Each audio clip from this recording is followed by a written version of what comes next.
Chapter 1. The first cat to become famous in the Eastern Courtyard was not the Jiao family's black coal, nor was it the calm and steady Depang, nor was it Unicorn. At that time, the four scumbags of the Eastern Courtyard were not well known, but most of the children in the courtyard knew that there was a black cat sheriff in their courtyard. One day, a child who had just finished an art interest group class returned to the courtyard and saw an 8-month-old sheriff running past him with a mouse in its mouth. When he returned home, the child was so excited that he didn't even have time to eat. He fully displayed his artistic talent. He took out a crayon and drew a picture of Black Cat Sheriff bravely catching a thief. Later on, this picture was even taken to a competition. After that, no matter if it was the Eastern Courtyard or the Western Courtyard, or even the other elementary schools in the city, people all knew that there was a Black Cat Sheriff in the Eastern Courtyard of Tsinghua University. In the language class, students had to write about cats. More than half of the children who did not have a cat at home wrote about the sheriff. At that time, the teachers in the affiliated elementary school just laughed and thought that the children loved the Black Cat Sheriff because of the cartoons, so they did not pay too much attention to the cat.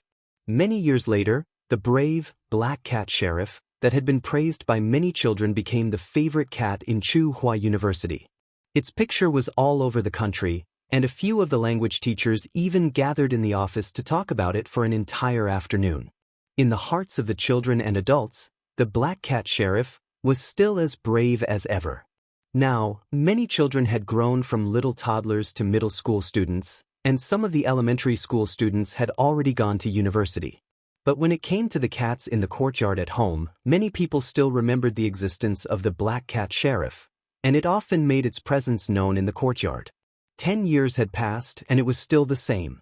However, in the eyes of others, it had a different impression. People who were familiar with the sheriff knew that this cat had two characteristics. One was that it was very aggressive and did not care about its life when it fought. Wherever it was put down, it would get up and recuperate before running back to fight. The other was that it had a special gift for language, and it was very dog-like. There was a rumor that the sheriff's owner had raised it as a dog since it was young. Regarding this, the sheriff's owner had to cry out for justice. The sheriff was born with a gift for languages. He had been curious about strange sounds since he was young, such as the sound of a washing machine, a TV set, musical instruments, and the sounds of other species other than cats. By the time Sheriff's owner noticed it, Sheriff was already playing a pickup game with the little Pekingese downstairs. He was also becoming more and more proficient with his dog accent. Even Professor Jiao's black cat, who was recognized as the smartest in the entire courtyard, could not learn such an innate skill. Someone in the medical field had once said that keeping cats and dogs could lower blood pressure and lower the chances of heart disease. The strongest proof of this was Depang and Little Flower. Looking at the old lady who kept Depang, and then looking at Old Li who took Little Flower out for a leisurely walk every day, they all proved that this was indeed true. But the sheriff's owner didn't feel that way. When Sheriff was young, he was basically forced to stay at home. At that time, he didn't have the ability to climb through windows and high walls. Therefore, the things in the house were the first to be harmed. Sheriff's owner would see all kinds of bad things when he returned home every day. After he figured out his experience, the family would unplug the TV before they left, close the washing machine, don't put anything on the fridge, or just put some paper products, and lock the wardrobe. Sheriff's mental state was always fluctuating between active and abnormally active. Other than sleeping and eating time, he always had to do something to satisfy his overly exuberant curiosity. He would touch anything that humans used, and he was also curious about things that humans didn't use. Once, he was especially curious about irons. After his paw was burned by the iron once, he learned his lesson. However, he only retracted his paw. Every time Sheriff's cat mother ironed clothes, he would still curiously squat at the side and watch. When Sheriff gradually grew up, he wanted to go out into the wild. He couldn't be locked up, but the elders in the family didn't like to lock up cats. Their generation didn't care much about raising cats, and they were very casual. After Sheriff became familiar with the yard, he liked to provoke small dogs like Chihuahuas or small Pekingese in the yard. Then, he would jump to a high place and bark at the dogs that were angered by him. When he was tired of barking, he would squat down and lick his paw. He was interested in watching the dogs bark angrily below, but they couldn't do anything to him. Then he would close his eyes and prepare to sleep. Every time the sheriff's elders saw him flirting around, they would happily slap their thighs and say, "Hey, I just like how cocky he is." Someone once suggested bringing Sheriff for surgery, just like Huang.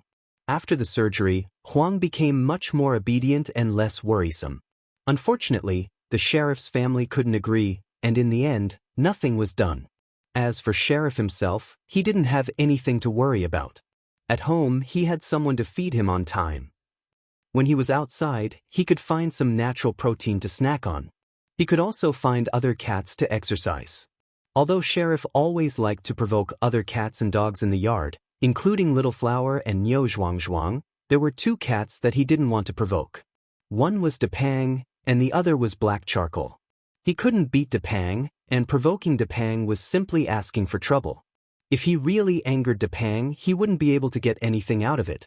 As for Depang, he couldn't beat him. Also, Black Charcoal had saved him before. Besides, Black Charcoal had a bad temper. Sheriff would get beaten up if he tried to use his paws. Sheriff liked the four of them to act together. They had something to play with, and they didn't have to worry about being bullied by other cats and dogs. Later, a yellow and white cat came to the yard. Some people called it Candy Peanut. Sheriff fought with it once, but didn't win. Later, Black Charcoal took it to patrol the streets with Candy Peanut to pick fights. Sheriff liked it, so in the beginning, whenever he heard Candy Peanut barking in the yard, he would be more active than Black Charcoal. But later, Black Charcoal often disappeared.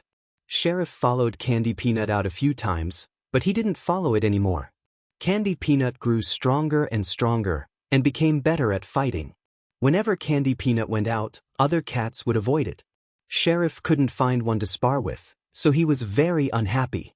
So, when Candy Peanut came to the yard to call for its friends, Sheriff pretended that he didn't hear it. Then, after Candy Peanut left, he would go out to fight with other cats or tease the little Pekingese and Chihuahuas in the yard. 10 years later, Sheriff didn't tease puppies as much as before, but he still couldn't stay idle. He spent half of his time in the yard, and half of his time in the small garden. His cat friends were in the yard, and his two dog friends were in the small garden. For Sheriff, every day was full of fun. Even if there wasn't any fun, he could still create fun. One day in June, the atmosphere in the yard was very strange. All the owners were nervous, fearing that their cats would be kidnapped. Huang was locked up at home, and there were no other cats in the yard. Today, the sheriff managed to sneak out of the yard through a gap. She hadn't seen Charcoal for 3 days in a row. When she walked past the building, she cried out twice at the top of her lungs. When she raised her head to look, she didn't see a black cat's head peeking out from the balcony on the 5th floor. Only Fatty, who was squatting on the balcony on the 1st floor, lifted his eyelids and swept a glance in her direction. Seeing that Depang didn't want to move and that he couldn't call his other friends, Sheriff could only go out to have fun. After wandering around the woods in the yard, rolling a few times in the grass, and sharpening his claws, Sheriff saw a familiar object. Not far from him, there was a brown object on a short branch. At this time, one by one, small things were crawling out of it. The brown object on the branch was a praying mantis egg. At this time, small praying mantids that were almost the color of flesh were crawling out of the egg. Relatively speaking, these praying mantis eggs hatched a little late. In some places on the campus, they hatched in May. Sheriff had seen these small things before. Not long ago, he saw them in the small garden.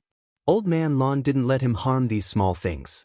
So, Sheriff, who had nothing to do, squatted in front of the short branch, tilted his head and curiously looked at the hatched praying mantids. He didn't move his claws, just looked, and the tip of his tail swayed back and forth. After watching for a long time, most of the small praying mantids had hatched. Sheriff stretched out his forearm, yawned, and raised his paw to lick it. Suddenly, he found a small praying mantis on his paw climbing up his forearm. So, Sheriff put aside the idea of licking his paw for the time being. Instead, he suddenly jumped up and did a few difficult somersaults in the air, jumping left and right, pouncing forward and rolling back. 2 students who came to the east yard to visit the teachers passed by. The person in the singlet pointed at Sheriff and said to his companion, "Look, the school pet is acting crazy again." The other person glanced at him, probably found something fun. The newly hatched praying mantids were too small, so they didn't notice them at all. That's hard to say. Last week, I saw it jumping on the lawn in front of our school. In order to study it, I even squatted beside it and held up my phone to take pictures for nearly half an hour. I still can't figure out why it's playing so happily. Is it playing with you? Who knows? I don't understand the world of lunatics. Anyway, now that I think about it, I feel that I did something stupid. Furthermore, I was seen by the dean. The student in the singlet had a bitter expression on his face, as if he had done something that was too late for regrets. Did the dean talk to you about life? No. That's good. The old man just shook his head with his hands behind his back and said, "One is crazy while the other is crazy." Damn, I felt like *ting myself at that time. The two students didn't go closer to take a look. They felt that it was probably the same as a few days ago. They didn't know what the school pet was doing, so mortals like them didn't want to find out. Sheriff didn't know at all that he had caused trouble for others. He was now immersed in his own world, having a good time. What made Sheriff stop was a dog's bark. After hearing the dog's bark, Sheriff immediately shifted his attention and looked towards the iron gate of the courtyard that had been closed all this time. There was a tabby dog standing by the gate. After barking at Sheriff, the tabby dog looked towards Building B and looked around. It didn't see the black cat, so it turned its attention back. Sheriff ran over and got out of the iron gate. He ran towards the small flower garden with the tabby dog, Xianxia. Every 2 steps he ran, he fluttered the flowers next to him and rubbed against the grass twice. When he was rubbing his back against the grass with his belly facing up, Sheriff swept his gaze across the courtyard bathed in sunlight. The walls of the old residential buildings were covered with ivy. His gaze stopped at the balcony of the 5th floor of Building B for a few seconds. There were many cats in the courtyard. They disappeared and disappeared forever. Even if he wanted to fight, he couldn't find them. What about black charcoal? Without black charcoal, the 3 cats didn't move together anymore. Chapter 2. In many people's eyes, Depang was a quiet dragonly that was a little stronger and fatter than the other cats in the compound. Few people knew that Depang was actually small and thin when it was young. Before Depang was raised, the old lady with gray hair lived alone. Although her son had always wanted to take the old lady over, the old lady still preferred the compound where she had lived for decades and refused her son's suggestion to hire a nanny. One day, the old lady saw someone raising a cat in the compound and had the idea of raising a cat. She was invited back to her hometown to attend a junior's wedding, so she planned to go back to her hometown and pick a kitten to bring back. She still preferred cats from her hometown. The old lady's hometown was in the province, not too far from the city. Every week, people from her hometown would come to the provincial capital to do business and transport goods. Naturally, they would also visit the old lady. After all, some of them could do business in the provincial capital safely because of the old lady's connections, so they would definitely come to visit during the holidays. Coincidentally, the female cat of one of the visitors had given birth. When he heard that the old lady wanted to catch a cat from her hometown, he immediately agreed. The old lady took the car arranged by her son back to her hometown. When she arrived, she found out that there would be a few juniors holding weddings in the next month or so. Although they were not related by blood, the relationship between the older generation was there. Some people warmly urged her to stay. The old lady also felt that it was too troublesome to go back and forth from her hometown, so she decided to stay in her hometown for a month or 2 before going back to the provincial capital. After all, many of her peers were old and might pass away at any time. She wanted to talk more while her bones were still strong. During this time, the old lady went to choose a cat. In fact, when the old lady went over, the litter of kittens were already more than a month old. They were strong and had beautiful fur colors. They had already been booked, but the family did not tell the old lady. They only let the old lady choose which one she liked. For that family, they often went to the provincial capital to transport goods, so they definitely had to build a good relationship with the old lady. Therefore, compared to other people in the village, they wanted to please the old lady more, as long as the old lady was satisfied with the cat she chose. As for other people who had already come to order cats, they didn't care much. It was just a cat. They would apologize and drink some wine, and this matter would be over. However, the family did not expect the old lady to look at the litter of kittens and finally pick the smallest one. This is the last one to be born. Usually, it can't compete with other kittens for food. It was born small and didn't eat as much as other kittens. This month, it's even more obvious. The man stroked the cat's fur to comfort her. His cat was an old cat and was familiar with people. She didn't run away at the sight of people like other cats. Even when neighbors came to see their kittens, she didn't care much. Now that she saw an unfamiliar old lady, she was a little alert and uneasy. After the owner stroked her fur, she calmed down again. "That's the one. I liked it at first glance," the old lady said as she pointed at the obviously smaller kitten that was squeezed into the corner by its siblings. She picked a cat based on fate, and once she liked it, she decided on it. The master wanted to persuade her, but seeing that the old lady had made up her mind, he didn't say anything more. 4 kittens had already been ordered in this litter. He planned to keep one for himself. As for the smallest one, he planned to sell it when it grew up, but he didn't expect the old lady to take a fancy to it. A week later, the family sent the cat to the old lady. The kitten was almost 2 months old. In the past few days, people had gone to pick up cats one after another. There were only 2 kittens left in the litter. Now that the smallest one was sent over, there was only one left in the litter. As for naming, the villagers rarely thought of names for cats, so they didn't give much advice in this regard. The old lady saw that the kitten was thin and small, so she named it Depang. She hoped that the kitten would grow up bigger and stronger in the future. Depang! The old lady held Depang with both hands and shouted the name a few times. Fatty, who was only 2 months old, was being held in the palm of her hand.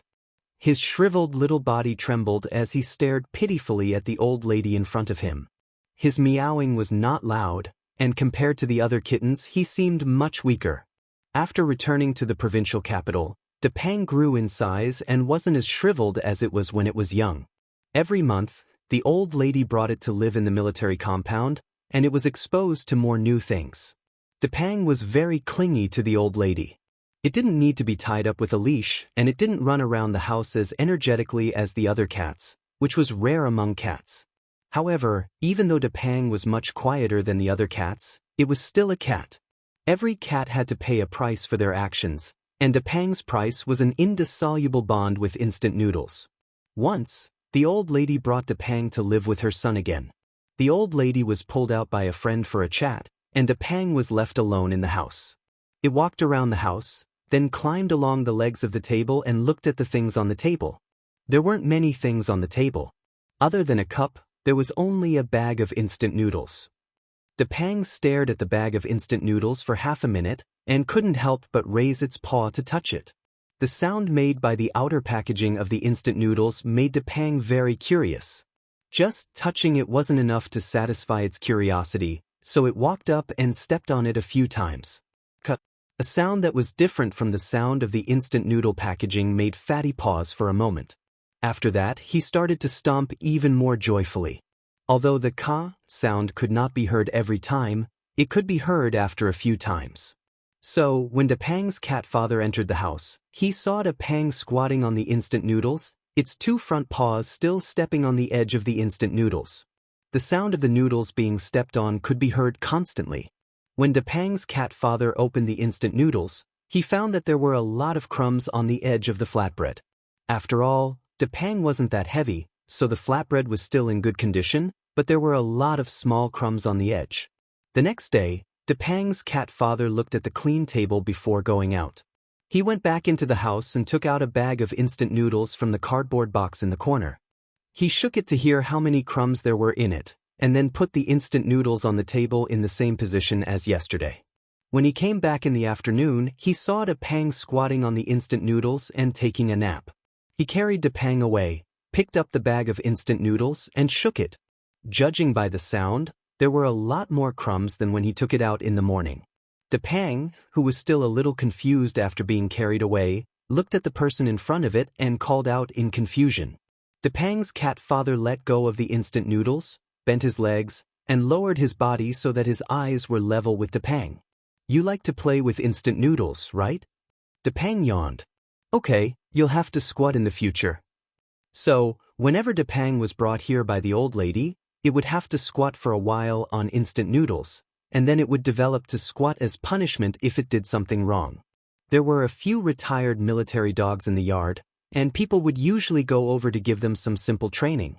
The retired military dogs were no longer in peak condition, and these simple training were just for them to move around. Unexpectedly, Depang's cat father took Depang there on a whim. Fortunately, those military dogs were very obedient and didn't show any aggression towards Depang. Depang wasn't afraid either. It didn't know if it was too dense or it was originally brave, but after a few days, it started to play with those dogs. Later, every time Depang was brought over, it would play with those military dogs. To it, it was playing, but in fact, it was training with those military dogs. Because of the cat's natural advantages, it was very easy for it to overcome obstacles. No wonder it treated it as playing from the beginning. Seeing that Depang's ability to accept things was so strong, its cat father began to have other ideas. He found someone to teach Depang and didn't forcibly change Depang's character. He just taught Depang to stay away from some dangerous things, such as mousetraps, cat cages, and so on. Depang couldn't do many training tasks as well as those military dogs, and sometimes it caused trouble. Originally, the military dogs' training tasks were going well, but because of Depang's mistakes, the dog's pace was disrupted. Fortunately, it didn't cause trouble, and it didn't run around. Even if it ran, it wouldn't run far. After disappearing for a while, it would find a high ground and start calling people. Other people also didn't say anything for the sake of its cat father. Cats weren't as obedient as dogs, and the people who trained the military dogs weren't as strict with them as the military dogs were. Many times, Depang squatted on the side and watched the military dogs train, or ran along the side. Other people didn't think it was a big deal. Anyway, this cat was just there to watch. It was just running along. If it did something wrong, no one would hit it, so it was very easy. But the old lady didn't. Seeing Depang running and jumping with those military dogs, the old lady felt distressed. In the old lady's heart, military training was very tiring, and the military dogs were also tired. Thinking about it this way, her Depang must be tired too. She couldn't stop Depang from running, so she could only put in more effort to eat. Therefore, even though the amount of exercise was not small, Depang's body was still filled up. She took it to the vet for examination, but the vet couldn't tell the reason. They only said that it was probably the same as humans, eating the same food and exercising the same amount. It was just that there were differences in weight and weight. Depang had been taught by its cat father to play Morse code games since it was young. It could skillfully play some simple Morse code games, just as it could understand the short instructions during training. It could repeat the instructions taught. Of course, this couldn't be compared to black charcoal and general. Depang couldn't accept the more profound Morse code games. After all, it wasn't as special as those two games. Even so, in the eyes of many people, Depang was already an elite cat. However, as the days passed, Depang became more and more plump, and in the eyes of others, it was less of an elite. Which family's elite would be a fat cat? In the first year that Depang was adopted by the old lady brought her family home to worship their ancestors during Chinese New Year. She also brought Depang along. On the night that they returned to the village, Depang fought with two cats in the village who had stolen salted fish from their old house. It was 1 against 2, and the two cats kept screaming as they chased after it. The two cats didn't dare to walk in front of Depang's old house for a short period of time. Even when the old lady brought Depang away from the old house, the two cats only carefully wandered around in the distance after 2 weeks. The family that gave the cat to Depang was puzzled when they saw it. It used to be the smallest and weakest cat in the litter. How did it become the strongest? It was even stronger than its brothers and sisters. Looking at how fierce it was during the fight 2 days ago, and thinking about how old Wang's cat at the village entrance screamed when it was pressed to the ground and bitten. Maybe it was because Depang was robbed of its food by its brothers and sisters when it grew up, but it was very protective of its food when it grew up. In the eastern courtyard, The sheriff and Huang never robbed Depang of its food. They couldn't beat it, and they didn't dare to. One time, a cat from the western courtyard came over. While the balcony door was open, Depang followed the other 3 cats out for a walk. It followed the smell and sneaked in to steal food. It was caught red-handed by Depang when it came back. Depang, who was walking home slowly, suddenly became Spartan. With a speed that didn't match its fat body, it rushed over to the cat and bit it on the ground. The cat screamed in pain. The cat struggled to get out of the door with injuries, and a tuft of hair on its ear was bitten off. Depang didn't give up. It chased it out of the eastern courtyard, and along the way, it pressed down on the cat and bit it a few more times. Since then, the cat didn't even enter the eastern courtyard. When it walked around the campus, it avoided Depang like the plague. Although it was protective of its food, Depang didn't eat indiscriminately. It rarely ate food given to it by others. Even if it was someone it knew in the courtyard, it might not give face. In general, although Depang wasn't particularly friendly to other animals, it wouldn't take the initiative to attack them. It would only explode when it was robbed of its food or when it encountered a dangerous object. It usually looked harmless. At first glance, it looked like a fluffy and docile cat doll. Some people also said that Depang wasn't lively.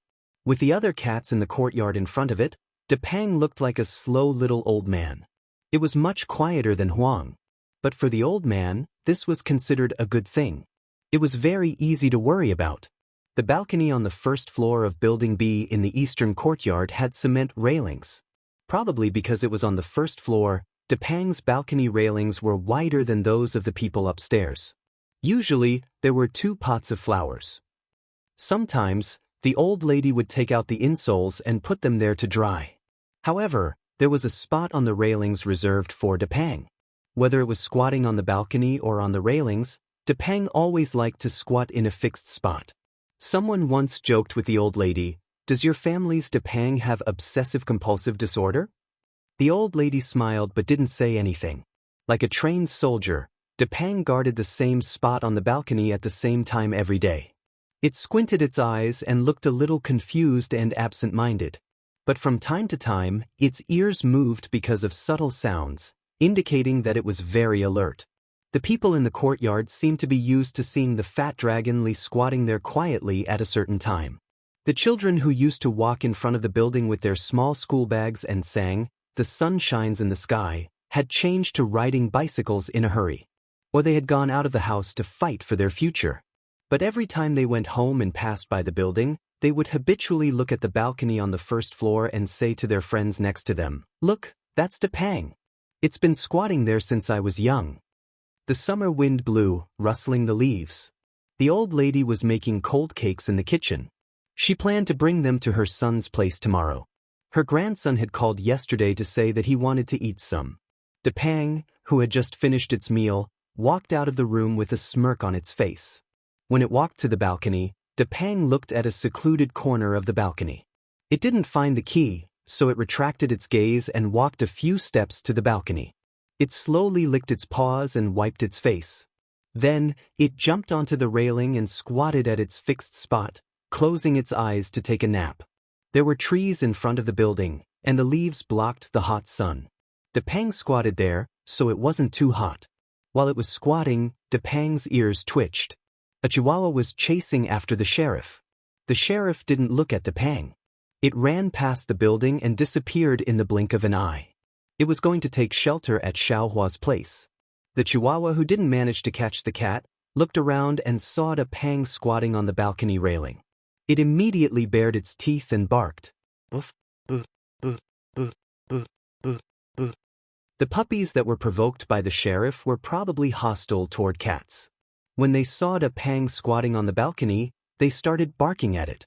Unfortunately, the balcony was too high, and the chihuahua couldn't reach it no matter how hard it tried. It could only bark. There was nothing else it could do. Depang opened its eyes a little and looked down at the chihuahua. "If the enemy doesn't move, I won't move. If the enemy moves, I'll be as steady as Mount Tai." Depang didn't get angry or bark. He just stared at the chihuahua in silence. The chihuahua's barking gradually became softer. It retreated, then retreated again. It tried to look fierce, but it was cowardly at heart. Then it left dejectedly. Chapter 3. Look, that cat looks so majestic. Really, it looks like a little tiger. Several students who were passing by the flower bed to visit the teachers in the eastern courtyard saw the cat on the flower bed and couldn't help but take out their phones to take a few photos. On the edge of a flower bed about half a meter above the ground, a yellow cat with stripes on its body was there. It wasn't thin or weak. At that moment, the cat was walking along the edge of the flower bed with its tail up. His eyes were not wide open and looked a little careless and casual.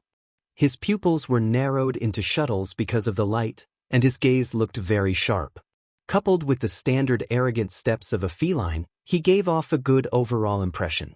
It was no wonder that some students' first impression of him was that he was impressive. However, the students soon realized that their first impression of the cat was wrong. The yellow cat looked straight ahead and did not pay attention to the wall of the flower bed under its feet. When it walked to the edge, it did not seem to have any intention of stopping or jumping. It stepped on air and fell down. Before it could adjust its landing position, it rolled on the grass pathetically. The students were speechless. After the students left, Huang had enough rolling and rubbing on the grass. It chose a suitable place, shook off the grass on its body, yawned, and lay there to prepare for sleep. It wasn't as picky about where it slept as Depang. As long as it was in the eastern courtyard, it could sleep peacefully in any corner. In the past, Huang liked to come out early in the morning and walk around. Then, it would go out of the courtyard with its 3 friends and pass by the eastern courtyard supermarket. It would solve its metabolic problems at the entrance of the supermarket that was under renovation. Its favorite thing was to poop in the sand outside the eastern courtyard supermarket. After it was done, it would go to the small forest not far away to sharpen its claws and find a suitable place to squat. It would watch the reaction of the cement workers when they shoveled the sand with a big shovel. In the past, in many people's eyes, Huang wasn't a good cat because of its messy poop. Even the best quality cat litter might not be able to change a cat's peeing habits. When Huang was locked up at home, even if it was placed in a cat litter box, it would still pee all over the outside of the litter box. Therefore, Huang was the only cat in the eastern courtyard who used a 2-tiered litter box. When they were outside, Huang was even happier. Back then, the smell of that guy's urine could be smelled in many places in the East family compound. However, that guy was obviously the type who would not change no matter how many times he was taught. No matter how many times he was beaten, he did not learn his lesson. When it was 8 months old, Huang was finally taken to the pet center for a complete castration operation. Since then, its bad habits had changed a lot, and it didn't poop as much. The only thing was that it still liked to poop in the sand at the Dongyuan supermarket. Therefore, many of the bad habits of cats could not be changed even with surgery. Huang didn't run outside to howl like Sheriff and the others, but Huang liked to make its presence known. After being locked up at home for a long time, it would run around the residential building howling once it was let out, and then go out to do some activities. Huang didn't run far by itself. It was basically active in the eastern courtyard. Its ability to remember directions wasn't as good as the other cats. To put it simply, it had a bad sense of direction. Plus, it wasn't very brave, so it basically stayed in the courtyard. However, if the other 3 cats went out and acted together, it would also go out and join in the fun. Sometimes it would squat in the trees to watch the fun, sometimes it would squat in the wooden chairs to take a nap in the sun, and sometimes it would go to the woods to catch birds and play with insects. Of course, it had also fought with the other cats in the western courtyard. Although Huang had a lot of bad habits, it had the best temper among the 4 cats. It wasn't like Black Charcoal, who ran all day without a trace. It wasn't like Sheriff, who was aggressive and annoying everywhere. It also wasn't like Depang, who was like a little old man. Huang was the opposite of Depang. Depang looked like it was easy to get along with, but it was actually a hard nut to crack. Huang looked like a serious elite, but it was actually a fool on the inside. It was also more friendly to people and other animals. In the courtyard, Xiao Hua and Niu Zhuangzhuang often played with Huang on the grass when they were young. When it was at home, it was also clingy. When no one was paying attention to it, it would make its presence known. When you were watching TV, it would block the TV. When you were reading, it would squeeze over to lie on the book. When its cat mother was knitting, it would go over to grab the ball of wool. Some of the children in the courtyard liked to call Huang eunuch Huang. One time, when a naughty child heard his parents talking about Huang, he said, "Huang is a little eunuch." Later on, he often called Huang little eunuch or eunuch Huang with the other children in the courtyard. Huang was used to it and knew that it was being called, but it didn't care. It didn't understand the meaning of these words. As long as the children didn't pull its whiskers or tail, it was always more tolerant. Even if the children pinched its face and pulled it to the sides, as long as it didn't hurt too much, it was too lazy to resist and let the children play. Sometimes, when some people in the courtyard saw Huang lying on the grass and basking in the sun, they couldn't help but rub it on the grass a few times as if it was dough. Many people who knew about Huang's amiable personality said that it was because Huang had undergone castration surgery, so its personality was a bit soft. However, if those people had seen Huang fight with the other 3 cats, they would know that this guy was actually quite manly and had the courage to fight. Probably because it didn't have the rippling thoughts of other cats who hadn't been castrated, Huang saved a lot of effort. It still had some meat on its body. Although it wasn't like Depang's, it was still a lot thicker than Sheriff's. Combined with its deceptive appearance, it looked quite impressive. As it grew older, even if it was still an idiot, Huang would learn a lot of things. It would understand some simple principles and gradually change some bad habits. However, Huang never understood why when the 4 of them were basking in the sun on the grass beside the forest, Black Charcoal always liked to find some stones to stuff into its claws until its folded arms were full. Why was this? The wind in June was a bit arrogant. It blew Huang's fur backwards and woke up the sleepy Huang. Squinting its eyes and yawning, Huang got up and jumped onto the flower bed next to it. It looked at the already slanted sunlight and the green grassland in front of it. The grassland was a bit big and empty. Meow. Huang stood by the flower bed and meowed a few times in the direction of the grassland. The people who went to pick up the children from kindergarten were already used to this cat that liked to meow a few times before doing anything, so they didn't care. However, a child who was being led by the cat walked over and stared at Huang. Huang and the child looked at each other for a few seconds. The smell was quite familiar, so it wasn't afraid. It stretched and lay down again, still holding its claws like it did in winter. After a few more seconds, Huang realized that it was a bit hot. Just as it was about to stretch and lie down, it suddenly realized that the child in front of it moved.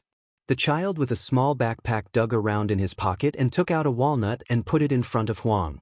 He paused, stretched out his finger and poked the walnut between Huang's 2 front claws, then ran back to the parent who was waiting a few steps away. "What is Huang doing?" the parent joked. The little kid grinned. "Huang is incubating eggs." There were 2 more chapters, and there were Easter eggs at the end of both chapters. They were released during the New Year's holiday. Chapter 4. General had been with Professor Tan since he was still a student. As the tall, rich, and handsome man among the birds, General had always been a character that everyone loved, old and young alike. Professor Tan came from a scholarly family. His father, old Professor Tan, was very influential in his field. Otherwise, Professor Tan would not have been able to get his hands on a purple-blue macaw at such a young age, and would often take General to various nature reserves for sightseeing. As a pet bird, General was treated very well. Macaws lived relatively long lives. Among the people Professor Tan knew, many of them were in their 20s and 30s and were still healthy. When Professor Tan went to an ecological reserve in the south, he saw a macaw in its 60s. Every day, when the old professor who raised it took a walk with the radio, it would repeat the voice of the announcer on the radio. Later, when Professor Tan taught at Tsinghua University, General also stayed with him at the East Side family compound of Tsinghua University for a few days every year. As it grew older, General's intelligence had been increasing. In addition, General was smarter than other macaws of its kind, so its understanding and use of human language were beyond many people's imagination. In terms of eloquence, the myna, brother wasp, and other macaws might not be as eloquent as the macaw. As the leader of the eloquent species, General was considered to have a foul mouth. The first 5-word sentence that Professor Chin's red-green macaw had learned was learn and practice. The first 5-word sentence that Professor Qin had learned was, "Look at you." It was sonorous and powerful. It was obvious that General was talented in the art of foul mouth. Professor Tan, who was still a student at that time, was so angry that he wanted to strangle General and ask, "Why can't you learn better?" In the morning, the red-green macaw at old Professor Tan's house would say, "Good morning," to old Professor Tan, who had just woken up, and General would crow at old Professor Tan, who was still lying in bed. At that time, there was a family in Professor Qin's neighborhood who was sent a few chickens by their relatives. Although they didn't want to raise them, they didn't slaughter them all at once. They put them on the balcony and made a simple cage. Among them, there was a rooster. That rooster crowed every morning. General also learned from this rooster. However, the crow that the General learned was a little out of place. In Professor Tan's words, it was like a rooster that had been castrated but not completely castrated. It was a little hysterical and breathless. It was uncomfortable to listen to. No matter how good a dream was, it would be a nightmare, let alone continue to sleep. Later on, that family slaughtered all the chickens, and there were no more crows in the neighborhood. In addition, the Tan family intentionally went out to isolate the General from the chickens. Only then did the General change his bad habit. Otherwise, after he went to Tsinghua University, the people in the eastern courtyard would be the ones to suffer. General had a lot of hobbies. One of the more prominent ones was that it liked to bite cat ears. This was probably related to the fact that it was bullied by cats when it was young. Another habit that people both loved and hated was singing. When Professor Tan was still a student, he didn't have much time to take care of General. Therefore, General spent most of its time with old Professor Tan and his wife. The two of them especially liked to teach it how to sing. They taught it songs that were very characteristic of that era. They even liked to teach it operas. Even though Professor Tan had been teaching at Tsinghua University for many years, General still preferred songs from that era. It was probably because it couldn't understand the lyrics of many pop songs nowadays and couldn't appreciate the rhythm. Of course, Professor Tan also rarely taught it rap songs. When General went to the south to celebrate Chinese New Year, he came into contact with the Tan family's aunts.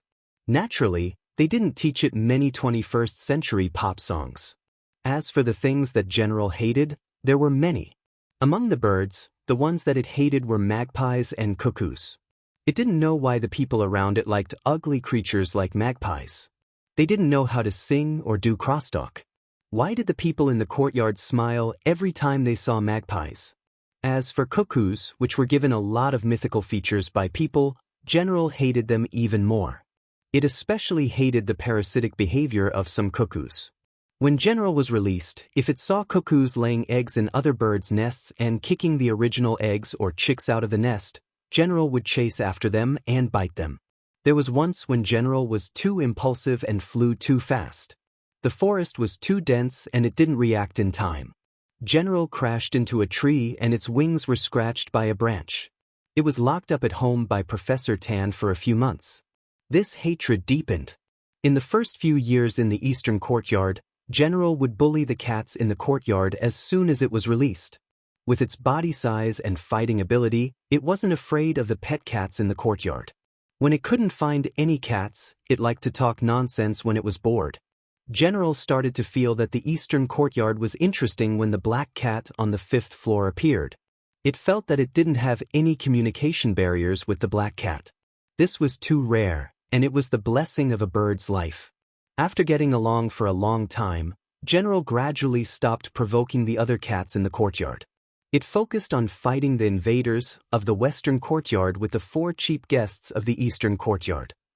Every year, when General was brought to the south for the winter and returned to the eastern courtyard of Tsinghua University, it would first greet the black cat on the 5th floor. Until one day, when General returned to the courtyard after a business trip with Professor Tan, it heard that the black cat on the 5th floor had gone missing. It stood by the iron fence on the balcony every day and shouted loudly, but the black cat didn't show its head. Because of this, General was listless for a while. It felt that it had lost its confidant in the eastern courtyard and couldn't find any fun. However, after a period of time, the General found a new source of amusement. This made the General, who had been listless all this time, tremble again. On the third floor, Air Mao sat in front of his laptop and played games. Next to him was a can of beer and a box of chicken wings. His daughter was brought to her grandfather's house by his wife, and they were going to stay there for a while. Air Mao wanted to go with them, but it was chased back after a few days. Yuan Air's grandfather was a cultural researcher. Every time Yuan Air went over, he would test her on her knowledge. Knowing that his little granddaughter knew a lot, the old man was quite happy at first, but gradually, the old man's face fell. What did it mean to chop wood but to sharpen a knife? What did it mean to be a man of integrity? What did it mean to be a man of virtue? The old man was so angry that his beard was almost pulled off. Before his little granddaughter was led astray, the old man decided to straighten her out himself. As for Air Mao, who taught these things, it was chased back by the old man. At this moment, there were only Air Mao and Black Rice in the house. Playing games, watching movies, and drinking alone at home was not bad. Black Rice was there to keep them company. Besides, when school started in September, their daughter would come back. These days would pass in the blink of an eye. It wasn't hard. Air Mao went around and swayed its legs proudly. It picked up the can of beer and drank a few mouthfuls. Just as it was feeling proud, Air Mao heard a stifled voice singing from outside. My house is on the Lus slope. The wind blows over the slope. It was the B***** upstairs. The next moment, another voice shouted. Whether it's the northwest wind or the southeast wind, it's my song, my song. It was the brat who just moved in from the fourth floor. Song my ass. Crack, crack, crack. Air Mao squeezed the can of beer until it was twisted. The joy of winning a round was completely destroyed by this chorus. He smashed the can of beer onto the ground. Damn it, I can't live like this anymore. Ever since the brat from the fourth floor moved in a few days ago, this kind of affectionate duet happened frequently. Yesterday he sang childhood. What the hell did the bird know about childhood? The day before yesterday, he sang birds on the tree in pairs. Damn it, Air Mao got goosebumps when he heard it. The day before yesterday, he sang a cut of plum. It was August and Chuhua City was so hot that it was smoking. Even if you took off all your clothes, you would still find it too hot. No matter how well he sang, Air Mao couldn't understand the concept of snowflakes fluttering in the north wind. Besides, the two lunatics upstairs didn't sing well at all. Speaking of the brat on the fourth floor, even though the brat had been going door to door the moment he arrived and was quite popular in the compound, Air Mao still felt that he was an eyesore no matter how he looked at him. He felt that the brat was full of evil tricks and wanted to kick him before talking. He didn't know why Black Rice, who had always been wary of others, was so close to the brat. Finally, the singing outside ended. Air Mao thought to himself, it's over. If it's over, I'll continue playing. But before Air Mao finished a round, Black Rice, who was lying on the side, pricked up its ears and jumped onto the desk. It walked to the window and looked outside. The next moment, Air Mao heard a few cat meows from downstairs. After being in contact with cats for a long time, Air Mao also had the ability to distinguish the sounds of cats. When it heard the sound, it could tell which cat was making the sound, especially this sound. Once Air Mao heard it, it knew that it was the little bastard with the mole beside its mouth. Air Mao got up and was about to chase the little bastard away when he heard the brat from the fourth floor shout, "Wait!" Downstairs, Peanut Candy looked at the fourth floor and then at the third floor. She obediently walked to the side and waited. Not far away, the sheriff and a Huang had already tiptoed over briskly. On the first floor, Depang, who was squatting on the balcony, craned his neck to look upstairs when Peanut Candy came over. When the brat from the fourth floor showed his head, he walked to the door and meowed into the room. The old lady in the room, who was reading a book with her reading glasses, looked up at Depang. Going out to play? Remember to come back on time. Don't fight. On the third floor, Air Mao looked down and saw the brat from the fourth floor run down with the 4 cats following him. That brat is going to bring these cats to a gang fight again? Why did I say again? Air Mao was puzzled. He went back to his room and sat down, still thinking about the reason. On the fourth floor, General saw that the brat who was singing with him was now going out for a walk with the cats. He didn't even look at him. He couldn't help but stomp on the iron fence around the balcony. As he stomped on the fence, he shouted, Let me out. Let me out. Let me out. Professor Tan, who was on the phone with someone, brought over a small water bottle and pointed at the watermelon sprouts in the flower pot on the ground. Good boy, plant watermelons. Professor Tan used to distract General when he was angry, but this time, General didn't want to do it. He continued to stomp on the fence. Air Mao finally sorted out his emotions and decided to continue playing games to relieve his boredom. He took a deep breath and put on his headphones. He decided to ignore what was happening outside. Chapter 5. The bell rang, and after the teachers left the classroom, the students in the classroom began to move. In the corridor outside the long row of classrooms, the teachers passing by with textbooks and the students coming out to exercise curiously looked at the two people standing in the corridor. There was no lack of ridicule and contempt among them. In the eyes of the students, those who were punished by the teachers were bad students. Naturally, they would not be friendly to bad students. Some of the students who passed by did not even bother to look at them and completely ignored them.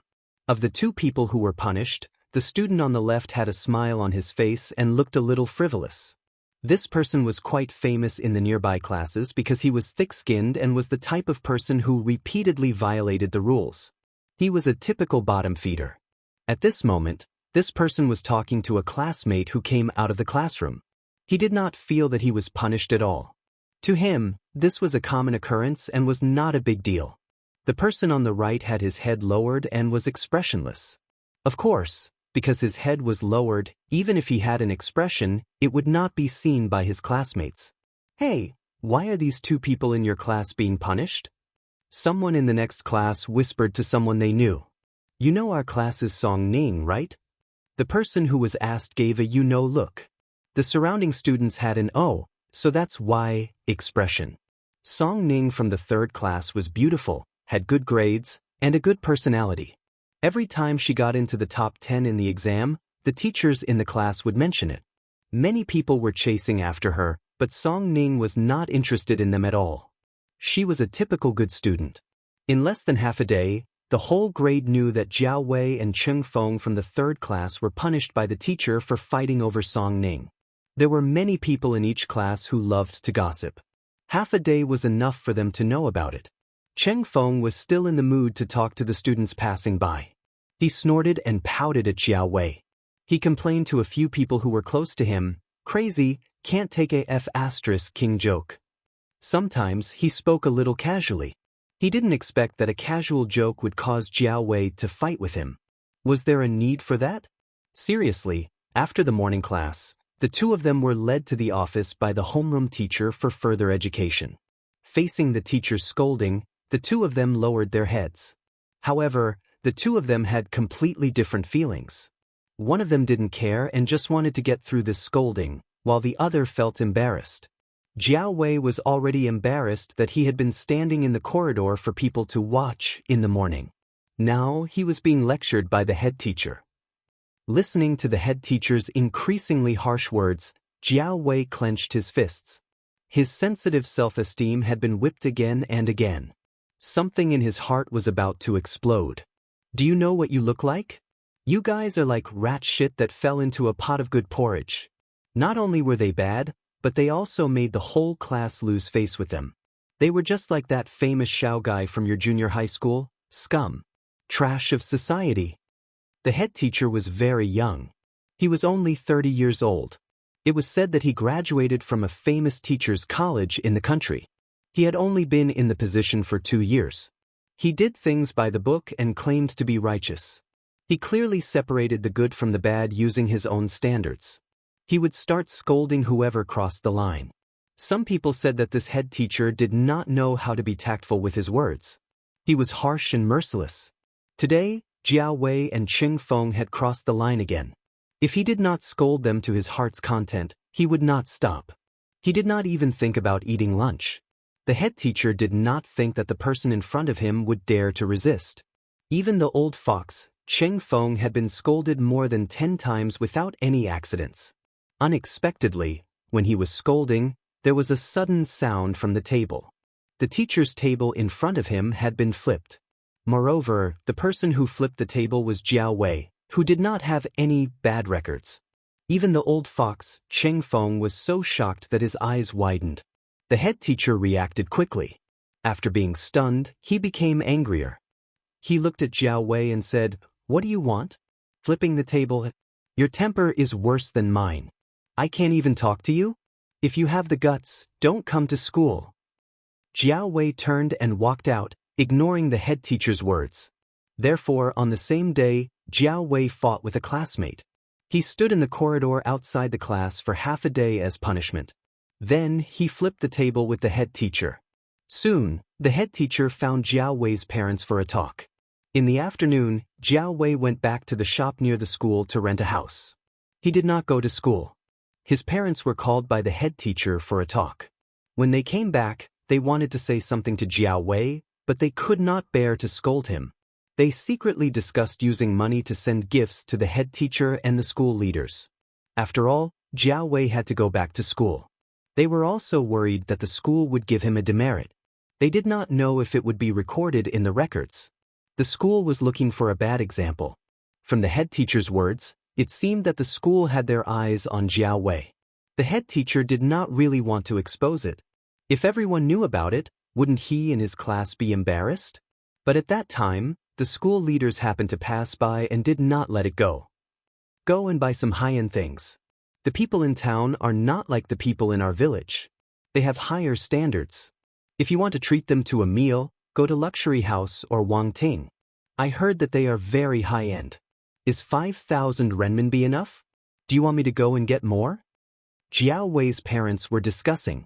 When they took out the money from the cupboard, Jiao Wei happened to see them coming out. He heard what his parents said just now. Looking at the stack of money in his father's hand, he did not know what to feel. His parents woke up early and went to bed late every day. They could not wait to use the money. But at this time, they were very decisive and did not hesitate to take out the money. 5,000 renminbi would take them a few months of hard work. After entering high school, Jiao Wei didn't focus on his studies. He had always been in the lower middle class and didn't think about how many books he had to study in the future. When he came out, he really thought about not studying in the future. He could do something by himself. Many people in the village went out to work and sent home a lot of money every year. Many of his junior high school classmates also did not study. No one could not survive. "Don't go. I don't want to study," Jiao Wei said in a hoarse voice. "What are you talking about? How can you not study?" The first person who strongly objected was Jiao Wei's mother. She was usually the most thrifty woman. She was very firm in her opposition. "Yes, we can't not study. It's okay. You wait at home first. I will go and find the teacher. Don't worry," Jiao Wei's father said. Jiao Wei's father usually liked to talk about his friend who went to the provincial capital to teach at Tsinghua University. Compared to himself, he naturally hoped that Jiao Wei would study like his friend. The couple used to work in the fields and later started a small business. Although they could barely be considered as businessmen, their characters were still the same as before. They were simple and honest. They were not like other people who knew how to get things done. They also did not use their connections and had never asked for gifts from others. When they came back, they even asked other people about it. Jiao Wei had seen people from his school go to the school leaders. In short, with the style of those leaders, people like him who were at the bottom of the social ladder had to bring 2 or 3 gifts. They did not bring any self-respect or integrity when they went to ask for help. After his parents left, Jiao Wei did not stay at home. His heart was flustered. He felt wronged, regretful, guilty, resentful, and other indescribable things. He wanted to cry, but he couldn't. Jiao Wei could not stay at home. He decided to go out and walk aimlessly. The night was already dark. Jiao Wei walked through the brightly lit streets and continued to walk along the deserted road. When he was tired, he would rest for a while before continuing to walk. The further he walked, the wider the road became. This road was already far from the town center. The road was wider than the town center, but there were not many people on both sides. It was not as bustling as the town center. No matter how wide the road was, there were not many cars on it. After walking for a long time, he reached the outskirts of the town. The road was no longer flat and wide. There were no street lights, and there were large tracts of farmland on both sides. Under the moonlight, the crops in the farmlands swayed with the wind. From time to time, there would be some cat meowing or other strange sounds. For many people, this scene was a bit eerie. However, Jiao Wei did not feel afraid. Perhaps it was because of his mood. After walking for a while, he sat down and did not mind the dirt. Jiao Wei's mood was very complicated. He did not know what was going on in his mind. He stared at the farmland in front of him for the whole night. He did not feel sleepy at all. It was a bit cold at night, but Jiao Wei endured it and sat there the whole time. There were very few people in the outskirts of the town. There were only a few cars passing by all night. It was not until dawn that a few people appeared. They looked curiously at Jiao Wei, who was sitting beside them. However, they did not go over to talk to him. They were busy with their own things. They rode their bicycles and left without stopping. Everyone was busy with their own things. Jiao Wei thought about it for the whole night but could not figure out anything.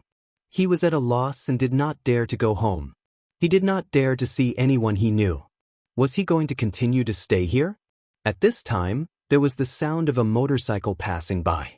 Probably because the road was not easy to travel on, the motorcycle was not fast.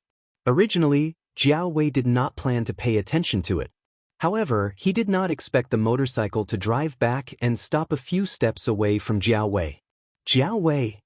The person on the motorcycle took off his helmet and asked. Seeing Jiao Wei look over, the person on the motorcycle was happy. Oh, it's really you. What's wrong? Are you playing truant? It's not the weekend today. Jiao Wei did not expect to see this person here. This person was Jiao Wei's junior high school classmate. He was also the gangster, scum, and social trash mentioned by their homeroom teacher yesterday. Gangster Zhao's grades were not good. Although he was not the worst, he was still at the bottom. He was impatient with his books and stopped studying after he graduated from junior high school. In the past 2 years, Jiao Wei had seen this person a few times. However, they did not talk. It was not that he did not know him. Right now, Jiao Wei did not want to pay attention to this person. He did not want to say a word, nor did he want to see anyone he knew. Gangster Xiao did not care about Jiao Wei's attitude. He leaned against his broken motorcycle and took out a cigarette. His legs were shaking as he took pleasure in Jiao Wei's misfortune. It was as if he was saying, "Little guy, I didn't expect you to have such a day. You're in trouble now, aren't you?" Jiao Wei ignored him. Gangster Xiao started talking to himself. He talked about his small business and achievements after graduation. He also made fun of Jiao Wei and his former classmates.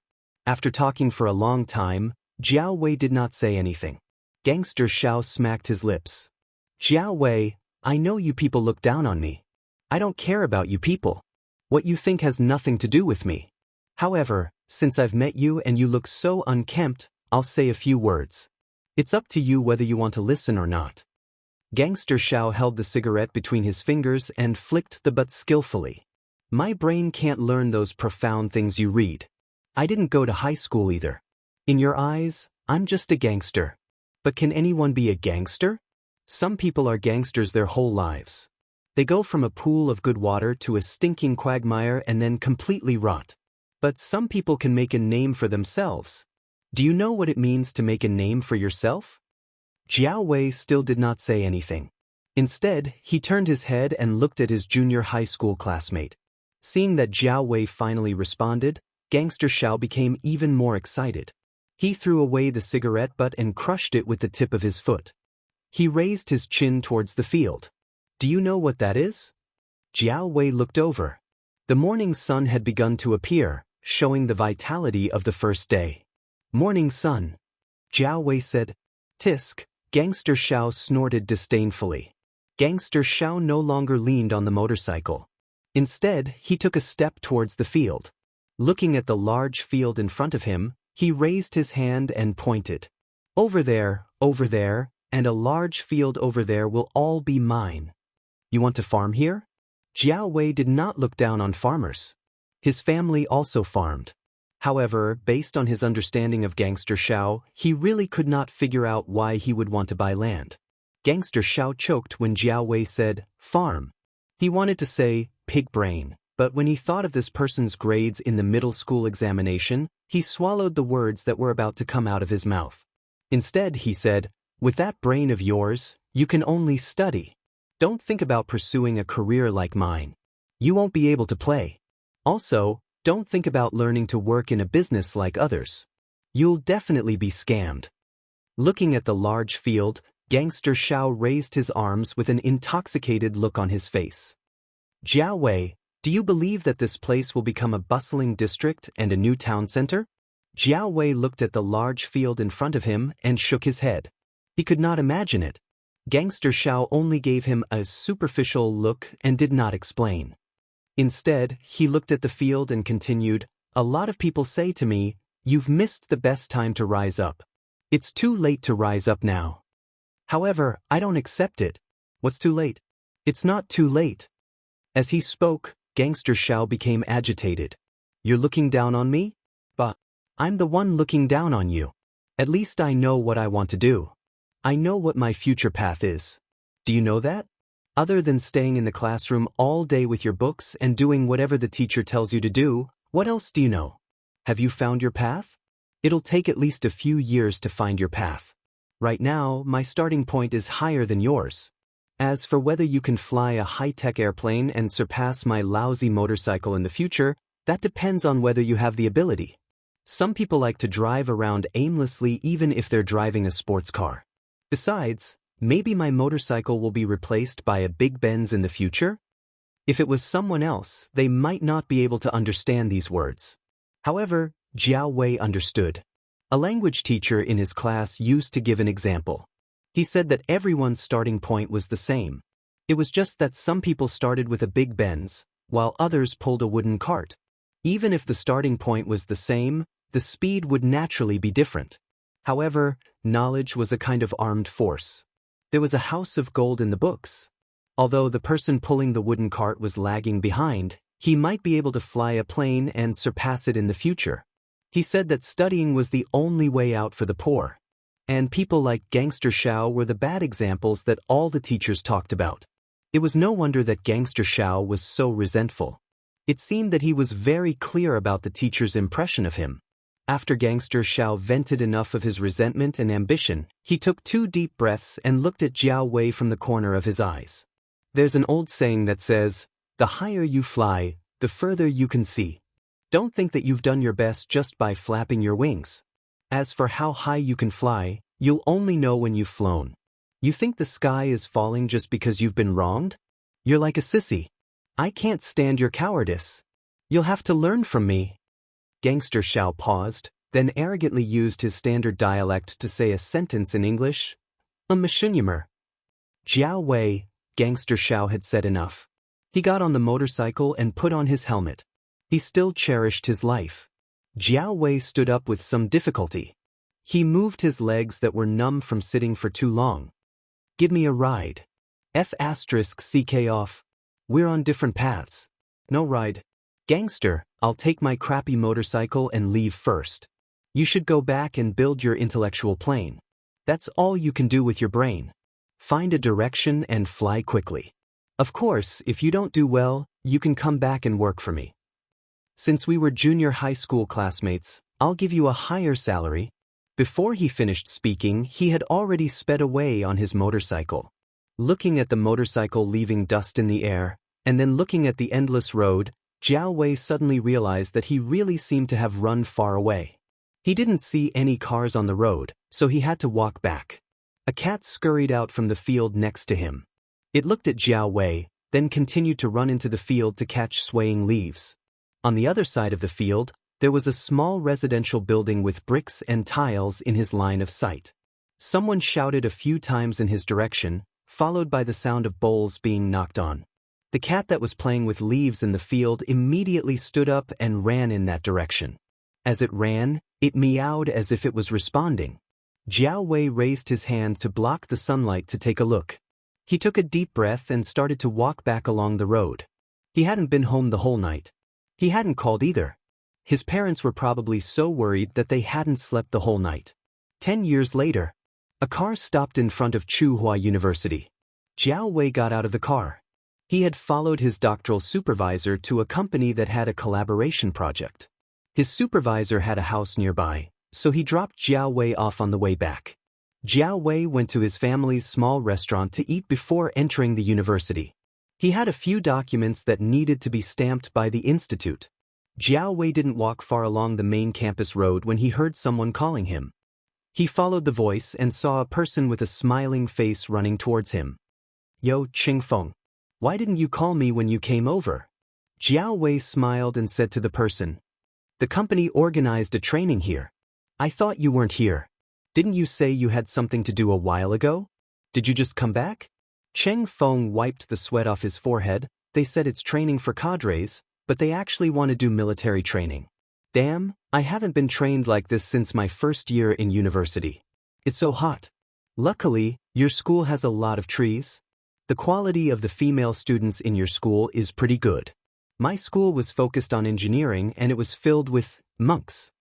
Even if the girls there looked like frogs, they would have already been booked. Hey, look, that girl has a nice body. Don't you already have a wife?" Jiao Wei asked. "Hey, I'm not with you now. Look at your serious face. You haven't improved at all."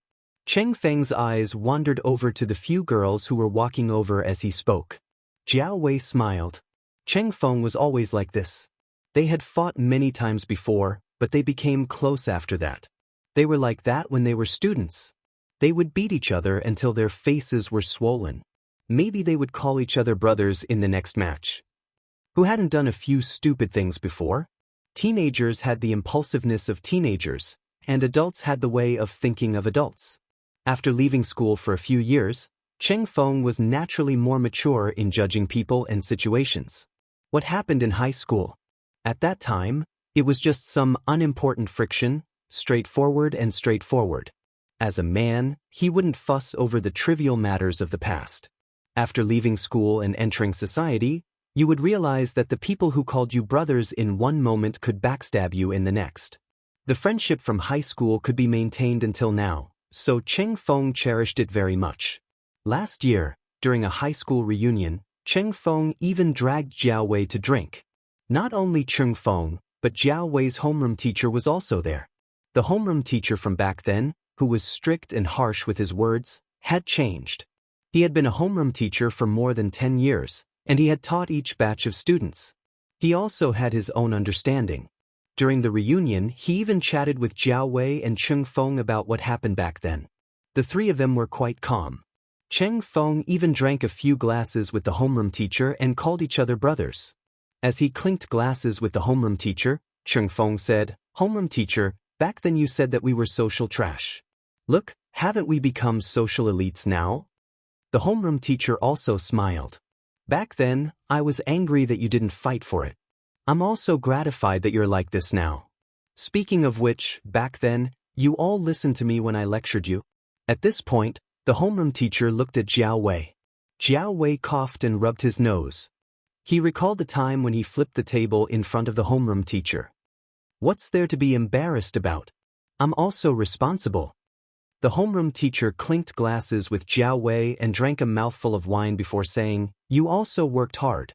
When you were admitted to Tsinghua University, the principal was so happy that he took his precious wine and dragged your father to drink with him a few times."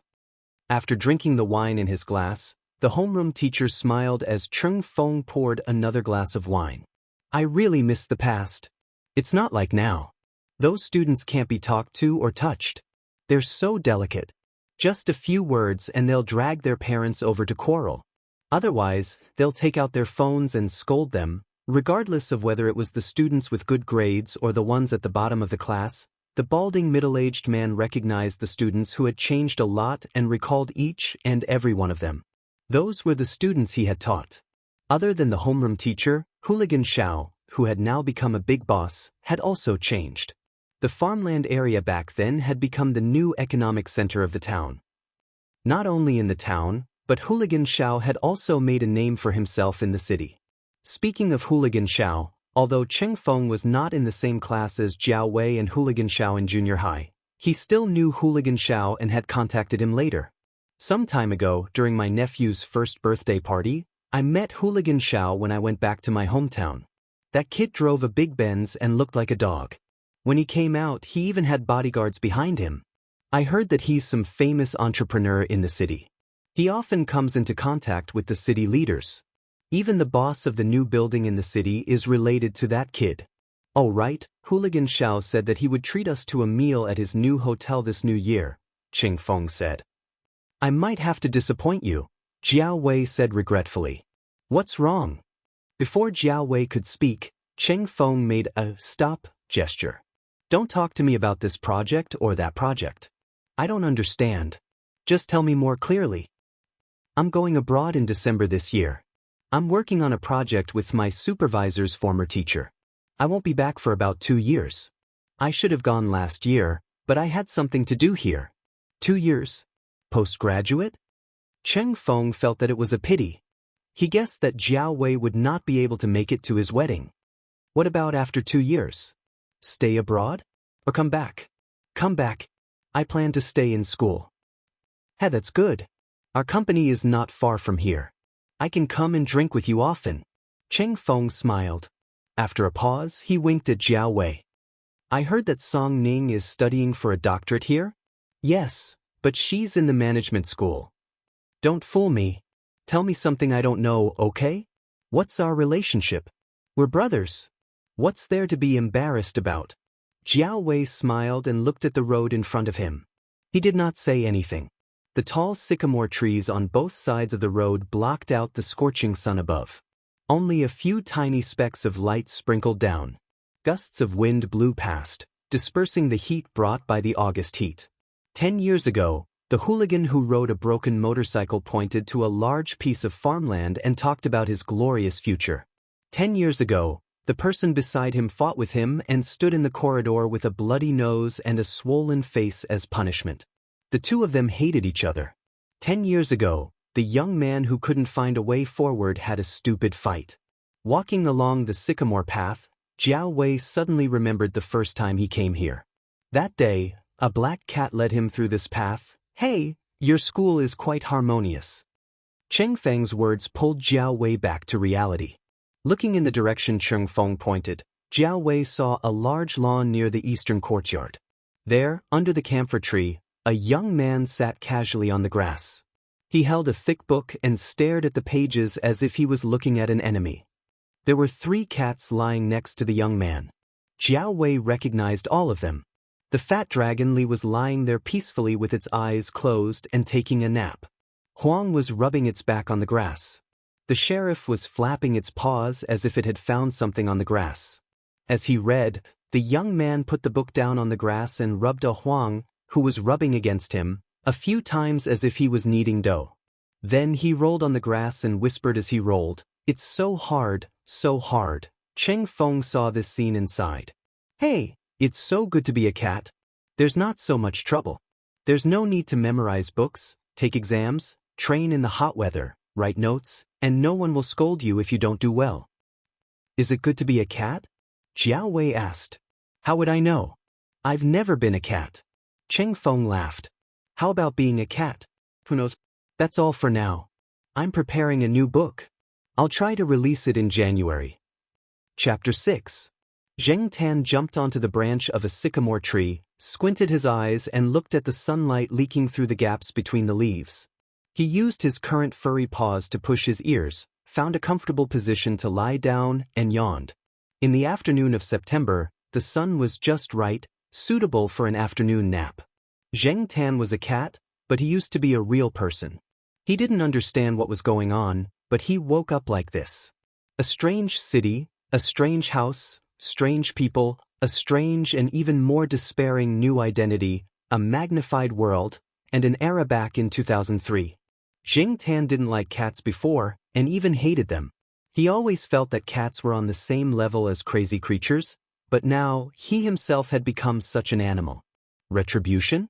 Zheng Tan admitted that his style wasn't very good. He had bullied the weak, set a few fires that weren't very big, and didn't do his job properly. He had once lived a life of luxury and drunkenness, but at least he hadn't killed anyone.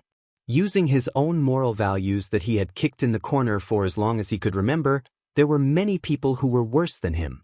Why did he have to be the one suffering retribution? Was he at a loss? Was he at a loss? Was he angry? Was he in despair? In the face of an incomparably clear reality, everything seemed to be useless. For his once indulgent life, Zheng Tan could only comfort himself with a sentence: when the wind blows away the eggshells, the wealth is gone, and the people are happy.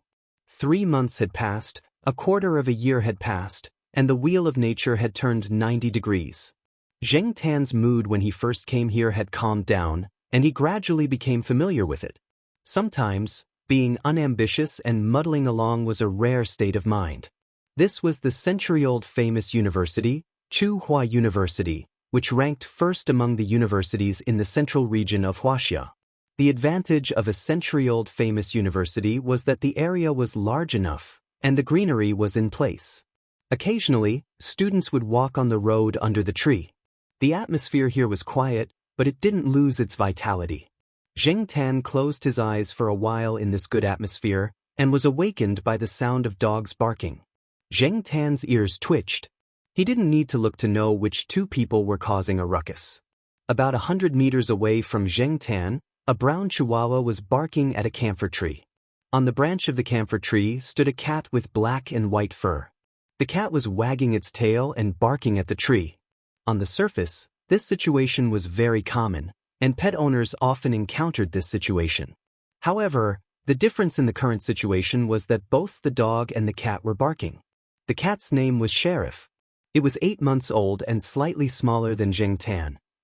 It got its name because its fur color was very similar to the black cat Sheriff in the cartoon. At the same time, this cat was also one of Zheng Tan's bad friends after he turned into a cat. This cat had 2 characteristics. One was that it was aggressive and didn't care about its life when it fought. The other was that it could bark like a dog. When Zheng Tan first saw Sheriff, it was squatting on a 1-meter-tall landscape stone and barking at the chihuahua. When Sheriff noticed that Zheng Tan was looking at it, it slowly changed from barking to meowing. In fact, Sheriff's dog language wasn't standard at the time, and it was a bit out of place. However, as the days passed, the dog language became more and more authentic. Most people couldn't tell if it was real or fake. When the cat was tired, it would stick out its tongue and pant like a dog. Therefore, Zheng Tan often wondered if there was a dog's soul living in the cat's body.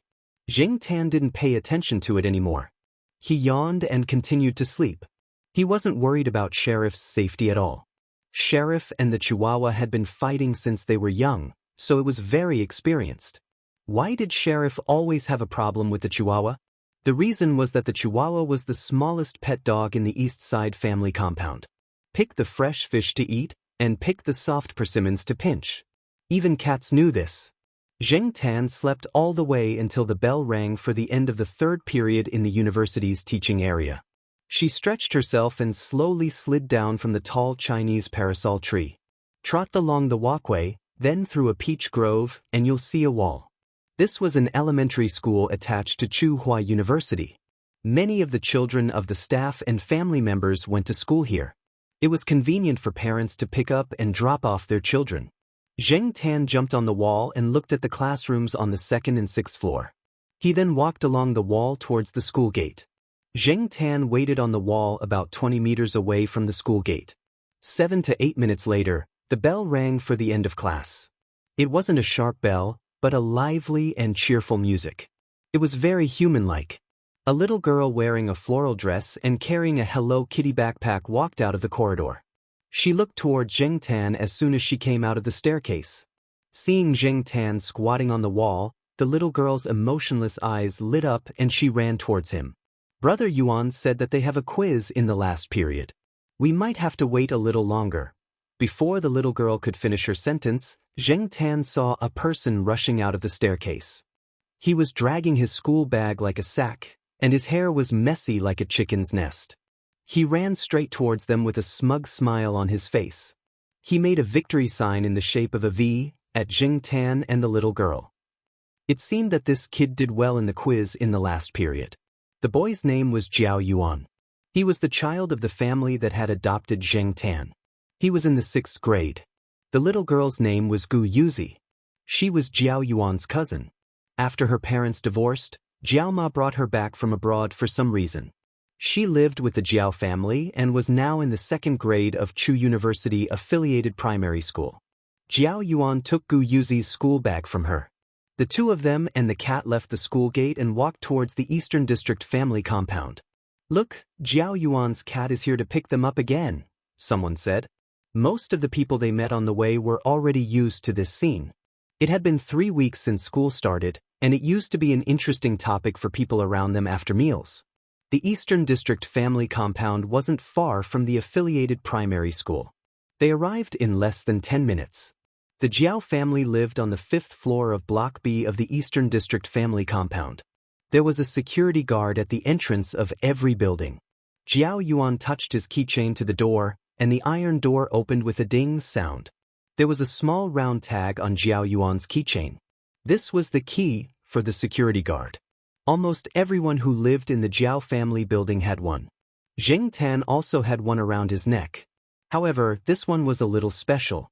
Zheng Tan's face was pasted on the front of the round tag, and the Jiao family's home address and contact number were pasted on the back. The Jiao Pa had specially made the key card and the pet tag into one.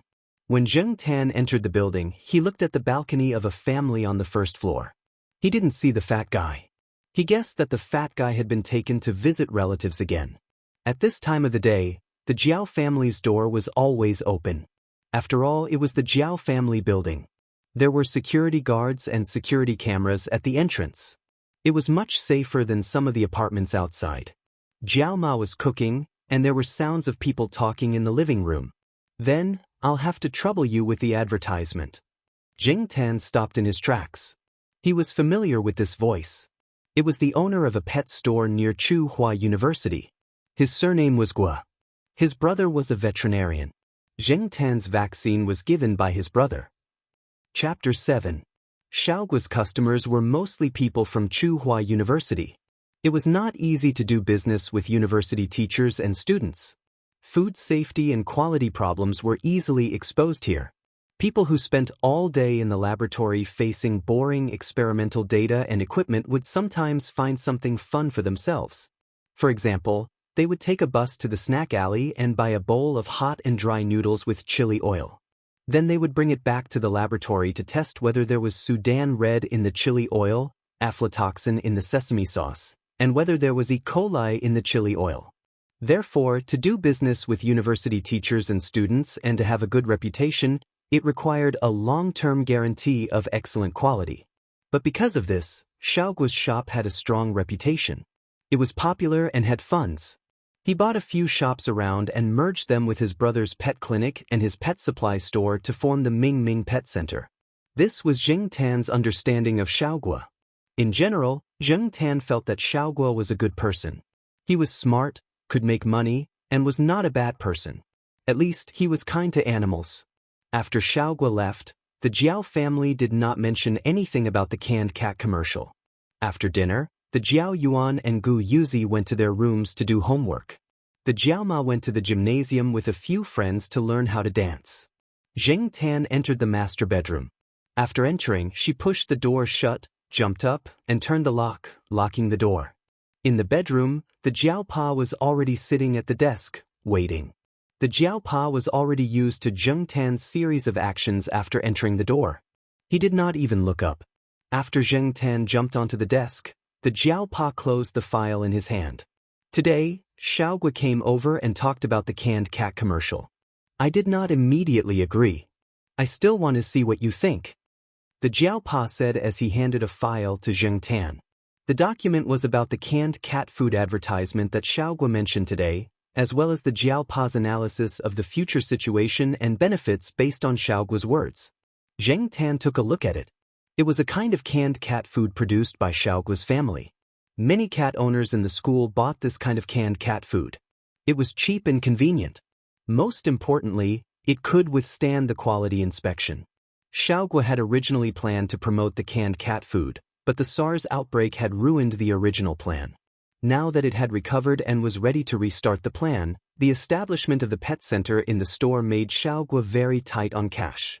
Therefore, he was even more eager to make use of the canned cat food to make a fortune. Although there were very few pet food advertisements on TV in China, Xianxia knew that there was a demand for pet food after he came here, and there were a lot of potential customers. With the development of the economy, the pace of life in the city was getting faster and faster. People did not even have time to take care of themselves.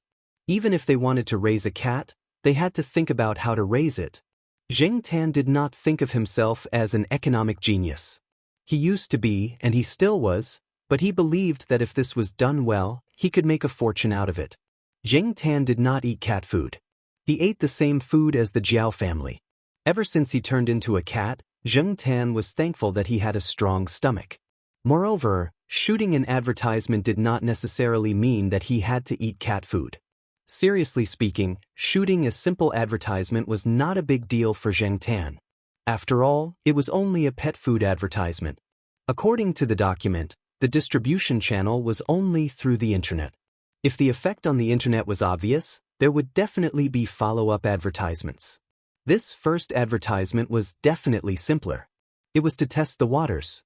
The reason why Xiaoguo came to Xianxia was clear in Xianxia's heart. Money was tight, and he had to save as much as he could. The foreigners used tons of food to shoot the cat and dog wars.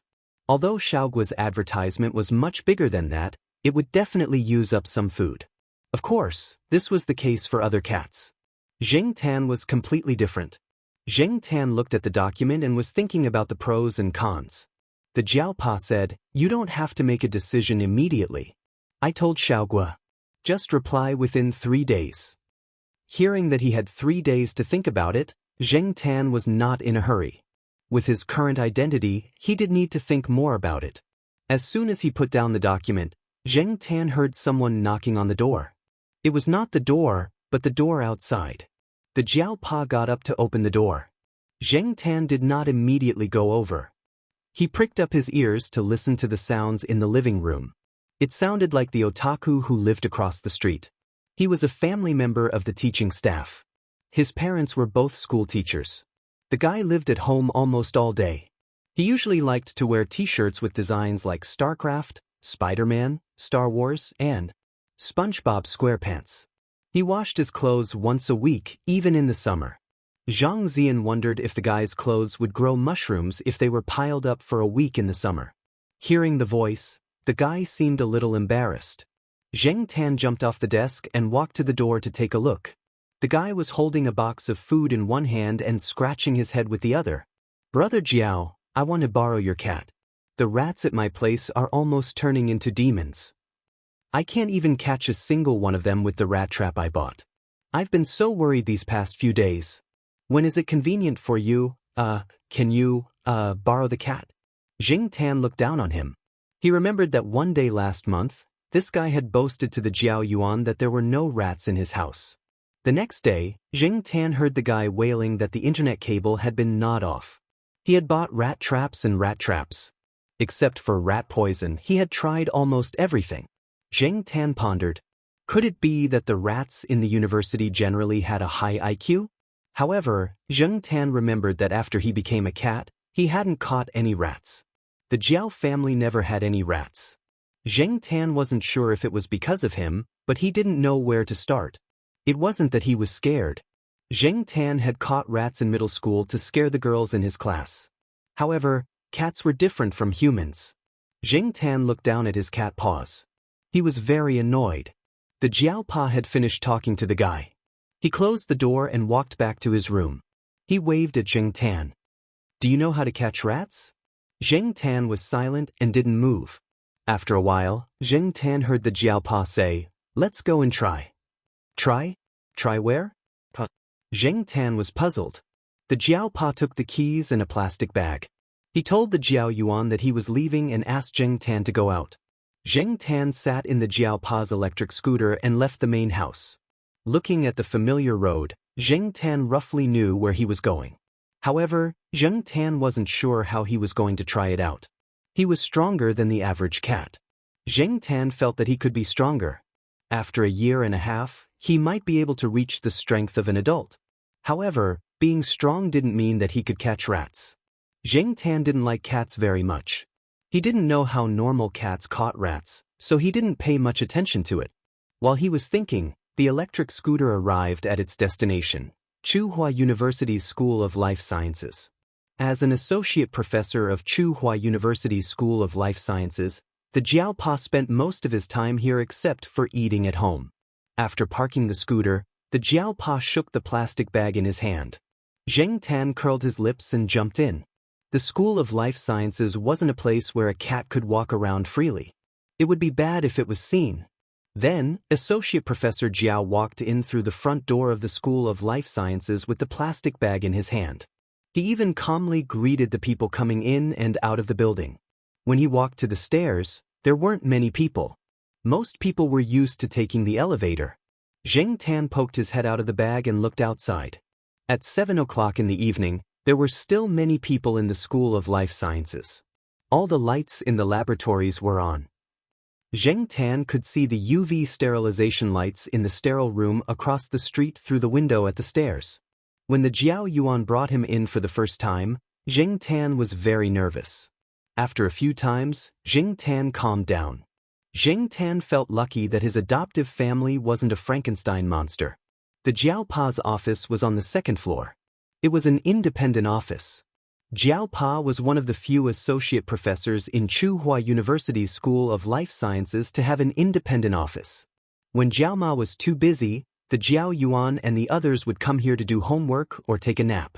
Sometimes, Zheng Tan would come with them, but every time he would sneak in. If he wasn't hiding in his bag, he would be wrapped in his clothes and brought in. The Jiaopa went into his office and took a bunch of keys. Then, he carried Zheng Tan up the stairs to the 4th floor. There weren't many people in the corner of the 4th floor. Zheng Tan had never been here before.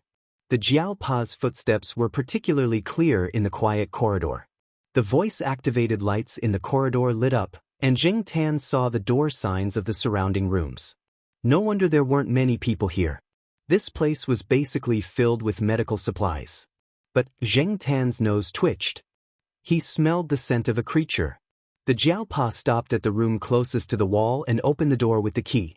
The door creaked as soon as it opened. Even though the lighting was dim, Zheng Tan could see the layout of the room clearly.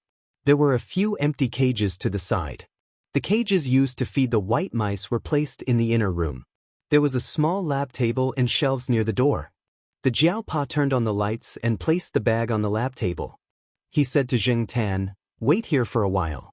Don't go anywhere. Don't touch anything in the lab. There are a lot of drugs."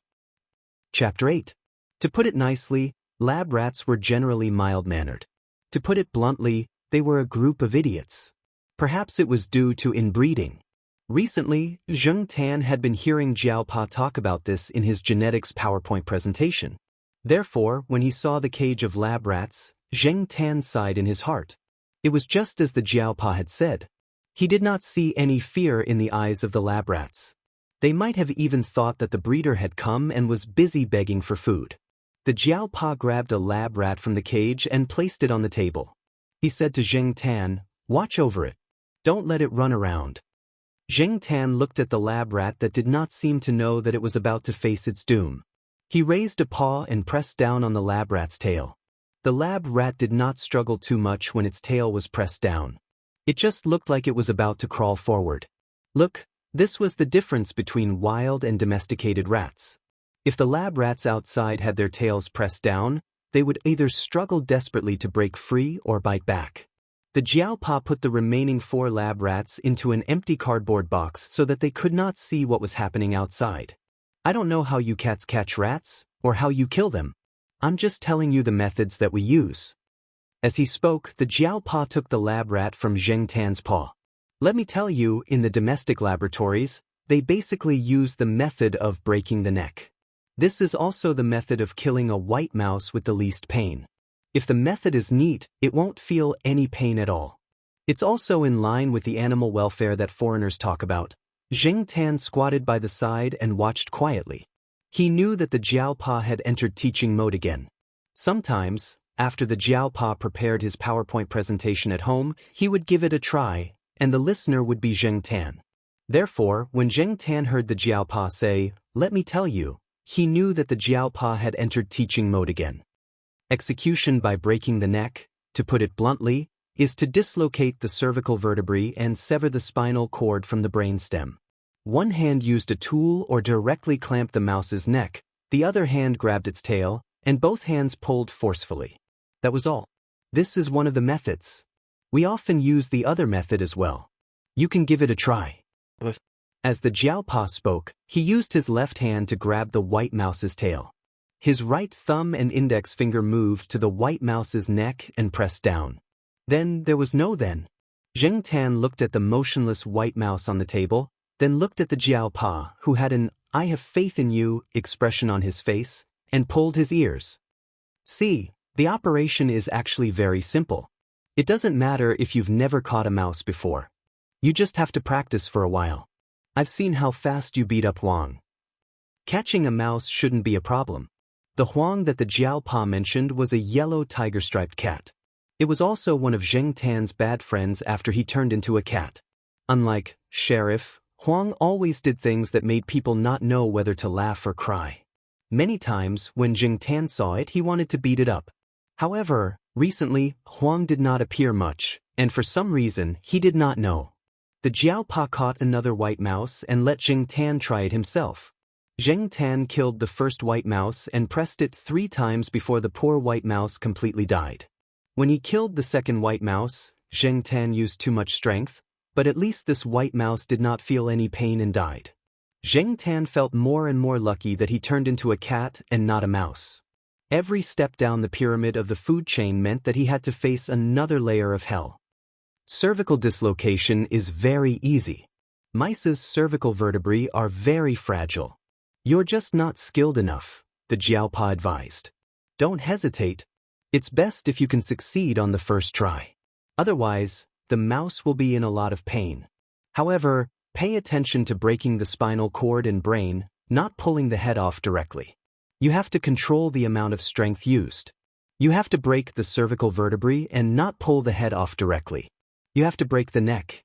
Some of my former students used too much strength and directly caused the pressure in the mouse's eyeballs to be too high. Zheng Tan was speechless. This is so King scary. Zheng Tan looked at the Jiaopa's calm face when he said these words. Suddenly, he felt that the Jiaopa's eyes seemed to be shining with a cold light. Zheng Tan remembered a conversation he had with a group of fair-weather friends when they went to a nightclub. At that time, someone said, "In fact, the most powerful killers are not those who look fierce on the outside, not those who carry big knives with tattoos and wear nose rings, and not those who play with knives and guns all day long to show that they are very powerful. It's those who look normal on the outside but can easily take a life in the next moment without batting an eyelid." Therefore, from a certain point of view, some experienced experimenters were somewhat similar to killers. Experimenters who entered the experimental state were King scary. Zheng Tan thought about it again. Perhaps Associate Professor Jiao was the only person in the world who taught his cat how to break the neck of a mouse. After killing the third and fourth mouse, Zheng Tan obviously felt a lot better. At least these 2 mice had a more dignified death compared to the previous 2 mice. Of the 5 mice, the Jiaopa demonstrated by killing 1 mouse, and the other 4 were killed by Zheng Tan. After cleaning up the 5 dead mice, the Jiaopa turned around and went into the back room. Not long after, he came out with a bigger cage. There were still 5 mice inside, but they were much bigger in size. These are rats. The rats used in the laboratory are albino variants of the Norvegicus norvegicus. Use the same method as before, but use more strength. It's still a little bit. Find the key points, control the strength, and succeed in 1 hit. Do you need me to demonstrate? Zheng Tan shook his head. Good boy. Zheng Tan was speechless. Just as the Jiaopa said, the rats were a little bit more difficult. However, after testing the 5 rats, Zheng Tan was already familiar with it. Do you still want to practice? The Jiaopa asked. Zheng Tan shook his head. Very good. Let's stop here for killing mice. Let me tell you, Zheng Tan pulled his ear. Here we go again. Although they had killed all the mice, the Jiaopa was obviously still in teaching mode. In our laboratory, other than the commonly used cervical dislocation method to kill rats, there are other methods such as decapitation, bloodletting, beating, anesthesia, and gas. For example, We use the marrow destruction method for frogs. A needle is enough. I'll be teaching an animal anatomy class next week, and I'll be dissecting bullfrogs. I'll bring one back for you to demonstrate. Oh, and you have to pay special attention. Most of the cats and dogs in the laboratory are killed by air embolization. After a pause, the Jiaopa looked at Zheng Tan and said, "Do you understand this?" Zheng Tan shook his head. His muscles were a little stiff, and the fur on his back and tail was still standing. He felt that the temperature around him was very low. In layman's terms, this method is to inject air into the veins. Zheng Tan shivered. Even if he didn't know much about this, he knew what would happen if air was injected into the veins. The air enters the bloodstream and circulates to the lungs, blocking the pulmonary arteries and causing severe shock or death. For example, when you swim from deep water to a diving place, the change in pressure will cause the air in the lungs to expand. If you don't get rid of the excess air or don't get rid of it in time, it will be quite dangerous. Some passengers on the Titanic who fell into the water died this way. The Jiaopa suddenly realized that it was useless to talk about the Titanic to a cat, so he went back to the topic and made a conclusion. So, you have to be careful in the future. Stay away from dangerous objects and pay attention to self-preservation. After practicing the technique of killing mice, Zheng Tan had achieved his goal tonight. He also had a plan in mind. Although he was helpless when it came to catching mice, since he was a cat now, only a cat that could catch mice would be recognized. Even Huang, that idiot, could catch mice. Zheng Tan believed that he could do it too. When he returned to the villa, Zheng Tan saw a car parked in the open space. It was a familiar face with a military license plate. That meant that the fat guy had also come back from visiting relatives. While the Jiaopa went to park the car, Zheng Tan jumped to the balcony on the first floor and looked inside. Chapter 9. 3 months ago, when Zheng Tan saw Dapang for the first time, it was still small and thin. Now, it was developing in the direction of its name. Therefore, Zheng Tan admired the old lady who named Dapang very much. She was really amazing. Dapang, who was squatting on the instant noodles, seemed to have felt something strange on the balcony. It turned sideways and looked out of the window. As a result, because its movement was a little too big, the instant noodles under its butt made a crisp ka sound. Hearing this sound, Dapang immediately froze. Then, it drooped its ears and slowly turned back. It no longer looked at the balcony. Its back was very sad. Zheng Tan twitched the corner of his mouth. It seemed that he felt a little guilty. Well, it seemed that Dapang's supper tonight would have to be reduced again. The old lady who fed Dapang had a son who worked in the provincial military. Every month, the old lady would stay with the old lady for a week or two. Dapang would follow her. Sometimes, the old lady's son would come over to stay for a few days. Every time, Dapang would suffer. Zheng Tan remembered that during the military training in his freshman year, if he made a mistake, he would be punished by the instructor to stand in a military posture. But now, for a spineless cat, standing in a military posture was impossible. Therefore, Dapang was often punished to squat on instant noodles. After squatting, its rations would be deducted based on the degree of fragmentation of the instant noodles. On the other side, the Jiaopa had already parked the car. Zheng Tan turned around and jumped off the balcony railing. He followed the Jiaopa into the building to go home.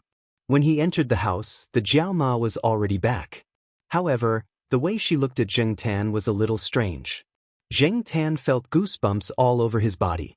After entering the room, Zheng Tan hid behind the door and pricked up his ears to listen. "What's wrong?" the Jiaopa asked.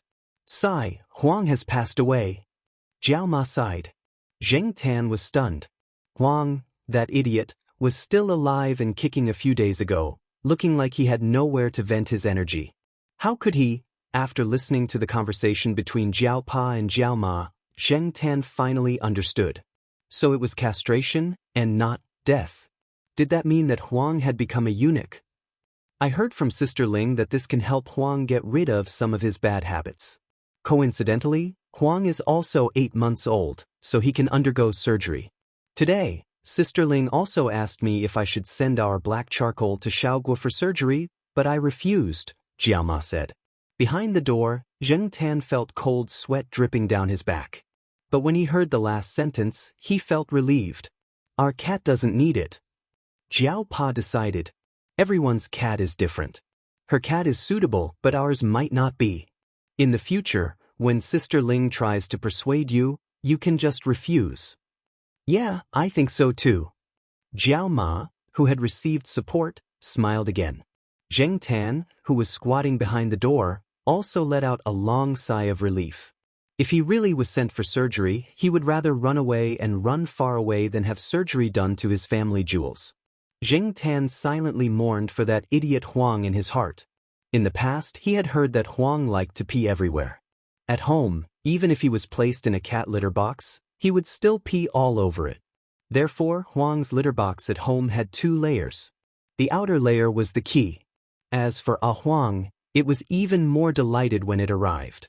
Many places in the Dongfang family compound could smell its urine. Zheng Tan had whipped it many times for this, but it was obvious that it was the type that would not change no matter how hard he tried. Since Huang's life wasn't in danger, Zheng Tan didn't have to worry anymore. Since he knew that he had become like this, Zheng Tan had been telling himself to try his best to adapt. The next day, the otaku came knocking on the Jiao family's door with dark circles under his eyes. It was Saturday, and the Jiao Yuan and the others were at home, eating breakfast. Yoshatu so early? Jiao Ma was a little surprised. So early? It was already past 9 o'clock, wasn't it? Gu Yuzi looked at the bright sunshine outside, and then looked at the Jiao Yuan. The two continued to silently struggle with the egg noodles in their bowls. However, for Xiao Chu, who usually slept late and woke up late, it was indeed very early. Jiao Ma knew this, and that was why she was surprised that comrade Xiao Chu woke up before noon, which was rare. Xiao Chu forced a smile, looked around the living room and asked, "Brother Jiao isn't here?" "He has an experimental class today, so he left early in the morning. Do you need to talk to him about something? If it's urgent, I can call him," Jiao Ma said. It's nothing urgent." Xiao Chu's eyes fell on a low stool next to the dining table and saw the black cat eating noodles. He said to Jiao Ma, "Sister Gu, can I borrow your cat?" Jiao Yuan and Gu Yuzi, who were busy with their breakfast, put down their chopsticks at the same time and looked at comrade Little Chu, who was standing at the door awkwardly. Last month, at a certain time and place, someone had propped himself up with one hand on the wall and the other on his waist and proudly said, "There's not a single mouse in my house." Seeing the two children's eyes, Xiao Chu felt even more awkward. He coughed and said to Jiao Ma, "I mentioned this to Brother Jiao yesterday." Jiao Ma didn't think there was anything wrong with it. It was a good thing that someone wanted to borrow her cat, and it showed that her cat was capable. This made Jiao Ma feel an inexplicable sense of pride. Jiao Ma waved her hand. "It's not a big deal.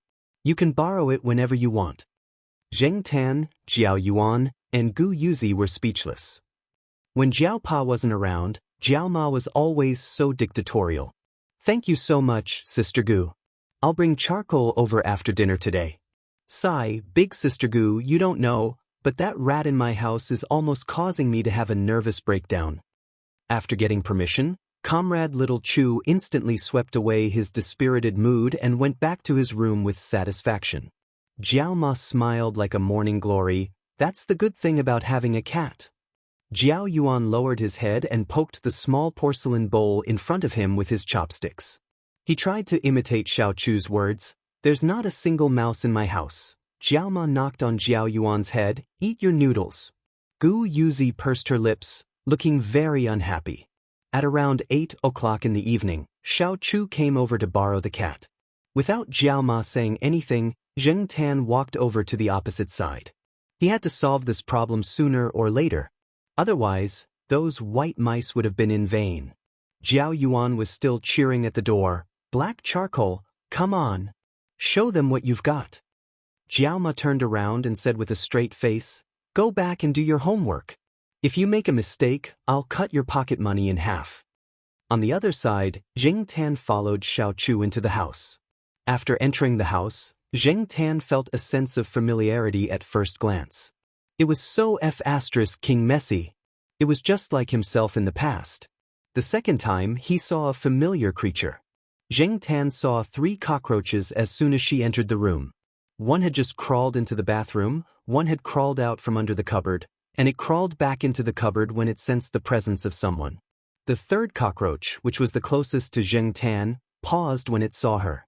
It shook its long antennae and quickly crawled into a pile of magazines. Chapter 10. Xiao Chu, of course, saw the cockroaches at the door. The moment he saw the cockroaches, he was actually imagining a magnificent scene of a black cat pouncing on the cockroaches. Unfortunately, the black cat in front of him only calmly glanced at it, then jumped onto a relatively clean chair and lay down with its eyes closed to rest. It didn't even look at the still warm taro ribs and sweet and sour pork on the dining table next to it. Xiao Chu suddenly felt like he was choking. He then looked at Xianxia, who was lying on the chair with his eyes closed and didn't seem like he was going to move at all. He then looked at the food without a table cover. After thinking about it, he decided to ignore it. He turned off the lights in the living room and moved his feet into the room. After sitting down, Xiao Chu opened a community forum and found a post that was posted a few days ago. He replied to a comment, "Nonsense, my rats don't eat cockroaches, and the cats I found also ignore cockroaches when they see them." After discovering that there were rats at home and that the rat trap at home didn't work, Xiao Chu's first thought was to post on the internet for help. Buying rat traps and rat traps was a suggestion from a netizen. Under the post, there was a netizen who summarized the reason why rats became smart.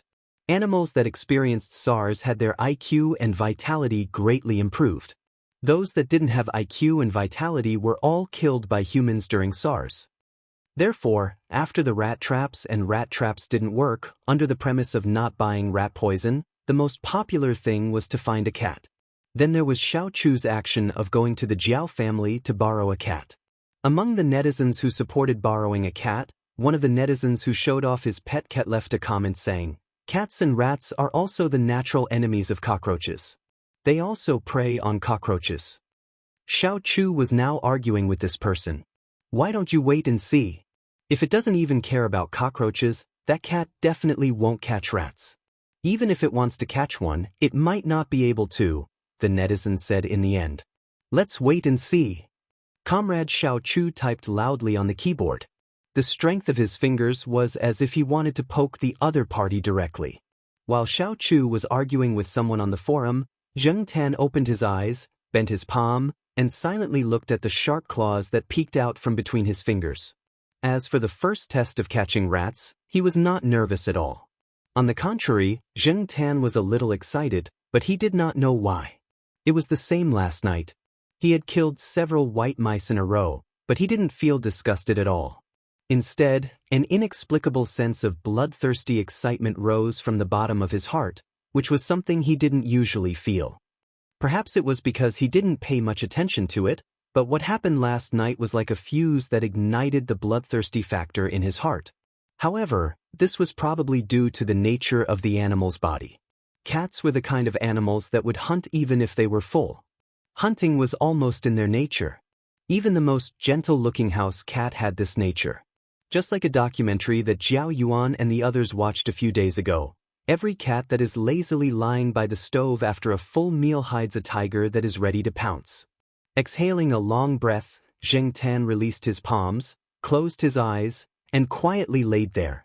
However, his ears were propped up, and from time to time, they would twitch because of some movement. However, because these sounds were not caused by the rats, Xianxia did not move. Time slowly passed, and the night was getting darker. Xianxia did not find any movement from the rats, but there was the smell of rats around, which proved that the rats had come out not long ago. Xianxia was not in a hurry. He quietly waited in the dark, messy living room. With the light from the bedroom, Xianxia was able to see the entire living room clearly. Most of the people in the East Side family compound were asleep, and the surroundings were no longer noisy. The Jiao family must have gone to bed at this time as well. In the living room, other than Xiao Chu's typing and cursing, there was no other movement. Xianxia's ears twitched, and he suddenly opened his eyes.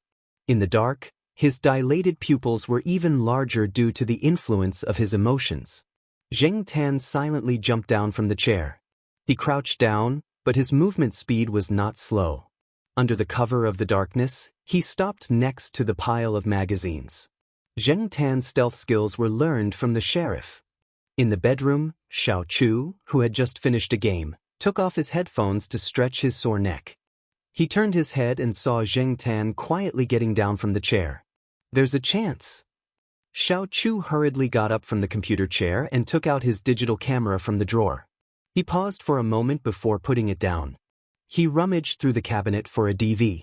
After turning it on, he tiptoed out of the room. Unexpectedly, Xiao Chu's phone suddenly rang, scaring him.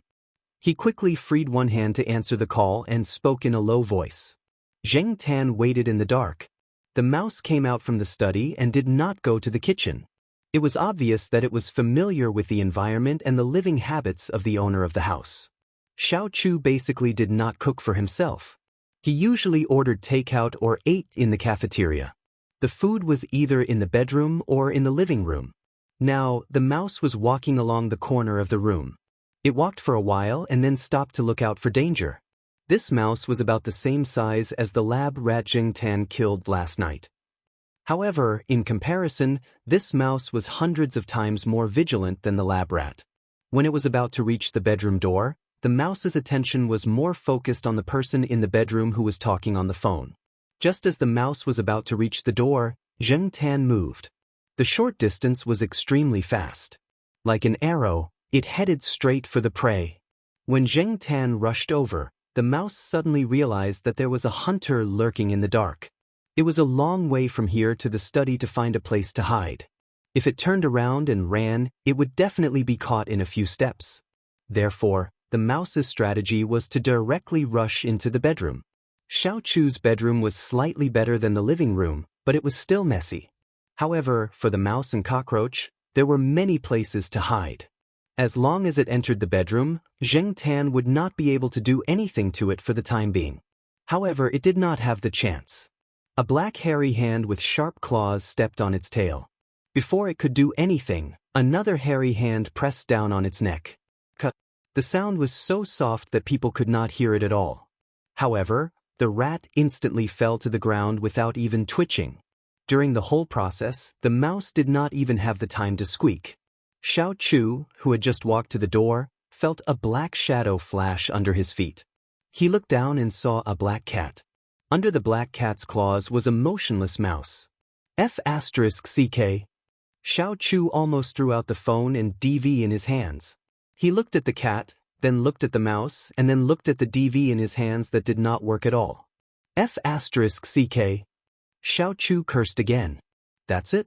Shouldn't it first chase around the house, then play with it in the palm of its hand when it caught up, and finally eat it when it was about to die? F***CK. I didn't even say a few words on the phone, and it's over here? What was he trying to do with such a clean claw technique? This is absolutely crazy cool and domineering, isn't it?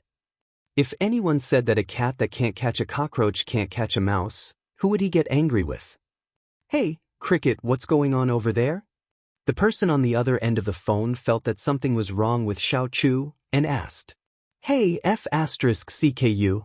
Xiao Chu hung up the phone directly and turned on the living room light so that he could see more clearly. Xiao Chu took down the 2 chopsticks stuck in the unfinished lunchbox and poked the mouse. It did not move. Is it really dead? As if feeling that the chopsticks were not suitable for his hands, Xiao Chu threw them away and ran to the kitchen to get the fire tongs that he had not used since he moved in. He held the mouse and swung it around, as if to make sure that the mouse was really dead. He then used a digital camera to take photos from all angles, and then immediately returned to the computer. He stopped playing games and hurriedly posted the photos on the forum, vividly describing the scene just now. As a result, many people who replied to the post said that they did not believe it.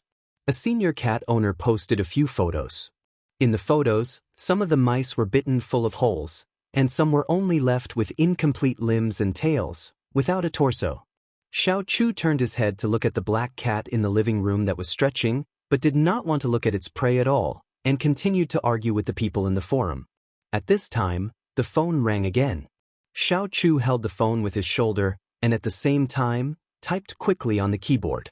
Zheng Tan walked around the house, and did not find the smell of other mice, so he did not wait there quietly. Just as he was about to go back to the chair and take a nap, Zheng Tan moved his ears, and he seemed to hear someone singing downstairs. Walking out of the room, Zheng Tan went to the balcony, filtered out the sound of Xiao Chu's phone call and typing, and listened carefully. This time, he heard it clearly. Last night's stars have fallen and disappeared into the distant Milky Way Yingten. The voice that was deliberately lowered but could not hide its special characteristics, the vibrato that was sung in order to express the emotions of the song, and the tune that was older than Zheng Tan. Chapter 11. Xiao Chu lived in a special apartment downstairs. Its uniqueness lay in the owner's pet, a rare species of blue-purple macaw. The bird was called General, and it was a tall, rich, and handsome parrot. This guy's value was comparable to a 100-square-meter house in the center of Chuhua City, and its value was still rising. It had a high IQ, was proficient in many languages, and had an eye-catching appearance. Coupled with the principle that rare things were valuable, it would be strange if this B***-starred bird's value was not high. Unlike most of the balconies in the apartment building, the balconies of the apartment on the 4th floor were all surrounded by thick barbed wire, mainly to prevent the bird from flying out. They were not afraid that it would fly away, but they were afraid that it would bully people and animals. This guy looked normal, but in fact it was full of evil tricks. General had a nickname, the Cat's Worry. This guy especially liked to bully cats, and especially liked to bite their ears.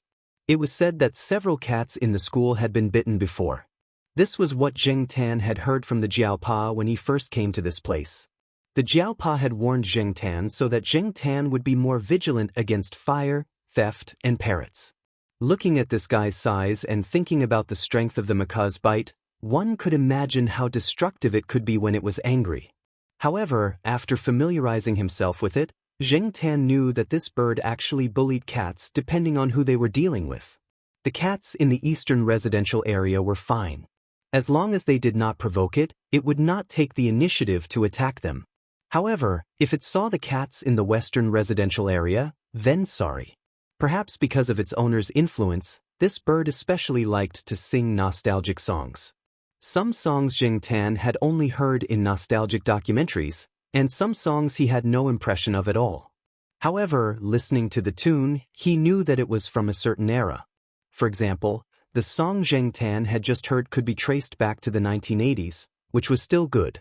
What surprised Zheng Tan the most was this bird's ability. If the average parrot's IQ was close to 4 or 5 years old, then the one downstairs was probably comparable to an adult, and it was a genius. Why did he say that? The birds downstairs were still singing in a low voice. Zheng Tan could not help but look up at the starry sky helplessly and let out a long sigh. Then he scanned the balcony and found a metal mosquito coil. He pushed it to the railing, stretched out his claws, and gently tapped it.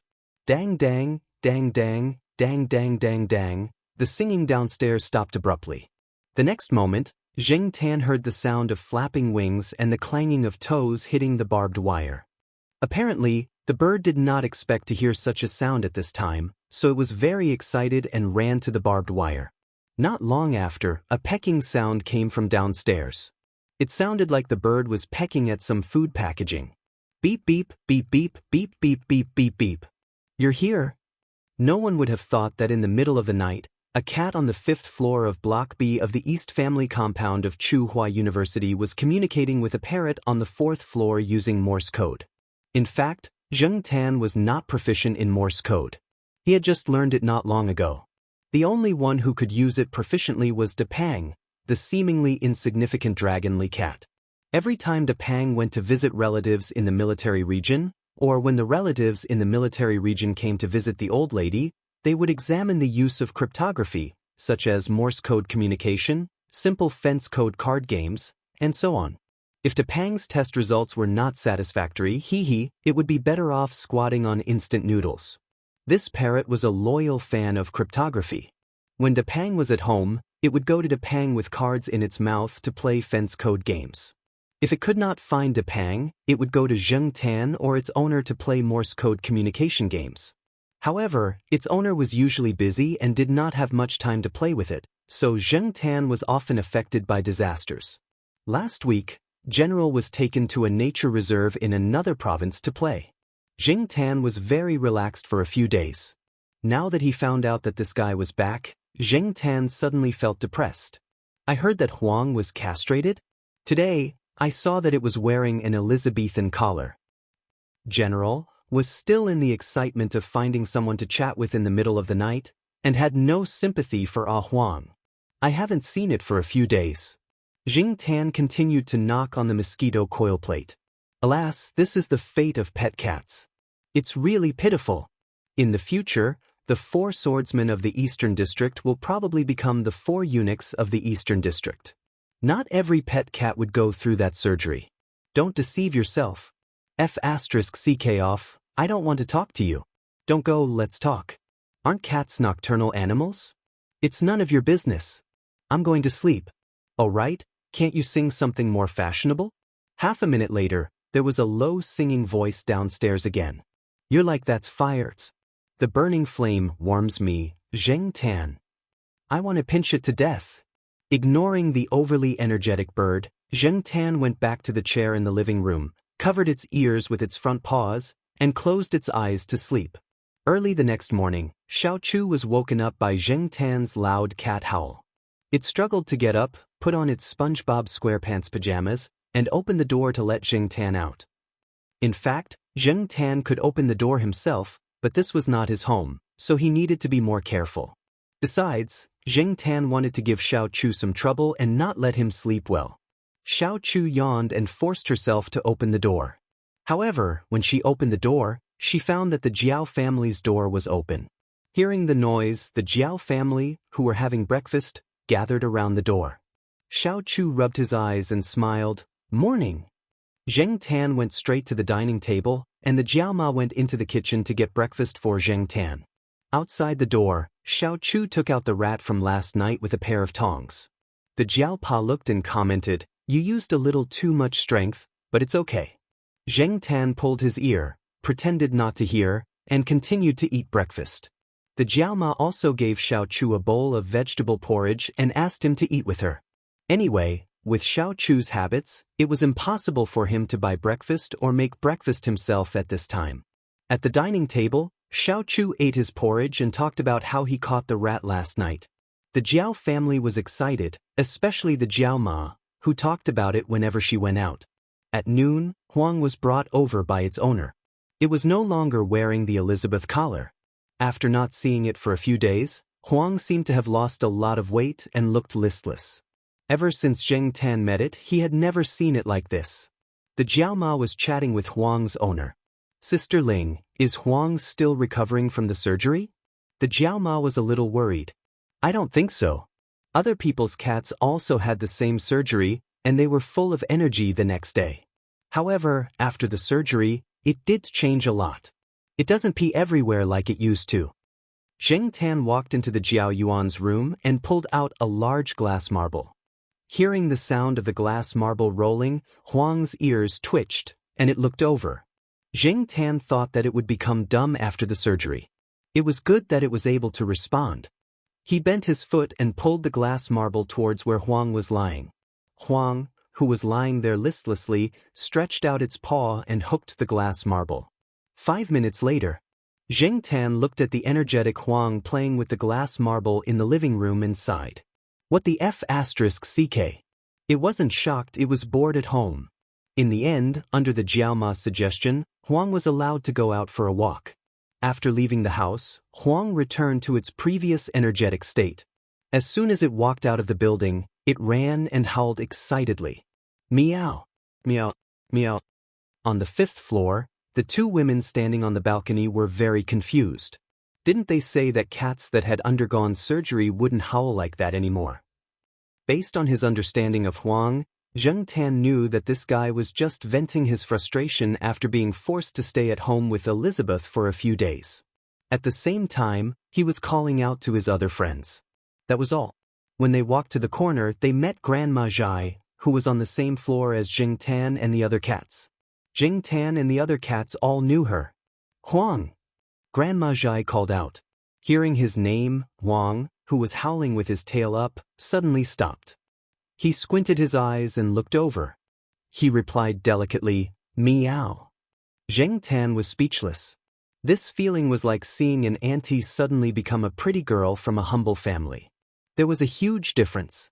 They continued to trot along the familiar forest and came to the small forest next to the family area. Depang and Sheriff, who had been summoned by Huang's howl, were already there. Depang still looked sleepy with half-closed eyelids. As for Sheriff, he was chewing something in his mouth. It was probably some kind of insect. The four cats walked a little deeper into the forest. Zheng Tan moved his ears. There seemed to be other people in the forest. He looked up and saw a touch of blue on a tree in front of him. It was General. The yellow crescent-shaped mouth of that guy always made Zheng Tan feel that it was smiling slyly. Huang looked up and saw General. He opened his mouth. Meow. General, in the tree, heard the sound and looked at the four cats under the tree with his yellow eyes. He then raised his paw without an anklet to his mouth. Shoo! Zheng Tan was speechless. Chapter 12. Zheng Tan climbed up the tree and looked in the direction of the sound. Not long after, Zheng Tan got a general idea of what was going on. It was similar to the 8 o'clock show that Jiaoma had watched some time ago. The only difference was that the woman didn't cry or make a scene. After watching for a while, Zheng Tan got impatient. He went down the tree for a walk and let the bored parrot stay in the tree to watch the real 8 o'clock show. At least it wouldn't disturb Zheng Tan. Zheng Tan hoped that the 8 o'clock show would be released for a whole day or continuously. This idea was very immoral, but what was a moral thing? That thing had been kicked in the corner for as long as Zheng Tan could remember. Occasionally he would pick it up and look at it. When it wasn't related to his own interests, that thing would stay in the corner and mold. Zheng Tan wouldn't even look at it. Under the tree, Fatty was the only one lying there in a peasant's posture. His eyes were closed as if he was about to fall asleep.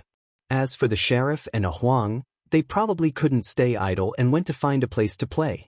In this area, there were only a few places that the cats often went to, so Zheng Tan didn't have to worry about not being able to find the two cats. Even if he couldn't find them, they would answer if he called them. They wouldn't run far. He flicked his tail and tapped Depang, indicating that it should follow him. This guy looked like he didn't get enough sleep all day. At first, Zheng Tan thought that it was because he overused his brain, but later he found that Depang still looked the same even if he didn't use his brain. However, who would have thought that such a sleepy-looking fat cat could use Morse code so skillfully? You can't judge a book by its cover, and the same goes for cats. Not far from the family compound, there was a small supermarket called Dongyuan Supermarket. Recently, Dongyuan Supermarket had been renovated. There was some sand piled up at the back door. Today, the workers were off, so there weren't many people at the back door of the supermarket.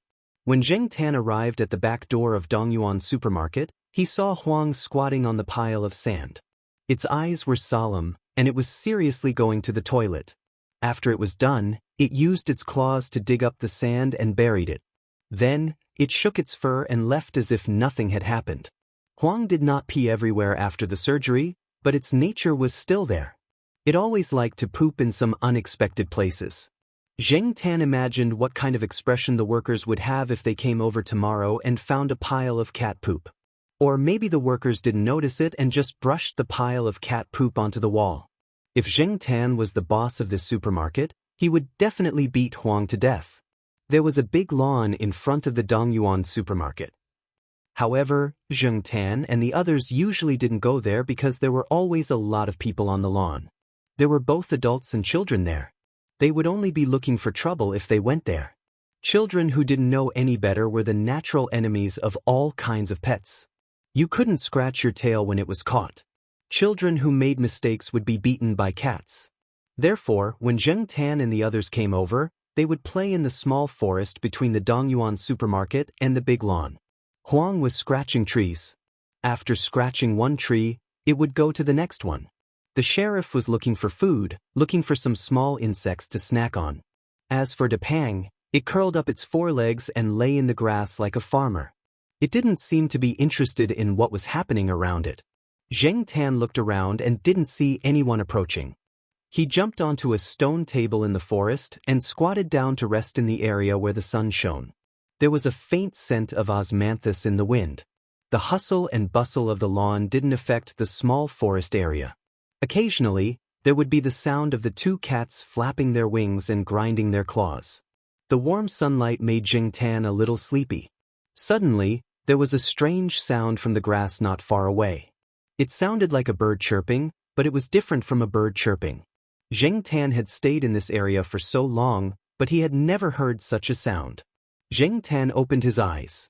In the place where the sound came from, Huang was raising one of its forelegs and twisting its neck left and right, as if it was considering where to start. The sheriff on the other side heard the sound and ran in that direction. The next moment, a furry ball ran out from there. A guinea pig? In the words of the locals, it was also called a Dutch pig.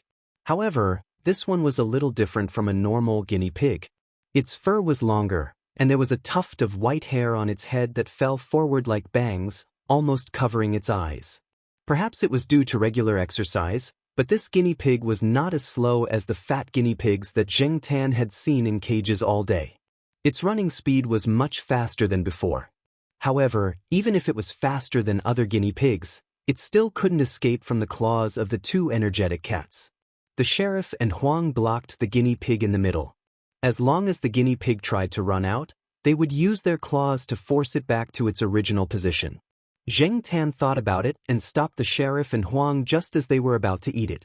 The guinea pigs in the school were all raised as pets. They weren't lab rats, so you couldn't play with them and eat them however you wanted. Moreover, this breed was a little special. Jingtan had just observed the guinea pig's fur. It was very clean and had probably been carefully combed. The breeder valued this guinea pig very much. No one could guarantee that there wouldn't be any traces left after eating it. If the breeder came to find them, it would definitely cause trouble. The lawn was nearby, so the guinea pig should have come from there. When Jingtan slapped Huang away, the guinea pig didn't immediately take the opportunity to run away. Instead, it stayed in place and looked at the cats vigilantly. Finally, as if it had made a decision, it moved little by little to Jingtan's side. Jingtan was speechless. Did it think that he wouldn't eat it? It had to be said that sometimes animals' sixth sense was very accurate. Jingtan swung his tail and was about to move further away from the guinea pig when he saw a figure from the corner of his eye. A stranger's figure. If it was just a stranger, Jingtan wouldn't be so shocked. The reason why he was shocked was that he and the other three cats didn't notice that someone was approaching. He didn't even know how long this person had been there. Was he hiding nearby just now? Jingtan's gaze fell on the person's hand. The person's palm was facing inward, and his body was slightly covering his right hand. When their eyes met, Jingtan thought of the Jiaopa's gaze when he killed the lab rats that night. However, the Jiaopa only showed that kind of gaze to the lab rats. The man in front of him made Jingtan feel even colder. This person had killed more than just lab rats. Huang was only shocked by the sudden appearance of the person. Then he focused his attention on the furball that was hiding beside Jingtan. He raised his paw and tried, but he still didn't give up. Jingtan slapped Huang. Didn't this idiot see that there was a dangerous person here? Even when he was slapping Huang, Jingtan's gaze didn't leave the stranger. This person gave him a very dangerous feeling. He and the others were like the lab rats that were placed on the lab table that night. They couldn't escape and were waiting for their necks to be broken. Fatty was no longer lying on the grass. He sprang up with a whoosh, his back arched, his hair standing on end, his ears pulled back, and his eyes no longer had their usual sleepy look. Instead, they revealed an ominous glint. His throat issued a warning woo woo, as if he was facing a formidable enemy. This was the first time that Jingtan saw Depang like this since he met him. Perhaps they were influenced by Jingtan and Depang, but the other two were also looking at the person with vigilance. Although they were a little stupid and careless, Huang and the sheriff didn't run away alone at the critical moment. How loyal! The sheriff was actually prepared to run away, but he realized that the other three didn't move. He also stayed there with his fur standing up. What should I do? Jingtan's mind was spinning. Running away immediately was one of the better methods, and it was also the most commonly used method. However, Jingtan wasn't sure if he could leave safely. The other party's gaze was still locked on them, as if any movement would trigger the danger line.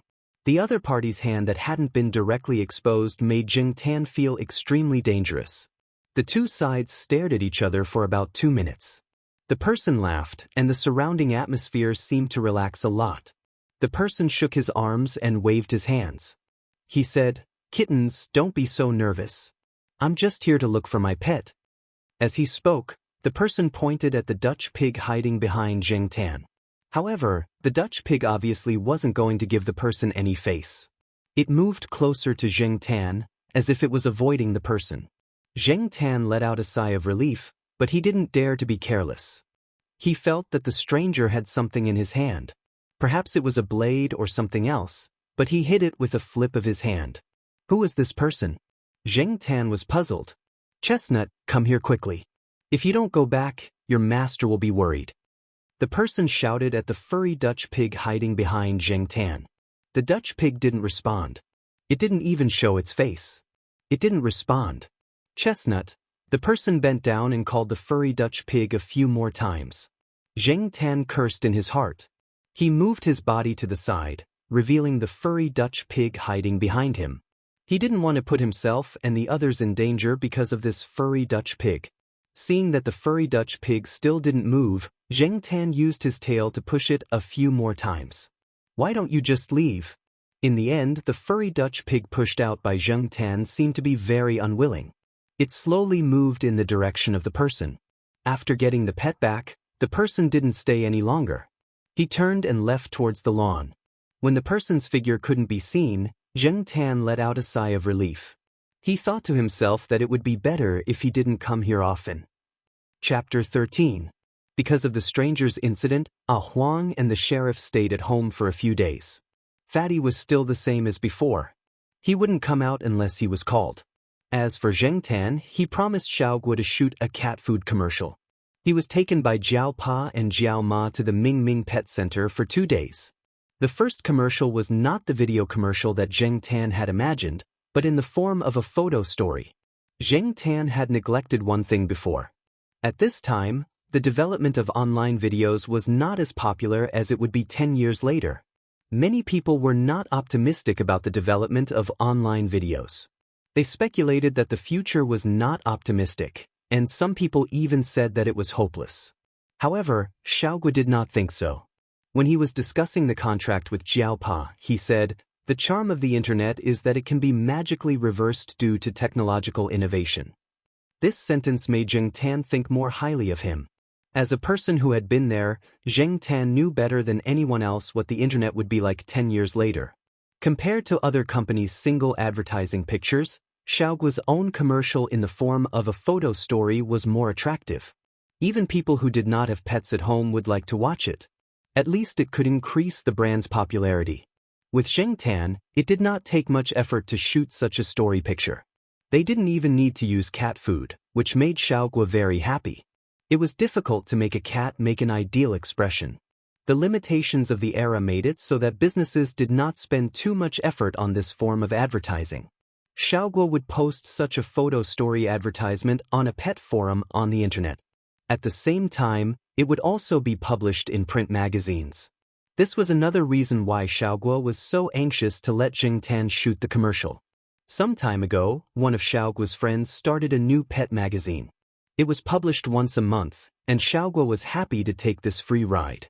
In fact, before Jing Tan came to the pet center, Xiaoguo had tried to shoot other cats. Some of them were expensive breeds, but the shooting process and effect were it made his stomach hurt. However, after Jing Tan came, the shooting went smoothly. Every movement and every look did not require much talking. Therefore, Xiaoguo's stomach did not hurt anymore. He also saved cat food. He quickly asked Jiao Pa to sign the contract. Because Pet Magazine was a monthly magazine, Jing Tan only needed to shoot it once a month. For Jing Tan, shooting the commercial was not a big deal. In addition to making some extra money, Jing Tan also had a playful attitude. The funniest thing was that at the end of the story picture, there was a small line of words, "Actor, Black Sea." It was Xiaoguo's habit to label the pet's name. The Black Sea was Jiao Pa's idea. It did not directly use Jing Tan's real cat name, which was also a kind of protection for Jing Tan. As for the Black Sea, Xiaoguo also asked why. Jiao Pa's explanation was that black was black, and sea represented carbon in the periodic table of elements. So, for the first time shooting a cat food commercial, Xiaoguo transferred 1,000 yuan to his card. Jiao Ma said it was much more than expected. 1,000 yuan was really nothing for Zheng Tan in the past, but now it was a rare reward. Jiao Pa also made a bank card for Zheng Tan. It was specially used for Zheng Tan to deposit advertising fees. In fact, it was not only Zheng Tan. Jiao Yuan and Gu Yuzi also had their own bank cards. They would deposit their New Year's money, exam rewards, and pocket money. But now the cards were in Jiao Pa's hands to prevent them from misusing them. This was Jiao Pa's unique way of teaching. But what puzzled Zheng Tan was why Jiao Pa would use this method on a cat. Sometimes Zheng Tan did not understand what Associate Professor Jiao was thinking. But no matter what, after 3 months of working together, Zheng Tan had a certain understanding of Jiao Pa. At least he was sure that Jiao Pa would not harm him. He did not know if it was because scientific researchers were particularly receptive to unusual things. If outsiders knew how Associate Professor Jiao got along with his cat, they would be so shocked that their eyeballs would pop out. Including Jiao Ma, Jiao Yuan, and Gu Yuzi, no one knew how Zheng Tan interacted with Jiao Pa. After shooting the advertisement, Zheng Tan did not have much to do. After staying at home for 2 days, he could not help but go out for a walk. This time, he did not find anyone suspicious. He went to the lawn to observe again. He did not see the person from last time, but he saw the guinea pig. A little girl, not much older than Gu Yuzi, and her mother were watching the furry guinea pig walk on the lawn. Zheng Tan decided to stay away from the mother and daughter in the future to avoid provoking that person again. One day, Zheng Tan came back from his walk. Before he entered the house, he sensed an unfamiliar presence. Guess? The atmosphere in the living room was not very good. It was too quiet. Jiao Ma was cooking in the kitchen, but she was also absent-minded. Jiao Pa and that person were sitting on the sofa and smoking. Neither of them spoke. The guest was about the same age as Jiao Pa. He did not seem to be in a good state of mind. His eyes were bloodshot, and he looked like someone who had stayed up for a few nights. Jiao Pa called that person Yuanzi. It was obvious that they had a good relationship. However, Zheng Tan did not understand why the two of them were so quiet and even a little depressed. Jiao Yuan had a small table in his room. When it was inconvenient for the two children to be around, Jiao Ma would bring out the small wooden table with the Chinese chess pattern so that Jiao Pa and Gu Yuzi could eat in the small room. Adult topics were not suitable for children to hear. Therefore, Zheng Tan was even more curious. What kind of topics were not suitable for children to be around? Zheng Tan jumped on his own chair and lay down to rest. He also wanted to understand the situation. Jiao Pa only looked at Zheng Tan and did not say anything. It was a silent consent. No matter how quiet he was before, after 3 glasses of wine, he opened his mouth.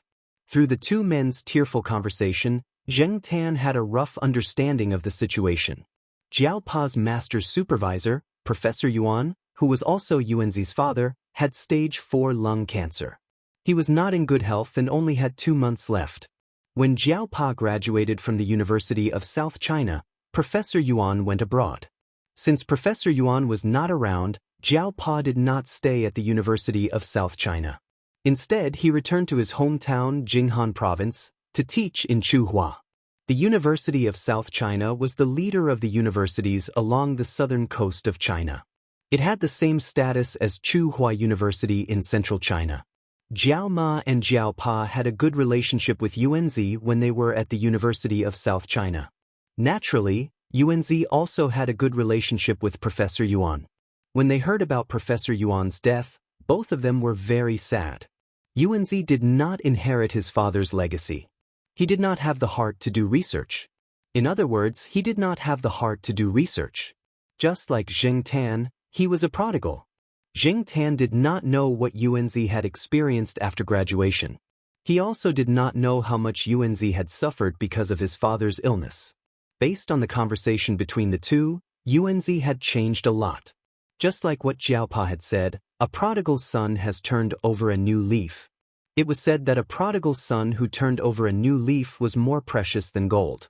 However, most of the time, a prodigal son would rather stay a prodigal son forever. This was because the price of turning over a new leaf was huge. He would rather not turn back in exchange for that price. So, if Fei Hang did not inform me that you came to Chuhua, you would have continued to carry on by yourself? You were going to hide it from everyone for the rest of your life. Jiao Pa's eyes were red. His voice was not loud, but it was trembling. It was obvious that he could no longer control his emotions. Jiao Ma did not say anything. She sat on the side and wiped her tears. The old man doesn't want too many people to know. He has stopped receiving all kinds of treatment. He just wants to close his eyes in peace at home, Yuanzi said as he sniffled. In the past, Jiao Pa was Professor Yuan's trump card. Back then, who in the University of South China's Life Sciences School did not envy Professor Yuan for having such a student? In addition to his son's inaction, Professor Yuan treated Jiao Pa like his own son. Jiao Pa's achievements today were all because of Professor Yuan's guidance. However, ever since Professor Yuan went abroad, the two of them only communicated through messaging apps or emails. It was not frequent. It seemed like Professor Yuan was always busy.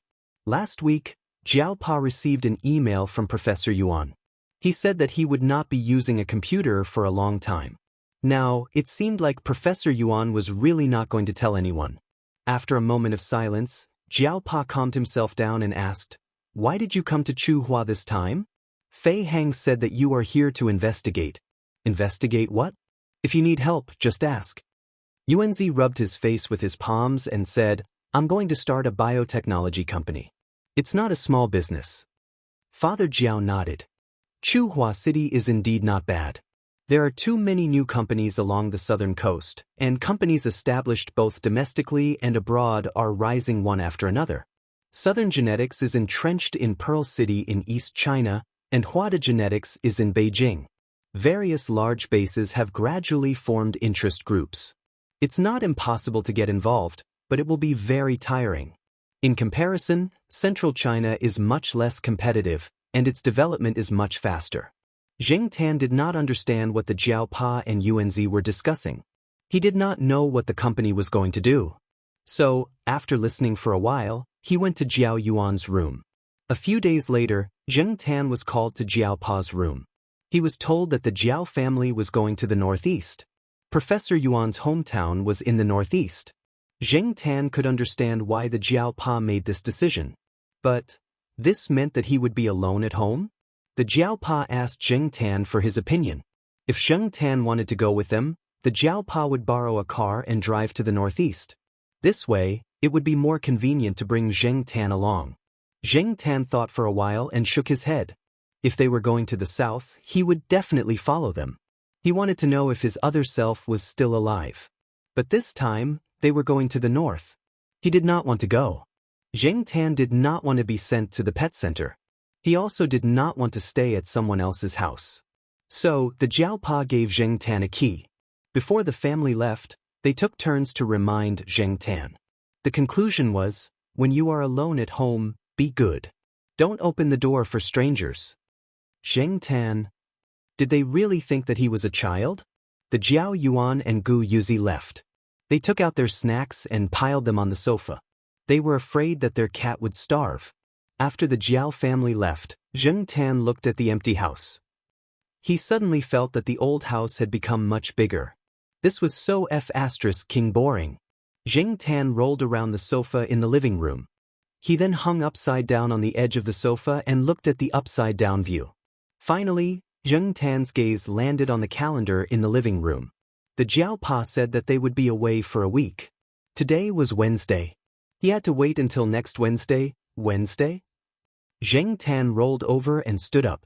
Every Wednesday was the day that Dongyuan supermarket would deliver new goods. The delivery truck would arrive at 4 or 5 p.m. and leave at 6 or 7 p.m. It was 4:30 p.m. now. Zheng Tan put the key that the Jiao Pa gave him around his neck and left the house. Chapter 14. When Zheng Tan went downstairs, he found a note on the corner of the stairs between the 5th floor and the 4th floor. Zheng Tan's eyes were on the same level as the note. Turn off the unnecessary power supply if you go on a long trip to avoid safety hazards. Close the doors and windows to prevent dust from blowing in. Remember to bring food. Please refer to the detailed instructions on the desk for the specific steps. It was the Jiao Pa's handwriting. Zheng Tan tugged at her ears and turned around helplessly. With some difficulty, she used the key hanging around her neck to open the door. She entered the Jiao couple's bedroom and jumped onto the desk. Sure enough, there was an open notebook on the desk. Everything she needed to do was listed out in detail. Zheng Tan read it once, walked around the house, turned off part of the power supply according to the instructions, and closed the doors and windows. After everything was sorted out, Zheng Tan went out with a bag of thumb pancakes in his mouth. He swiped the access card and went to a sycamore tree next to the cement road in the east side family compound. He climbed up the tree. There was a fist-sized hole on the third branch. Zheng Tan put the key and access card in the hole and then grabbed 2 leaves to cover the hole. Generally, there were few birds on the trees near the road in the east side family compound, including the stupid parrot. As for the other cats, they rarely climbed trees here. If they did, they would climb the trees in the woods, not the cement road. Therefore, Zheng Tan was relieved to leave the things here. After all, he couldn't go on a long trip with the access card and house key marked as a pet. It would be too inconvenient. Besides, it would be even more troublesome if he was caught doing something bad. After putting the things away, Zheng Tan went to the bushes next to the East Garden supermarket and waited for the opportunity to get into the car. The delivery driver was helping to unload the goods. After the last box was loaded, the driver leaned against the door and smoked. He turned his head and saw Zheng Tan squatting in the bushes. Next to him was a bag of thumb pancakes that children often ate. "Yo, Black Charcoal, are you going out to play again today?" The delivery driver recognized Zheng Tan. He was very familiar with this scene. The only difference was that the cat was carrying a bag of biscuits. Was it preparing to go on a long trip? Previously, Zheng Tan had taken these 2 delivery trucks to slip away twice. At that time, the delivery driver had complained a bit. However, after the Jiaopa gave him 2 cartons of cigarettes and a bottle of liquor, the delivery driver would smile like a chrysanthemum every time he saw Zheng Tan. As long as Zheng Tan took the truck, it meant that he would receive more gifts in the future. The cigarettes and liquor were all good stuff. They were sold for more than 100 renminbi in the supermarket near the central department store. Zheng Tan stretched himself and jumped into the back of the truck with the thumb pancake in his mouth. He waited for the driver to settle the bill with the supermarket owner and leave. There was nothing else in the truck today, so it was very clean. "Black Charcoal, today's goods have been delivered. I'm not going to the central department store. I'm going straight home. I'm not going through the east gate. I'm going through the back gate of the second north gate." Zheng Tan had taken a walk around the central department store the previous 2 times. It was 2 stops away from the east gate of the family compound. It would take about 20 minutes for people to walk there, but the tall buildings of Tsinghua University could be seen clearly from the central department store. The school was very big. It would take a few stops to walk from one end of the school to the other. The delivery driver was just saying. He didn't expect a cat to understand what he said. All he could do was to give the black cat a ride. As for where the cat was going, he didn't care. When it was almost 6 o'clock, the goods in the Dongyuan supermarket were all accounted for. The bill was also settled. The delivery driver called Zheng Tan and drove the truck to the second north gate. The sunset had turned orange and was about to fall below the horizon. At the north gate of the cafeteria, students were walking in and out. The last class had just ended. They were talking and laughing about the day's events. The truck passed by the north gate cafeteria. Zheng Tan, who was squatting in the shadow of the truck, looked at them. He thought about his past and suddenly felt sad. Before he came here, he was also a third-year student. When the small truck reached the fork in the road near the North District cafeteria, Zheng Tan saw a young lad wearing a white uniform riding a 28-year-old bicycle towards the North District cafeteria. If you ignored the words, Tsinghua University North Gate Cafeteria, printed on the left chest of his uniform, other people might think he came from a laboratory. The surrounding people were the future elites of the motherland. But this young man riding a 28-year-old bicycle and wearing a cafeteria uniform didn't have much envy in his eyes. He didn't have any inferiority complex. When the wind blew, the uniform looked like a high-end trench coat. He hummed a song, faced the red sunset, and still smiled brightly. Going out from the north gate of Tsinghua University, they didn't get close to the central department store. They could only look at the lights of the central department store from afar. Zheng Tan was familiar with the scenery there. The neon lights around the central department store were already lit up. The huge screen flashed, showing the prosperity of the metropolis. Zheng Tan looked at everything outside the truck. He was like an inharmonious bystander. He obviously saw a lot, but his mind didn't think about anything. He was in a trance. The truck went from the city center to the third ring road, to the suburbs. The night was getting darker and the wind was getting colder. The truck suddenly stopped. Zheng Tan, who was in a daze, bumped his head into the truck's partition. Zheng Tan raised his paw and scratched the fur on his head. Listening to the conversation outside, Zheng Tan knew that the truck driver had arrived home. He got up and shook the dust off his body. He jumped out of the truck with the bag of thumb pancakes in his mouth. Looking around, Zheng Tan decided to find a place to sleep first. He would go out in the morning. Although he was now a cat, he still liked to walk during the day. When Zheng Tan was looking for a place to spend the night, the phone in a dormitory of a graduate student dormitory in Tsinghua University rang. The person closest to the phone picked it up and respectfully said a few words. Then he said, "Please wait for a moment. He should have finished his shower. I will go and call him." Then he put the phone on the table and went to the bed diagonally opposite. The person on the bed was sleeping soundly. She was grinding her teeth and laughing. The other 3 people in the dormitory were shocked at the beginning, but now they were numb. The person who just picked up the phone pushed the person on the bed who was grinding her teeth and whispered, "Exen, your boss is calling. I said you were taking a shower in the bathroom. Don't say the wrong thing later." Hearing the words, "your boss," the person who was sleeping soundly suddenly woke up. She quickly climbed out of bed and ran to the bathroom to clear her throat. The voice of someone who just woke up was a little hoarse. Xian didn't want her supervisor to know that she was sleeping at night. She didn't want her supervisor to know that she was sleeping at night. Wouldn't that ruin her image in her boss' mind?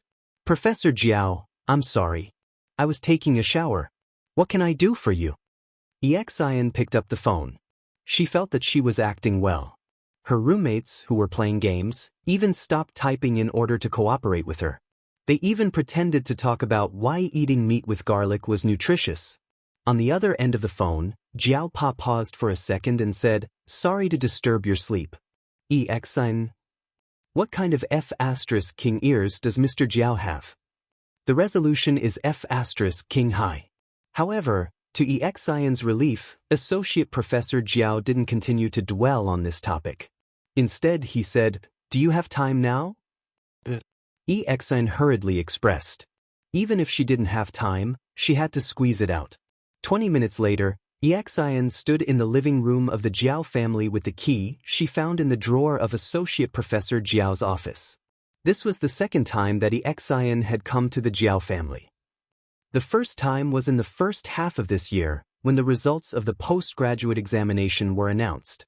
He was Associate Professor Jiao's first student. In addition, he was very capable, so Associate Professor Jiao attached great importance to him and invited him to have dinner with the Jiao family. Xian had never seen Zheng Tan before. When Zheng Tan went to the Jiao family building, no one knew about it except for the Jiao family. Therefore, Xian didn't know that her supervisor's cat was a little special. After looking around, Xian didn't see the cat. She went to the bedroom and used the phone in the bedroom to call Associate Professor Jiao back.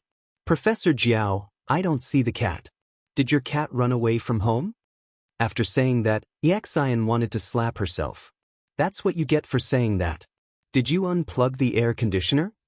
Jiao Pa asked on the other side of the phone. "Yes. The socket in the kitchen is also turned off." Xian hurriedly said, and described the situation in the house. "Professor Jiao, do you want me to buy a bag of cat food and put it here?" Xian asked.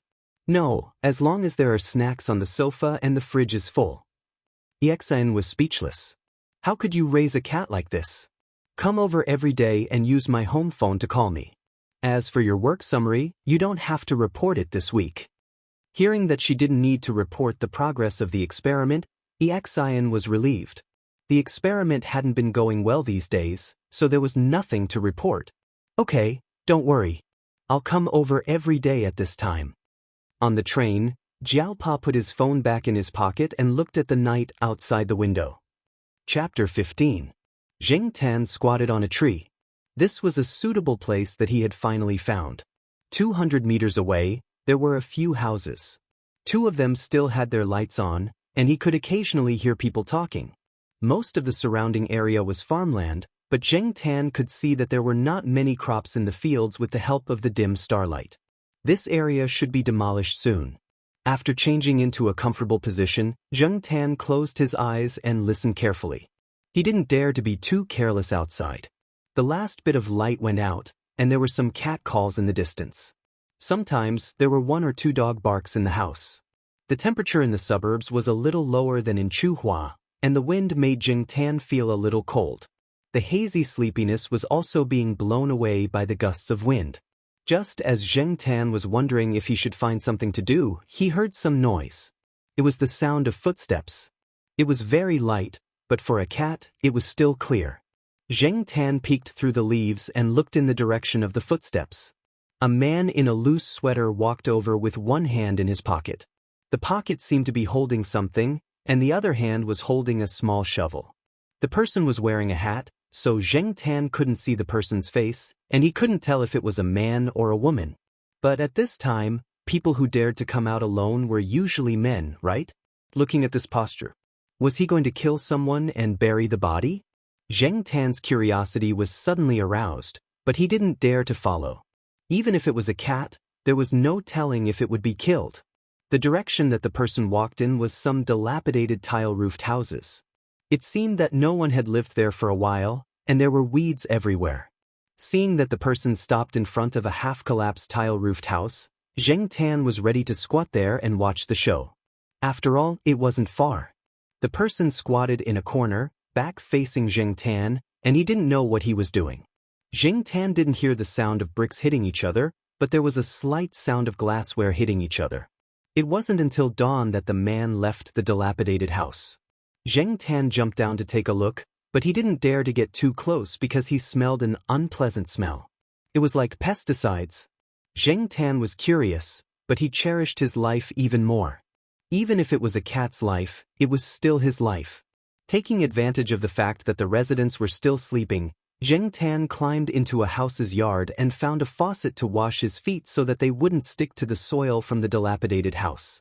The water was too cold, and there was no paper towel to wipe it off. Zheng Tan didn't want to lick the water himself, so he looked around and saw the clothes hanging outside the house. Only then did he wipe his claws on a long dress made of the best material. He stomped his feet on it, leaving a series of dust marks. After wiping his feet, Zheng Tan grabbed a persimmon from the persimmon tree in the courtyard, washed it, and took it away. A few dog barks came from next door. The dog probably heard Zheng Tan's movements. The sound was a little tender, and it should be an underage puppy. When Zheng Tan returned to the tree, the sky was much brighter. Not long after, there were sounds of people cursing from the house. The reason was the skirt that Zheng Tan used to wipe his feet. As the sun rose, the temperature gradually rose. Zheng Tan felt the warmth of the sun on his body. He yawned, stretched, tore open the bag of thumb pancakes, and began to eat breakfast. If it was too dry, he would gnaw on the persimmon. A brownish-gray puppy ran out of the house and played in the field. This should be the guy who barked a little earlier. There were a few hens pecking in the field that no one was managing. The puppy ran over and chased the hens away. One of the fat hens squatted down and didn't move when the puppy rushed over. After the puppy rushed over, it paused a little at the fat hen and took a few bites. It probably didn't even touch the hen's skin, so it continued to chase the other hens. The more it chased, the more it ran, and the more it chased. Every time the fat hen saw the puppy chasing it, it squatted down and didn't move. Every time, it could avoid being chased around. Sure enough, Depang's son also had great wisdom. The puppy was tired of chasing the hens, so it stuck out its tongue and jogged along the road by the field. Suddenly, its ears moved, and it stopped to look around. It looked in Jing Tan's direction and then ran over.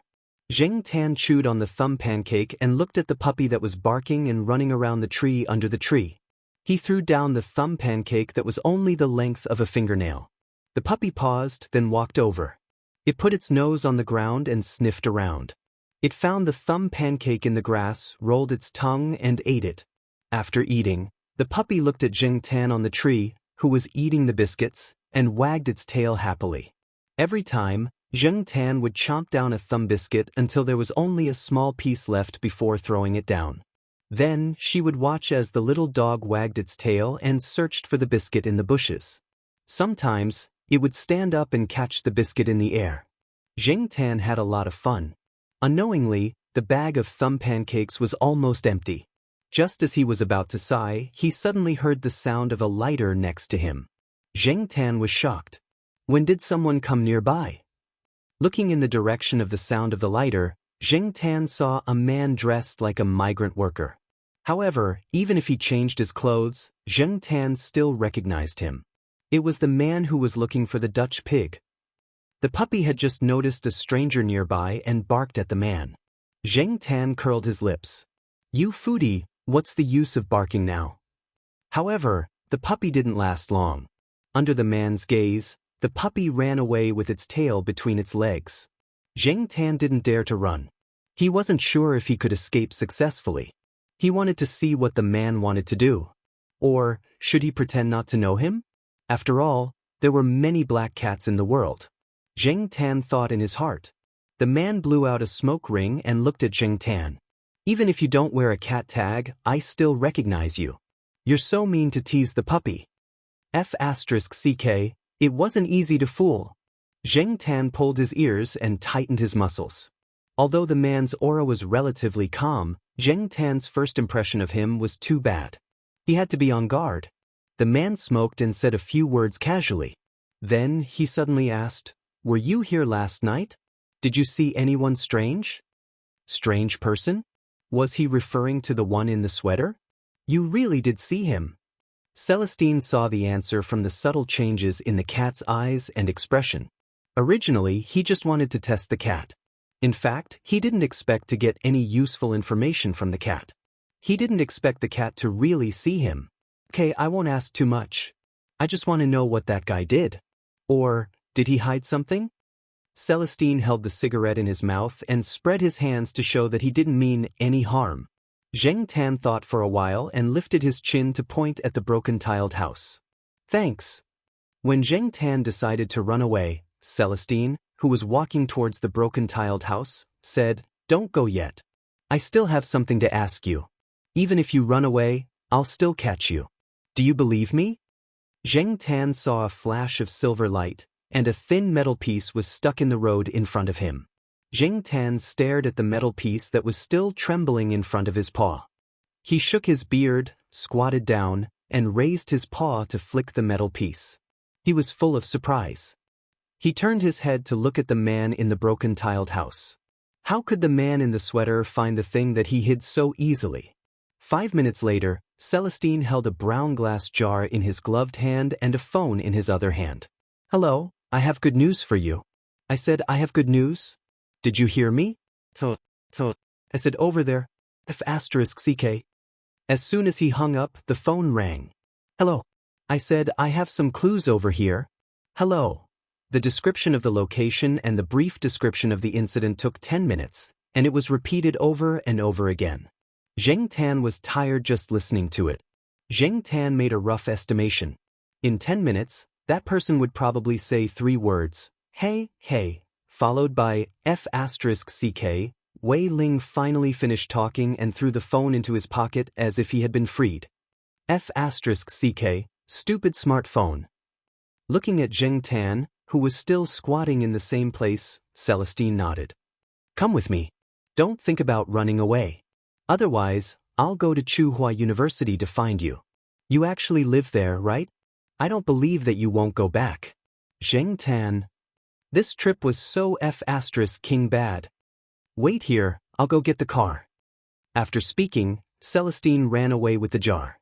Zheng Tan waited on the spot for 2 to 3 minutes before she saw the person riding a woman's bicycle over on the bumpy gravel road.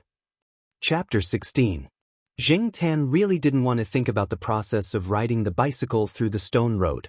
When they arrived at the destination that Celestine mentioned, Zheng Tan quickly jumped off the bicycle. He was so dizzy that he almost fell to the ground. This was a small 2-story building surrounded by private residential areas. However, this area was also within the demolition area. Many of the houses were empty, and the word demolition was written on the wall. Tall advertising signs were hung around the building. As the high-tech zone expanded, this area was bound to be demolished. Within 10 years, this area would gradually be covered by new high-tech enterprises. Celestine opened the door and pushed the bicycle into the house. He rummaged through the fridge and took out a handful of beef cubes. He sat on the sofa and watched TV while eating, ignoring Zheng Tan. Zheng Tan looked around and jumped onto the coffee table. She took the beef cubes from Wei Ling's side and tore open the wrapping paper to eat. On the way here, Celestine said that he would ride directly to Tsinghua University and send Zheng Tan back. Therefore, Zheng Tan wasn't in a hurry to leave. He couldn't leave even if he wanted to. 10 minutes later, the door rang. A man in a police uniform came in. Seeing Zheng Tan, the man said to Celestine in surprise, "Where did you pick up this cat? I don't want to raise it. You know, I'd rather raise a dog than a cat." "You don't need to raise it. It belongs to someone else. I'll send it back tomorrow." Celestine opened a beef cube and threw it into his mouth. He took out the glass jar and handed it to the man. The man didn't say much. He put on gloves and took the glass jar to the bathroom. After a while, he came out with a small bag. The bag was transparent, and the things inside could be seen. Jade, diamond, gold ring. Although it was only a small bag, it was worth a lot. "Did you see the person?" the man asked. Celestine shook his head and pointed at Zheng Tan. "This cat found it. Tisk bulsh *t. The man obviously didn't believe him. He turned around and said, "Tell me, what else did you find? I didn't hear you clearly on the phone. You should change your PHS. Otherwise, you won't be able to contact anyone once you leave the Central District." Celestine explained the situation of the dilapidated tile-roofed house.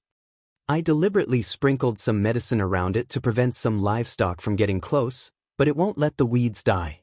The residents nearby had been busy moving away recently, so they didn't even look at the rundown houses overgrown with weeds. The bag was hidden very well, and the surrounding traces were cleaned up quite well. They were very careful. It's not the first time that person has done something like this. Of course it's not the first time. That person has taken several lives, so he's very familiar with this kind of thing. Only you can find it. If it were my subordinates, they wouldn't be able to find anything even if they circled that broken tile-roofed house for an entire day." The man in uniform flicked the bag in his hand. After thinking for a moment, he handed a folder behind him to Celestine. "Mail?" Celestine looked at the information in his hand and frowned. This was different from what he had guessed. He had been suspecting the only woman among the suspects. The results of the newly bought equipment in the bureau. How can it be fake? The man in uniform patted Celestine's shoulder. Brother, thank you for helping me find these evidence.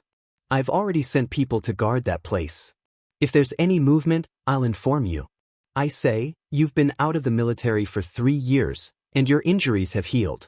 Hurry up and find something to do. Don't wander around all day. You can enter the police station or start a company. It's not like you don't have any connections or capital." Celestine lit a cigarette, raised his arm behind his head, and leaned back on the sofa. "Lazy. Bullshit." The man in uniform picked up the folder and slapped it. He was so angry that he stopped talking about this topic. He turned to look at Zheng Tan, who was using his furry paws to remove the wrapping paper of the beef cubes. "This cat is quite smart, but compared to Master's lynx," the man in uniform stopped talking halfway. "Why would I mention it?" "Why would you mention it?" The two almost spoke at the same time. When they thought of the lynx's gaze, which was exactly the same as their master's, the two of them panicked. This was also the reason why Celestine wasn't too surprised to see Zheng Tan's various actions. Celestine rubbed the goosebumps on his arm and kicked the man in uniform. "Brother, you should go back to work. These cases are enough for you to work on." "That's true." The man in uniform put away the things. His face looked serious, but his words were full of pride. "If I don't solve these cases, I won't be able to get promoted. Narcissism is an illness. It needs to be treated. Didn't you read the newspaper? Narcissistic people can be leaders. Napoleon, Roosevelt, Stalin, Edison, Carnegie, Rockefeller, Ford, and Hitler all have the same psychological trait of narcissism." The man in uniform whistled as he left. Before he left, he added, "Don't return my daughter's bicycle. Buy a new one as compensation. It's her birthday soon. You know, the kind that can be folded." Although Zheng Tan had been eating the beef, his ears had been listening to the conversation between the two. It seemed that the two people's identities weren't simple. They even came from the same master. After the man in uniform left, Celestine made a bowl of instant noodles, grabbed a handful of beef, and put it on the coffee table. He said to Zheng Tan, "I'm going to sleep. If you're hungry, eat the beef. I don't have anything else for you. Also, it's best if you don't go out. This place isn't like where you were before. Do you know why there aren't any cats or dogs around? They were all caught by the construction workers to stew. There are many people who want to eat dragon and tiger fight. With your skills, you can only bully a small dog." Zheng Tan. After staying in this dangerous area for a night, Celestine packed a bag of clothes the next day and rode his bicycle to Tsinghua University. Zheng Tan once again squatted on the basket of the Pink Lady bicycle. Fortunately, as they neared the city, the roads were relatively flat. Other than the uncomfortable wind, everything else was fine, except for the noise of some people. From the start of the journey to the street where Tsinghua University was located, Celestine criticized Zheng Tan for all kinds of things. Poor jumping ability, slow reaction, degraded hearing like a pig. You don't even know when someone is walking next to you. Zheng Tan wanted to refute, but unfortunately he didn't have the ability to do so. He could only make a strange cat's meow. Therefore, on the way, pedestrians saw a man on a woman's bicycle talking non-stop. When he said a few words, the cat in the basket would meow. The man and the cat seemed to be quarreling. It took at least 2 hours to ride the bicycle from the new technology development zone to Tsinghua University. Zheng Tan saw that Celestine didn't look tired. Celestine rented a house near Tsinghua University. He had already bought a house not far from Tsinghua University, but it was renovating recently. He wouldn't be moving in for at least half a year. Therefore, he found a place and paid the rent for half a year. The mother and daughter that Zheng Tan saw on the lawn last time were the wife and child of Celestine's comrade. Unfortunately, that comrade died in a mission. Celestine had been taking care of him. After he retired from the army, he often came to see the mother and daughter. The house that Celestine rented was not far from the residential compound of the owner's family. It was only a 5-minute walk from the East Gate. Many students rented houses there. When Celestine arrived at the rented house, he let Zheng Tan get out of the car. "You can go back by yourself. If you have free time, you should practice your skills. As a cat that likes to wander around, if you don't have some skills, you will be fought with sooner or later. I will go running in the school in the morning, around 6 or 7 o'clock. If you want to run, you can join me. That's all." After that, Celestine locked the car and went upstairs. He didn't care if the cat would be caught if he left it there. Celestine felt that if the cat was caught so easily, it deserved it. It would save him the trouble of training it. Zheng Tan was familiar with the surroundings. He ignored the calls of the students and walked around them to the East Gate. "That cat is so cold." "Yeah, it's not like the cat from 2 days ago. It even rolled around." "Are all black cats like that?" "No, my aunt's cat is also a black cat. It likes to be spoiled, not like this one." Zheng Tan listened to the discussion of the female students behind him. He pulled his ears. He was in a bad mood. Rolling around? Spoiled? F*ck them. He had to admit that when Zheng Tan climbed over the wall of the East Gate, his heart suddenly calmed down a lot. Maybe this was called a sense of belonging? Before Zheng Tan finished his thoughts, a dog barked, which made Zheng Tan's calm heart turn gloomy. Zheng Tan recognized this dog barking. It had been a month since he heard it. The compound had been relatively peaceful for a month. Zheng Tan looked sideways. A dog was running towards him with a bottle of mineral water in its mouth. Its owner was chasing after it. This dog was called Sahara. It had nothing to do with the famous desert. The name came from its bloodline. It was said that this guy had 3 bloodlines: Samoyed, Husky, and Labrador. Sahara's face had the serious expression of a husky, but it also had the upturned mouth of a Samoyed. The combination of these two looked wretched. It inherited the cleverness of a Labrador, but this cleverness was not always on point. For example, now, Sahara was running around with a bottle of mineral water that its owner had just bought. It probably liked being chased.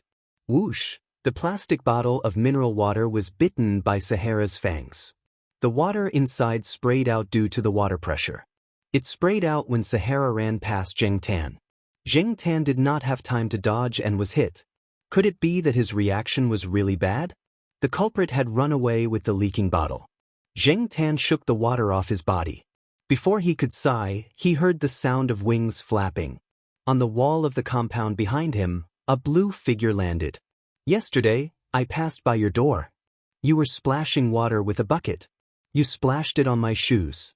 Pedestrians on the road, laugh, laugh." Zheng Tan. Chapter 17. Shaking off the water on his body, Zheng Tan picked up a stone to drive the noisy parrot away. He put the key and access card back on his neck, slid down the tree, and ran towards the Jiao family's building. He jumped up and swiped the access card, running all the way to the 5th floor. Because it was an old building, many residents kept their grill doors, including the Jiao family. However, the grill door lock was broken. The Jiao family's building was safer, and since it was on the 5th floor, most people didn't come up, so it was never repaired. The wooden door was enough. The grill door was open against the wall, so it didn't block people from entering and exiting. Because it was old, there was a lot of rust on the door. Zheng Tan jumped onto the grill door and hooked onto the grill near the door lock. He clung to the grill, then raised his leg and pushed against the wall. The grill door brought Zheng Tan to the door, and the rusty axle made a sharp squeaking sound. When Zheng Tan was about to insert the key into the lock, the door opened from the inside. Xian borrowed Associate Professor Jiao's computer last night to write her thesis. She didn't fall asleep until dawn, and didn't wake up until she had to pee. She got up and went to the bathroom. As she lay on the sofa in a daze, she heard the noise at the door. She jumped up and ran to open the door without even putting on her shoes. Mr. Jiao said that the grill door would ring when his cat came back. Xian didn't understand the connection between Mr. Jiao's cat coming back and the grill door ringing, but when she opened the door, she knew what it was. She was stunned. In front of him, a black cat was hooking onto the grill with its paws and legs. There was a key in its mouth, and the grill door was creaking as it approached the door lock. Zheng Tan obviously didn't expect to see someone at home. The cat looked familiar. Zheng Tan tried to recall who the person in front of him was, while Xian was still in a daze. For a moment, the man and the cat stared at each other. In the end, Zheng Tan remembered the identity of the person in front of him. When Jiao Yuan secretly took Zheng Tan to the Jiao Pa's office, the Jiao Pa had told him about Xian. At that time, Xian was leading undergraduates to the public laboratory with samples. The Jiao Pa pointed at the window and told Zheng Tan. Since he knew the identity of the person in front of him, Zheng Tan didn't ask any more questions. The person who could come in must have been approved by the Jiao Pa. If the Jiao Pa's approval, then the person must be trustworthy. Zheng Tan jumped off the grill door and went straight to the sofa. To make it easier for him to sleep, Xian put all the snacks on the sofa on the chair next to him. Zheng Tan looked at the snacks that had been moved and counted them. She was instantly satisfied when she saw that none of them were missing. Xian was still standing there in a daze. Although he had recovered from the scene at the door, he was shocked by the situation on the chair. When he called Mr. Jiao yesterday, Mr. Jiao told him not to eat the snacks on the sofa. If he wanted to eat, he could eat the snacks in the second compartment of the fridge. Mr. Jiao also told him not to eat the snacks on the sofa. Xian didn't understand when he was on the phone, but now he understood. When the cat was staring at the snacks on the chair and nodding its chin, it was actually counting the snacks.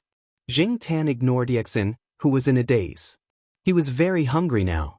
He bit open the plastic packaging of the pudding and ate it. Yexin looked at the black cat lying on the sofa and eating the pudding.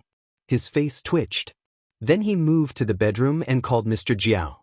Jing Tan listened to the sound of the phone call from the bedroom. Yexin took the phone and said, "Oh, oh." Then she turned on the speaker. Jiao Pa's voice came from the phone. "Black charcoal answer." Jing Tan looked up and said, "Wow, Yexin. That sound was a bit special." "Sounds good," Jiao Pa said. Then he asked Yexin to turn off the speaker. He still had some words to say to Yexin. Yexin held the phone and answered respectfully, but the expression on his face was very helpless. He hung up the phone and went to the kitchen to boil water. He pulled out a white plastic basin from the basin rack and washed it. Before Yexin went to graduate school, he heard people say that it was best to choose a mentor who was old enough to not have a pet at home. That way, he wouldn't have to take care of the children and pets. At that time, Yexin thought they were just joking. He didn't expect it to be his turn now. He didn't need to take care of the children, but the pets. While adjusting the water temperature, Yexin thought, "I won't be sent to take care of pets often in the future, will I? When Mr. Jiao comes back, I must apply for a raise." When Jing Tan walked into the bathroom, he looked at the water in the basin. He raised his hand and touched the outside of the plastic basin to test the temperature. It was neither hot nor cold, just right. No wonder he was a researcher. He had a good grasp of the temperature.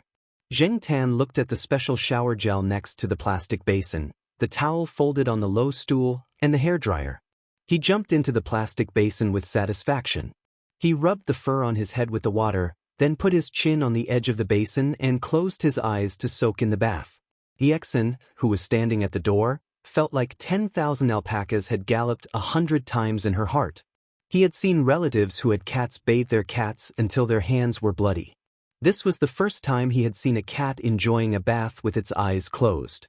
It was indeed Mr. Jiao's cat. When Jing Tan felt that the water temperature was a little cold, he was ready to get up and wipe his fur. However, when he turned his head, he saw a sesame-sized bug floating on the water. Its legs were still moving. Against the white plastic basin, the bug was quite eye-catching. Yexin, who was at the door, was calculating the time. He could estimate the temperature of the water in the basin without a thermometer. He wondered why the cat hadn't come out yet. He took a look and saw that the black cat was staring at the plastic basin angrily. "What's going on?" Yexin recalled Mr. Jiao's words. He didn't miss anything, but he was still worried. He carefully moved over. Soon, Yexin's eyes fell on the bug on the water. As an expert in picking out bacteria, Yexin naturally couldn't miss a bug. "Damn it, a flea. What if there's a flea? Kill it. And then?" He didn't know. Yexin was hesitant. He ran to the bedroom and called Mr. Jiao. 5 minutes later, Yexin came to a cabinet and opened it. There were some household chemicals in it. There were 2 bottles of insecticides.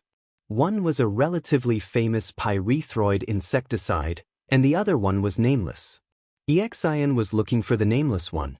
It was probably one of the results of a joint research project between the Department of Biological Sciences and the Department of Chemical Sciences. At this stage, only some insiders had access to it.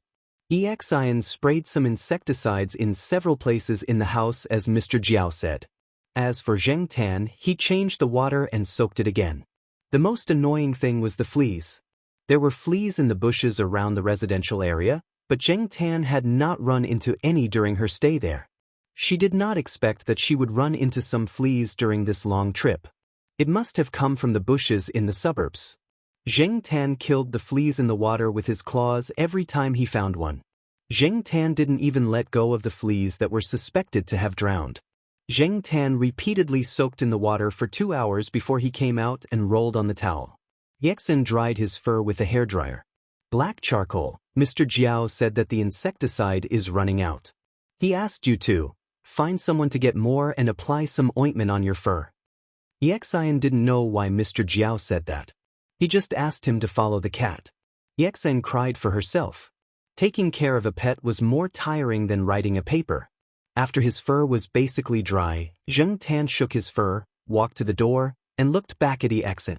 Xian remembered Mr. Jiao's words. She quickly put down the hairdryer and followed him. She took the key and opened the door. Zheng Tan led the way, and Xian followed him. Xian was full of doubts. However, in front of a cat, it was obviously useless to ask.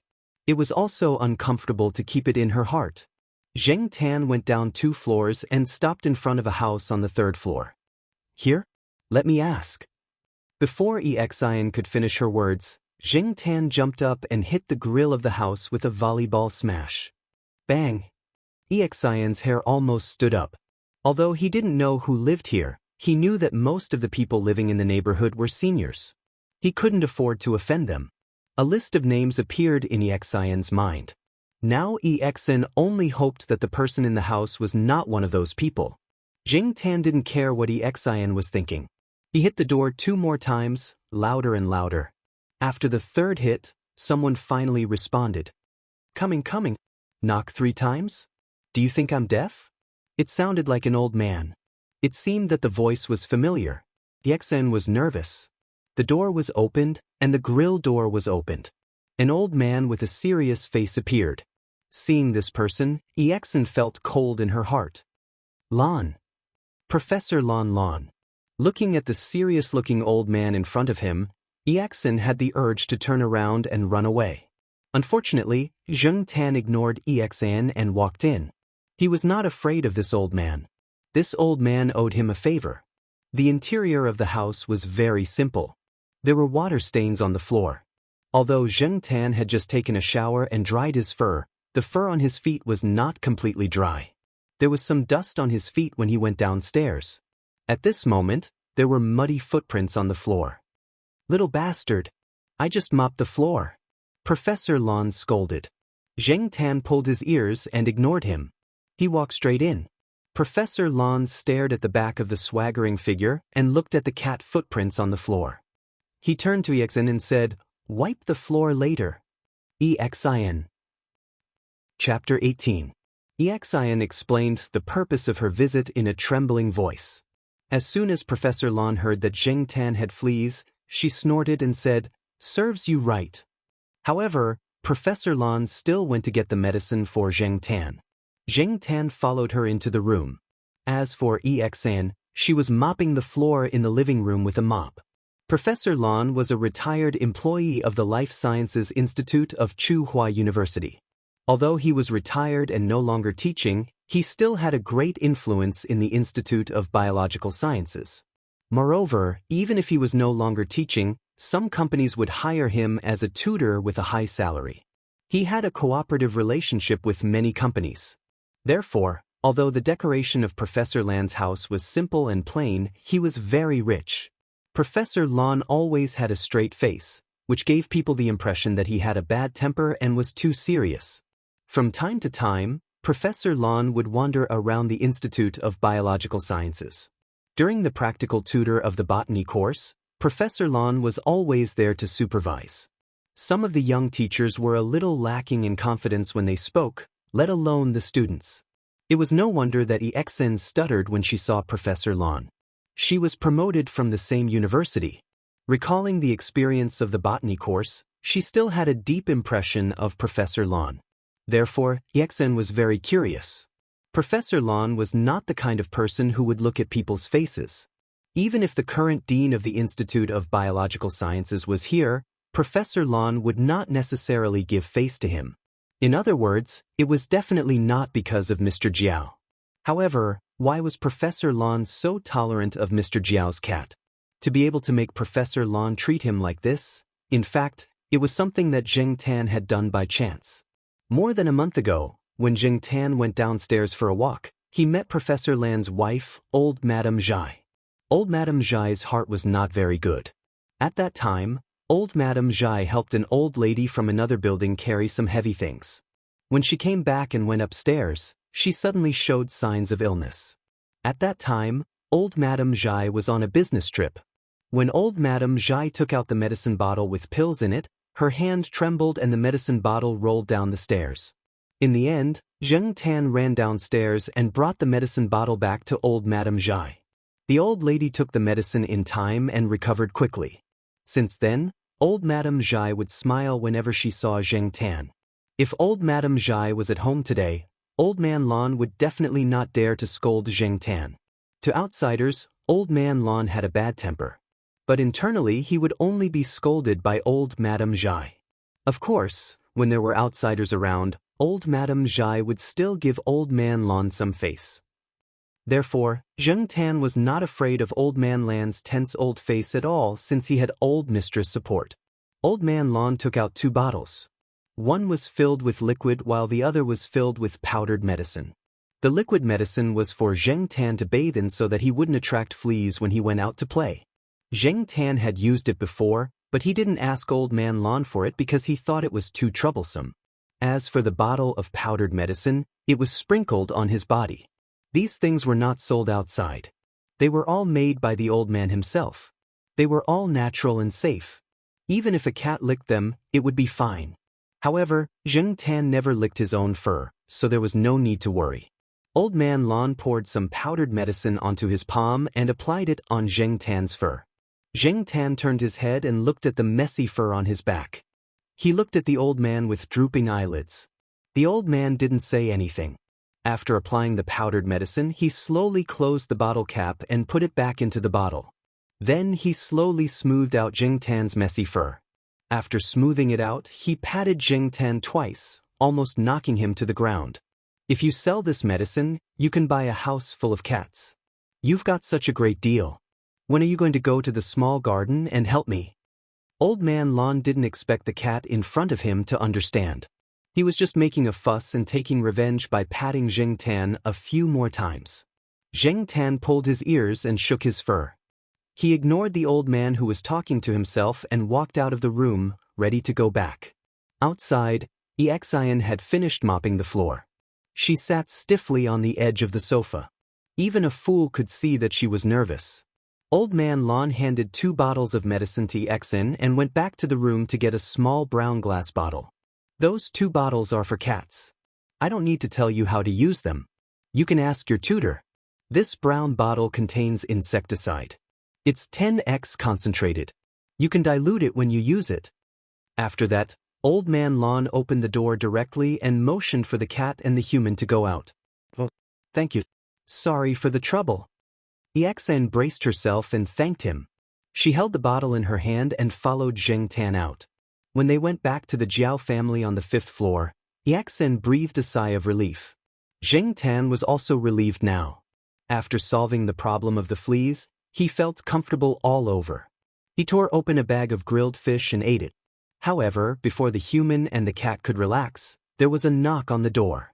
Listening to the frequency of the knocking and the movement at the door, Zheng Tan had already guessed the identity of the visitor. He looked up at the ceiling.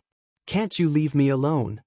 Xianxia didn't know who was outside the door until she opened the door. There were 3 little boys at the door. They were about the same age as Jiao Yuan. They were all in the 6th grade of the primary school affiliated to Tsinghua University. They all lived in the compound with their families and often played together. Zheng Tan knew them, but Xianxia didn't. Before Xianxia could ask, one of the children said, "Who are you?" He asked in a righteous tone. One of the stronger children even took out a small rolling pin with mouse teeth marks from his school bag. He was on guard. Looking at the 3 children who were obviously vigilant and suspicious, Xianxia's smile, which she deliberately put on to show her friendliness, froze. She spent 5 minutes explaining her identity and even took out her postgraduate certificate to prove her identity. The 3 children huddled together and looked at the photo on the postgraduate certificate, then looked at Xianxia. The person in the photo is your brother, right? He is obviously older than you. The child with the rolling pin said. After a pause, he suddenly said happily, I can actually use the word older. I hope you remember to use it next time when you write an essay. Maybe you can get more than 90 points. Another child said and returned Xianxia's postgraduate certificate. The 3 children walked into the living room and looked at Zheng Tan, who was lying peacefully on the sofa. This time, they were really relieved. The cat was normal, which meant that Xianxia was really an acquaintance. So they sat down on the sofa one by one. Xianxia looked at the empty sofa and moved a stool from the dining table. The three boys sitting on the sofa all looked at Exen, who was about to sit down. Exen was baffled, as if he had done something that would incur the wrath of the gods. Zheng Tan looked at this scene, exhaled a long breath, jumped off the sofa, went to the refrigerator, and opened it. Black charcoal is so sensible. How to treat guests. Brother E, even a cat knows this. Exen, who was criticized, was speechless. If it was my home, I would also know, but the problem is that this is Boss Jiao's home. I have to eat a bag of snacks carefully. I am also a guest. The strongest kid moved the fastest. He rushed to the fridge and started rummaging through the fridge. Xiong, I want the mango-flavored one. Last time I saw Jiao Yuan hiding it in the innermost part. You can search it. I want the apple-flavored one. Xian's face twitched. Is this the Japanese invading the village? Xiong searched in the refrigerator with his little fat hand and pulled out 3 popsicles. Looking at the 3 children sitting on the sofa and eating popsicles, Exen asked, "Hello, children. Why are you here?" My grandpa said there is someone here. We saw that Jiao Yuan hasn't been to school for a few days, so we came to ask. The child who scolded Exen for not knowing how to treat guests said, Who is your grandpa? My grandpa is Lan Tiesu. Exen was speechless. She couldn't maintain her smile. Lan Tiesu was Old Man Lan's name. Among the 3 children, one was Old Man Lan's grandson, Lan Tianzhu. Another one was the child of a teacher in the school of chemistry called Suan. The last one was Xiong. Zheng Tan didn't know the details. He only heard that his family had some background and was quite familiar with the principal. Exen knew that her boss had something to do in another province. She didn't know the details, so she only explained that the Jiao family had something to do and had to leave for a week. I see. Xiong was not satisfied with Exen's explanation, but it was rare for him to come here. Besides, his mother didn't allow him to eat cold food recently. If he was caught, he would definitely be scolded again. It was not a bad idea to leave after eating the popsicles. After thinking about it, Xiong asked Exen, "You are from the Institute of Biological Sciences, right? I have a question." Exen sat up straight and said, "Please go ahead. I heard that if you don't eat breakfast, your body will eat shit. Is it true?" Zheng Tan, who was lying on the sofa with his eyes closed but his ears pricked up to listen, Suan and Lan Tianzhu also looked at Exen curiously, waiting for her answer. The smile on Exen's face collapsed, but she still tried to make the question more academic. She thought for a while and said, "Strictly speaking, it's not correct. After food enters the small intestine, the nutrients will be digested and absorbed. The remaining residue will enter the large intestine and then be excreted in the form of feces. However, the large intestine is not like the small intestine. It doesn't have any absorption function and can only absorb a small amount of water and inorganic salts. Therefore, even if you don't eat breakfast, the residue in the large intestine will not be absorbed by you. Therefore, this proves that your point of view is not correct." "I knew my mom was lying to me," Xiong said angrily. "You can debate with your mom," Lan Tianzhu said. "No, I will be punished to kneel on the washboard." Xiong was disheartened. "What's wrong with kneeling on the washboard? I kneeled on the keyboard 2 days ago. If you don't kneel on the space bar, you are not allowed to get up," Suan, who was eating an ice popsicle, said. "Why?" "In order to verify if the aqua regia can really dissolve gold, I threw my mom's gold leaf earrings in it and dissolved them." Zheng Tan and Exen. "This prodigal child. Because of this, my dad doesn't allow me to enter his laboratory again. My mom deducted a month's worth of pocket money." Suan snorted. "Actually," Lan Tianzhu wiped her mouth and said, "It's illegal to punish children, right? You can call 110. "It's no use. I've already called," Xiong said angrily. "After that, my mom changed a bigger washboard and made me kneel on it." Zheng Tan and Exen, "Damn it, children have no human rights." Xiong sighed. Lan Tianzhu glanced at it and said, "Watch your manners." "Damn it, children have no human rights." Xiong said again. Zheng Tan and Exen, As he spoke, Xianxia rolled up his trousers to show them the red marks on his legs. Zheng Tan and Exen. Your mom is so cruel. Lan Tianzhu and Su En swallowed their saliva. No, Xianxia said proudly, I pinched myself so that I could cry more. My mom's heart softened. She changed the original hour to 15 minutes. Zheng Tan and Exen. Why are you so proud of yourself? What's there to be proud of? Listening to the conversation between the three kids, Zheng Tan felt that he was really naive back then. Exen was also roaring in her heart, what the F***ck are kids these days? After the three kids finished their popsicles, they reluctantly picked up their school bags and left. Before leaving, they reminded Exen and Zheng Tan, there have been thieves in the compound recently. Be careful. Several houses have been burglarized. Don't lend out your access card and don't let strangers into the building. After the three kids left, Zheng Tan and Exen felt that the world was finally quiet. Boiling water for the cat, blowing its fur, applying medicine, and taking care of the children. They were exhausted after a whole day. Exen decided that when Mr. Jiao came back, she must apply for a raise. She must. Zheng Tan didn't care what Exen was thinking. He was tired now. The past 2 days had been torturous enough. Thinking of Celestine's words, Zheng Tan decided to go for a run tomorrow. It was rare for Zheng Tan to go to bed before 8 o'clock at night. Exen used Mr. Jiao's computer to edit her thesis. She looked at the time. It was 2 o'clock in the morning. She stretched herself, turned off the computer, and went to the living room to sleep on the sofa. When she passed by Gu Yuzi's room, Exen looked inside.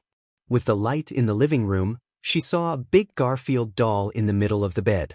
The black cat was lying on top of the bed with one leg curled up and the other leg across the Garfield doll's face. It was sleeping soundly. Exen pouted. What a bad sleeping posture. Chapter 19. In the morning, Exen was woken up by the alarm clock. They had a report in the morning, and he needed to prepare the slides an hour in advance. Even if he had to stay up late, he still had to get up. Zheng Tan and Exen went out together. Exen ran to the East Garden cafeteria and bought 2 steamed buns. She thought about it, and then bought 2 cups of soy milk. She took them to the small woods in the courtyard, where Zheng Tan was squatting on the stone table, waiting. Exen put a bag of steamed buns and a cup of soy milk on the stone table. He didn't know if cats could drink soy milk, but when he called Mr. Jiao said that his cat had a strong stomach, unlike other cats. Exen thought that he would choke if he only ate steamed buns, so he bought an extra cup of soy milk. It wasn't until he inserted a straw into the disposable cup of soy milk that Exen suddenly realized that cats probably didn't know how to use straws. While Exen was worrying, Zheng Tan had already eaten a steamed bun. He pushed Exen's hand away, bit the straw, and sucked. Exen was stunned. If it weren't for the fact that he was in a hurry to attend the report, he would have squatted here to study how Mr. Jiao's cat used a straw. How could it use a straw with its 2 leaky mouths? Zheng Tan was not in the mood to care about what Exen was thinking. He was very hungry now. He had to finish eating quickly and then go for a run. If he didn't eat, he wouldn't have the strength to run at all. There were 8 steamed buns in the bag. When Zheng Tan ate the 6th one, Huang and the sheriff ran over and gave the remaining 2 to them. As for Depang, even if it came, it would be the same as Zheng Tan. It basically didn't eat other people's leftovers. As usual, when Huang came over, it would bark twice to show that it was here and ask the others to come over quickly. After that, it would start scratching the tree. Zheng Tan threw the plastic bag containing the steamed buns and the cup of soy milk into the dustbin next to him. He walked around the stone table twice to help with digestion. When Depang slowly walked over, Huang had already started scratching the 3rd tree. Zheng Tan felt that it was about time. He called out and walked out of the forest. Huang stopped grinding his claws and eagerly followed. He ran 2 steps and nibbled on the grass beside him. Originally, Zheng Tan thought that if he did not run into Celestine, he would run on his own. Wasn't it just a run? Besides, there were still 3 cats here. Later, he would call them and run together. Before Zheng Tan left the East Garden, he saw Celestine doing pull-ups at the public exercise equipment next to the lawn. Seeing Celestine, Huang had the biggest reaction this time. This guy arched his back and jumped up like a flea. His hair stood on end, and his ears were stretched into the shape of an airplane. In comparison, Depang was much calmer than last time. He was just a little vigilant, but not as hostile as last time.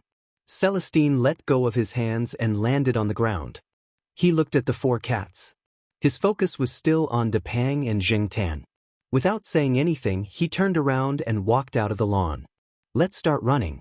Jogging. Doesn't Chuhua University have a running track around the school? Let's run one lap first. Jingtan. A whole lap. Chuhua University was very large. Since Jingtan came here, he basically only stayed in the East Garden. Other than that, he went to pick up Jiao Yuan and Gu Yuzi, the Institute of Biological Sciences, and Old Man Land's small garden. In fact, there were many places in the university that Jingtan had not been to. It was good to run around the school. He had to familiarize himself with this place. Jingtan ran about 20 meters and looked back. Fatty was squatting on the ground, yawning with his eyes closed. A Huang ran into the grass again and curled up into a ball to pretend to be sh*t. The sheriff looked at the sparrow on the branch and licked its lips. Damn, none of them are reliable. I'll just run by myself in the future. Celestine did not wait for Jingtan. He kept running at a constant speed. Jingtan followed closely behind him. In the morning, the students rode bicycles or walked from the cafeteria, dormitory, square, and other places to the school building. There were some opera and vocal music students training in the peach forest. At this time of the year, the osmanthus flowers in the school had bloomed for a while. The fragrance of the flowers was not as strong as before. They were probably going to wither soon. When he passed by the square, Jingtan saw Grandma Zhai. Grandma Zhai and her old friends were waving the bright red woolen fan in their hands and doing a fan dance. Looking at the time, it should be over. They usually finished half an hour before class started so that they would not disturb the students in class. Grandma Zhai was waving her fan. When she turned around, she saw Jingtan, who was running with his mouth open and panting. She almost threw her fan away. Grandma Zhai had been doing a fan dance in the square for a long time, but she had never seen Jingtan at this time of the year. She also did not expect Jingtan to run so far. After all, this place was close to the school building. Generally speaking, it was rare to see a cat here at this time of the year. Jingtan was not in the mood to pay attention to Grandma Zhai's expression. Although he was jogging, he was already exhausted. He had never run like this before. It was no wonder that he felt uncomfortable. The first part of the journey was still okay. Jingtan still had the mood to pay attention to the surrounding scenery. However, in the second half of the run, he gradually became tired. Celestine slowed down, but Jingtan did not stop. He kept running like this. He had said that he wanted to exercise, to become stronger, and to go further. He had to stick to it. This was also for his own life. After running one lap, Jingtan went to the grass to take a rest. He knew that there was an open-air water tap on the lawn. He could drink some water first. Celestine did not stay idle. After finishing his pull-ups, he ran one lap with Jingtan. As if nothing had happened, he went to the public sports equipment and continued to do pull-ups. Jingtan stood next to the water tap to take a rest. After drinking some water, he turned his head and found that Celestine had started to run again. He even sped up. Jingtan took a few deep breaths and tried to catch up with him. However, his speed was too slow. It did not take long for him to lose track of Celestine. Jingtan did not plan to continue running. He turned a corner at the fork and ran towards Old Man Land's small flower garden. As usual, Jingtan chose to jump over the wall.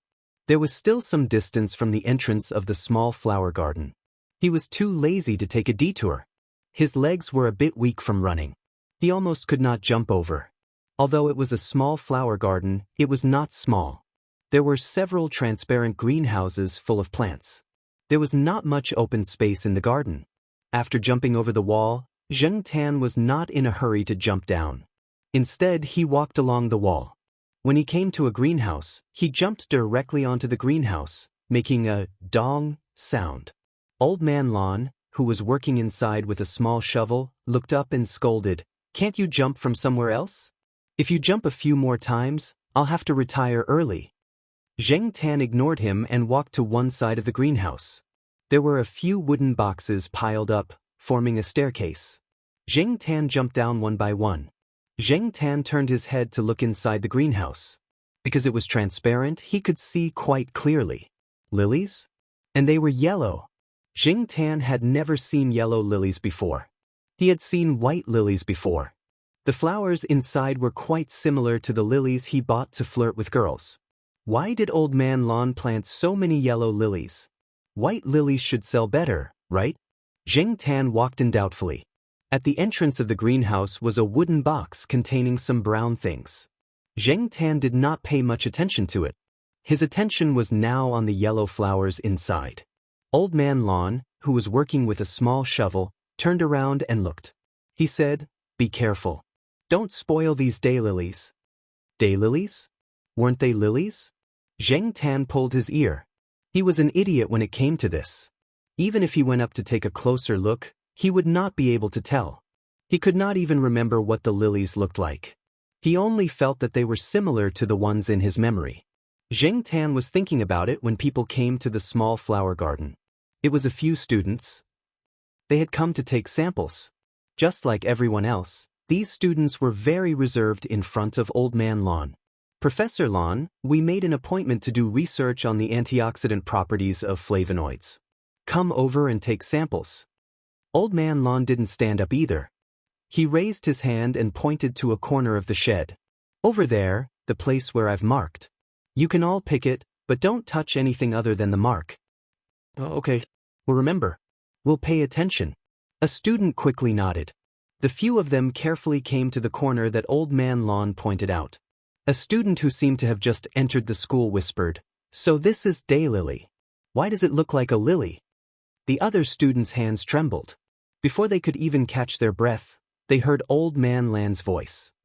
"Angiosperms, monocotyledons, lilialesh, liliaceae, and daylilies of the daylilies. Haven't your teachers taught you these? What's so strange about them looking alike?" Old Man Lon's voice was still very calm, but people could clearly feel that he was angry. The few students were silent. No one dared to speak carelessly. They were afraid that they would accidentally make a mistake and be scolded again. They sped up their hands and respectfully bid farewell to the old man after collecting the samples. Zheng Tan squatted at the side. He was still thinking about the words of the student just now. So the legendary daylilies were actually daylilies? The former sounded more high-end and Western. In comparison, the name daylilies sounded like a country bumpkin. Zheng Tan had never associated these two names together. After the students left, Old Man Lon stood up and massaged his waist. He walked out of the shed and picked up the wooden box at the door. Fresh daylilies have higher fat and vitamin C content than dried daylilies, but the protein and other trace elements are lower than dried daylilies. I still prefer to eat dried daylilies. In my hometown, there are a lot of these things, but in this city, it's difficult. Black charcoal, let me tell you. Blah blah blah. These retired old professors still couldn't change their bad habit of teaching others. Even if they were talking to a cat that didn't know anything, they could still talk for a long time. As soon as he heard, "Let me tell you," Zheng Tan knew that Old Man Lon was like Jiao Pa. He had entered teaching mode again. Zheng Tan played in Old Man Lon's small garden for a while. He only left at noon. The sun was shining brightly. When Zheng Tan returned to the main courtyard, he saw Huang lying on the grass. Half of it was in the shade, and the other half was basking in the sun. What surprised Zheng Tan was that there was a creature lying next to Huang. It was whimpering. Huang hugged it and licked its fur. The creature stopped whimpering. Damn it, when did this guy with an awkward face that Huang Erwo was carrying come to the east courtyard? How come I've never seen it before? Before Zheng Tan could recover from his shock, another creature ran over. Zheng Tan. Chapter 20. There were two puppies in front of Zheng Tan. One of them was nestled next to Huang, while the other just ran over and barked twice. Then, it began to bite Huang's ear, but it didn't seem to be using much force. Otherwise, it wouldn't be so leisurely. Looking at the three of them, it was obvious that they had known each other for more than a day. Zheng Tan thought about it. The arrival of these two unfamiliar puppies should have happened during the 2 days he was away. Zheng Tan jumped onto a tree next to him and lay down. The owner of these two puppies should be nearby. He was going to find out who in the East family compound was raising them. Half an hour later, a few old men walked over slowly. Two of them were holding dog leashes in their hands. Listening to their conversation, Zheng Tan finally figured out why these two puppies appeared. One of the two old men was surnamed Li, and the other was surnamed Yen. The former was also a retired professor from the Academy of Biological Sciences. He studied plants and often wandered around Old Man Lan's small garden, so Zheng Tan was quite familiar with him. Old Man Li lived on the first floor of the building where Huang and the others lived. Sometimes, Huang couldn't enter the building, so he went directly to his house. As for the one surnamed Yen, Zheng Tan had seen him a few times in the East family compound, but he wasn't familiar with him. He wasn't from the Academy of Biological Sciences. In the past few days, there had been a few burglaries in the East family compound. The two old men had the idea of raising a dog. Old Man Li's building didn't have any burglaries, but after all, they lived on the first floor. The old man was a little worried, so he called his son, who lived on the other side of the city, and asked him to get a large dog. He didn't have any other requirements as long as it was big enough. It had to be majestic. He didn't want it to be small like a chihuahua. It didn't look reliable. Old Man Li's son received his father's call and thought hard for a whole night. He contacted some friends to give him ideas. Large dogs were strictly regulated in Chu Huanao. It was more troublesome to register them, but since the old man had asked, he had to get one. He was worried about keeping a large, fierce dog at his parents' house. It would be very dangerous. Besides, the family members of the staff would be there. It would be bad if anyone got bitten. After thinking about it, he finally decided to buy a Saint Bernard from a friend. It was big enough and had a relatively gentle temperament. It didn't bark much, but it was a little troublesome because it liked to drool. Old Man Li did not know much about animals. Anyway, it was fine as long as he was sure that it was a big dog. After seeing it, he decided on the spot. This dog is not bad. Let's call it Xiaohua. Zheng Tan imagined the figure of an adult Saint Bernard with an awkward face, and then thought of the name Little Blossom. What a King trap. As for Old Man Yen, someone's house in the building he lived in had been burglarized. Old Man Yen lived on the second floor, so nothing was stolen.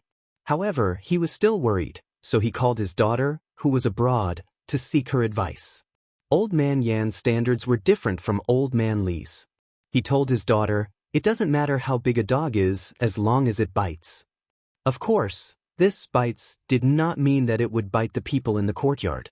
Instead, it meant that if there was a burglar in the house or some dangerous people on the road, it would have the ability to protect its owner from theft.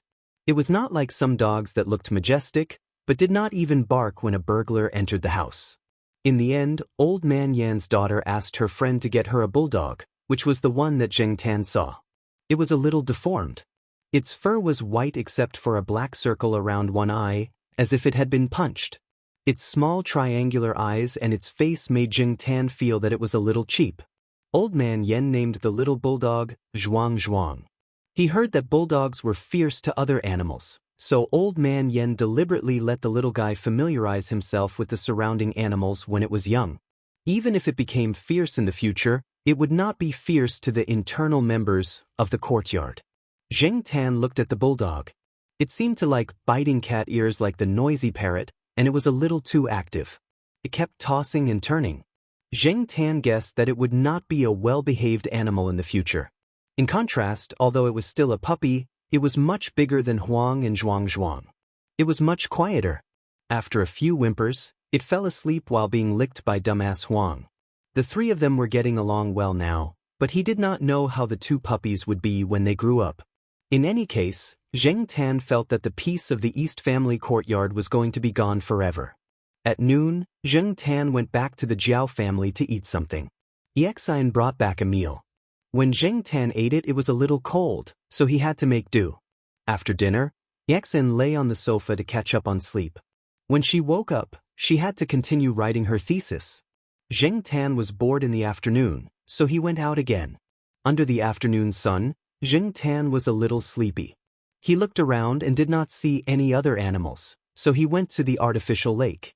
At this time of the day, there were not many people around the artificial lake. After finding a good place, Zheng Tan jumped on a willow tree and closed his eyes to take a nap. Since he became a cat, Zheng Tan had developed a habit of lying on high places. Strangely, he was not afraid of high places, nor was he afraid of falling down halfway. He had been sleeping peacefully in the tree. After sleeping for a while, Zheng Tan's ears moved. He heard someone approaching. He opened his eyes and looked through the gaps between the leaves. A young woman came over with a book in her arms, sat down on a wooden chair not far from Zheng Tan, and started reading. Zheng Tan felt that the woman was familiar. He thought for a while and remembered that she was the heroine of the 8 o'clock episode that the parrot was watching some time ago. Zheng Tan curiously looked sideways at her belly. Maybe the clothes she was wearing were loose, so he could not tell that she was 3 months pregnant. Zheng Tan did not continue to watch the show that day, so he did not know much about the woman's situation. But looking at the situation now, was she going to give birth? Zheng Tan pulled his ears and did not think much about it. Anyway, it had nothing to do with him. That kind of 8 o'clock episode happened in China every day, and Zheng Tan had seen a lot of it. He turned over and was ready to go back to sleep. Unexpectedly, not long after, Zheng Tan heard someone approaching again. Judging from the footsteps, it did not seem to be a man. Opening her eyes slightly, Zheng Tan saw an old woman in her 50s. She had a serious expression on her face and was comparable to Old Man Lon. However, this old woman had a hint of fierceness to her. Her aura was very strong, and she seemed a little harsh. She made people feel intimidated, as if she was a person in a high position giving orders. When the old woman came over, she deliberately looked around. After making sure that there was no one else, she went straight to the person sitting on the bench. Little Joie. The old woman's face became a lot kinder, and her voice was also very soft. Zheng Tan felt that she probably did not want others to hear their conversation. Could it be that there was something shameful? Zheng Tan perked up his ears. Teacher Yi. It's okay. Sit down, don't get up. The old woman also sat on the wooden bench, but the two of them did not talk much. Inexplicably, Zheng Tan felt that the atmosphere was a little heavy. After waiting for 2 minutes, the old woman sighed and said, You've really decided? Yes, I've decided. That's Project A. When the old woman said the 3 words, project, her voice was very low. Zheng Tan could barely hear it because of his good hearing. If it were anyone else, they would not be able to hear their conversation. Teacher Yi, I've really decided. The two of them chatted for a while. Zheng Tan originally wanted to find out what this so-called Project A was, but the two of them did not mention this word at all. The things they talked about were too specialized, and Zheng Tan did not understand them. It was all about physics, and it made him dizzy. The hanging willow branches just happened to block Zheng Tan's view. The old woman probably only paid attention to whether there were people around, and did not pay attention to whether there were other animals around. That was why she did not notice Zheng Tan until she left. When the last class in the teaching area was over, the person called Little Joie on the wooden bench got up and left. Looking at the sky, Zheng Tan also returned to the family area. For the whole night he thought about this so-called Project A. He felt that it was very mysterious. The next day, Zheng Tan followed Celestine for a run, walked around, and went home to eat. Zheng Tan wandered to the artificial lake again. Sure enough, he saw the person called Little Joie sitting at the same place as yesterday. He was reading a book with a pen in his hand, writing something in a book. Zheng Tan thought for a moment, then walked over and jumped onto the wooden bench. Little Joie sensed movement and turned his head to see a black cat staring at him with round eyes. He smiled and continued what he was doing. Seeing that she did not stop him, Zheng Tan leaned forward to take a closer look at what was written in the book in her hand. It was a very profound formula, and there were many symbols that Zheng Tan had never seen before. In short, Zheng Tan did not understand it all. As for the book under the book, it was all in English. There were a lot of professional words and phrases. Zheng Tan thought that he could speak a little English, but he was completely at a loss when faced with this. How frustrating! Zheng Tan could not understand it, but he did not leave immediately. He was really curious about this so-called Project A. He thought that he should have a chance to understand it while he waited here, right? Therefore, Zheng Tan lay on the wooden bench for the whole afternoon. The old woman came by halfway. When she saw Zheng Tan, she flipped through the pet tag hanging on Zheng Tan's neck and did not say anything else. For the next few days, Zheng Tan ran in the morning and slept on the bench by the artificial lake in the afternoon. The old woman came by every day to check on him. She only stayed for a few minutes and left after saying a few words. Sometimes, she would not disturb little Joie when he was calculating. She would just stand there for a while before leaving. This day, early in the morning, Zheng Tan did not walk outside after finishing his run. He went straight back to the Jiao family. He did not do anything for the rest of the day. He just squatted on the sofa and waited. Because today was Wednesday, a week had passed. The Jiao family came back today. Xian had an experiment in the hospital today, so she would not be back at noon. Zheng Tan ate snacks to solve his lunch. Looking at the clock on the wall, Zheng Tan felt that time was passing so slowly. It was not until 3 p.m. that Zheng Tan heard the Jiao Yuan downstairs. He rushed down from the sofa and ran to the balcony to look downstairs. The Jiao Ma, Gu Yuzi, and the Jiao Yuan were each holding a bag. When they saw Zheng Tan peeking out from the balcony railing, the three of them laughed. After they entered the building, Zheng Tan opened the door and waited for them. The three of them looked a little tired and sad when they got home. However, the two children still looked relaxed when they got home. After taking a shower, the Jiao Yuan and Gu Yuzi went back to their rooms to catch up on sleep. Children got tired easily. They did not sleep well at home for the past few days. They were not used to being outside. The Jiao Ma was rolling the dumpling wrappers. She would wake the two children up after dinner. Zheng Tan was lying on the sofa and watching TV. He was in a good mood. Project A, Wuxia, and Niu Zhuangzhuang were all temporarily forgotten.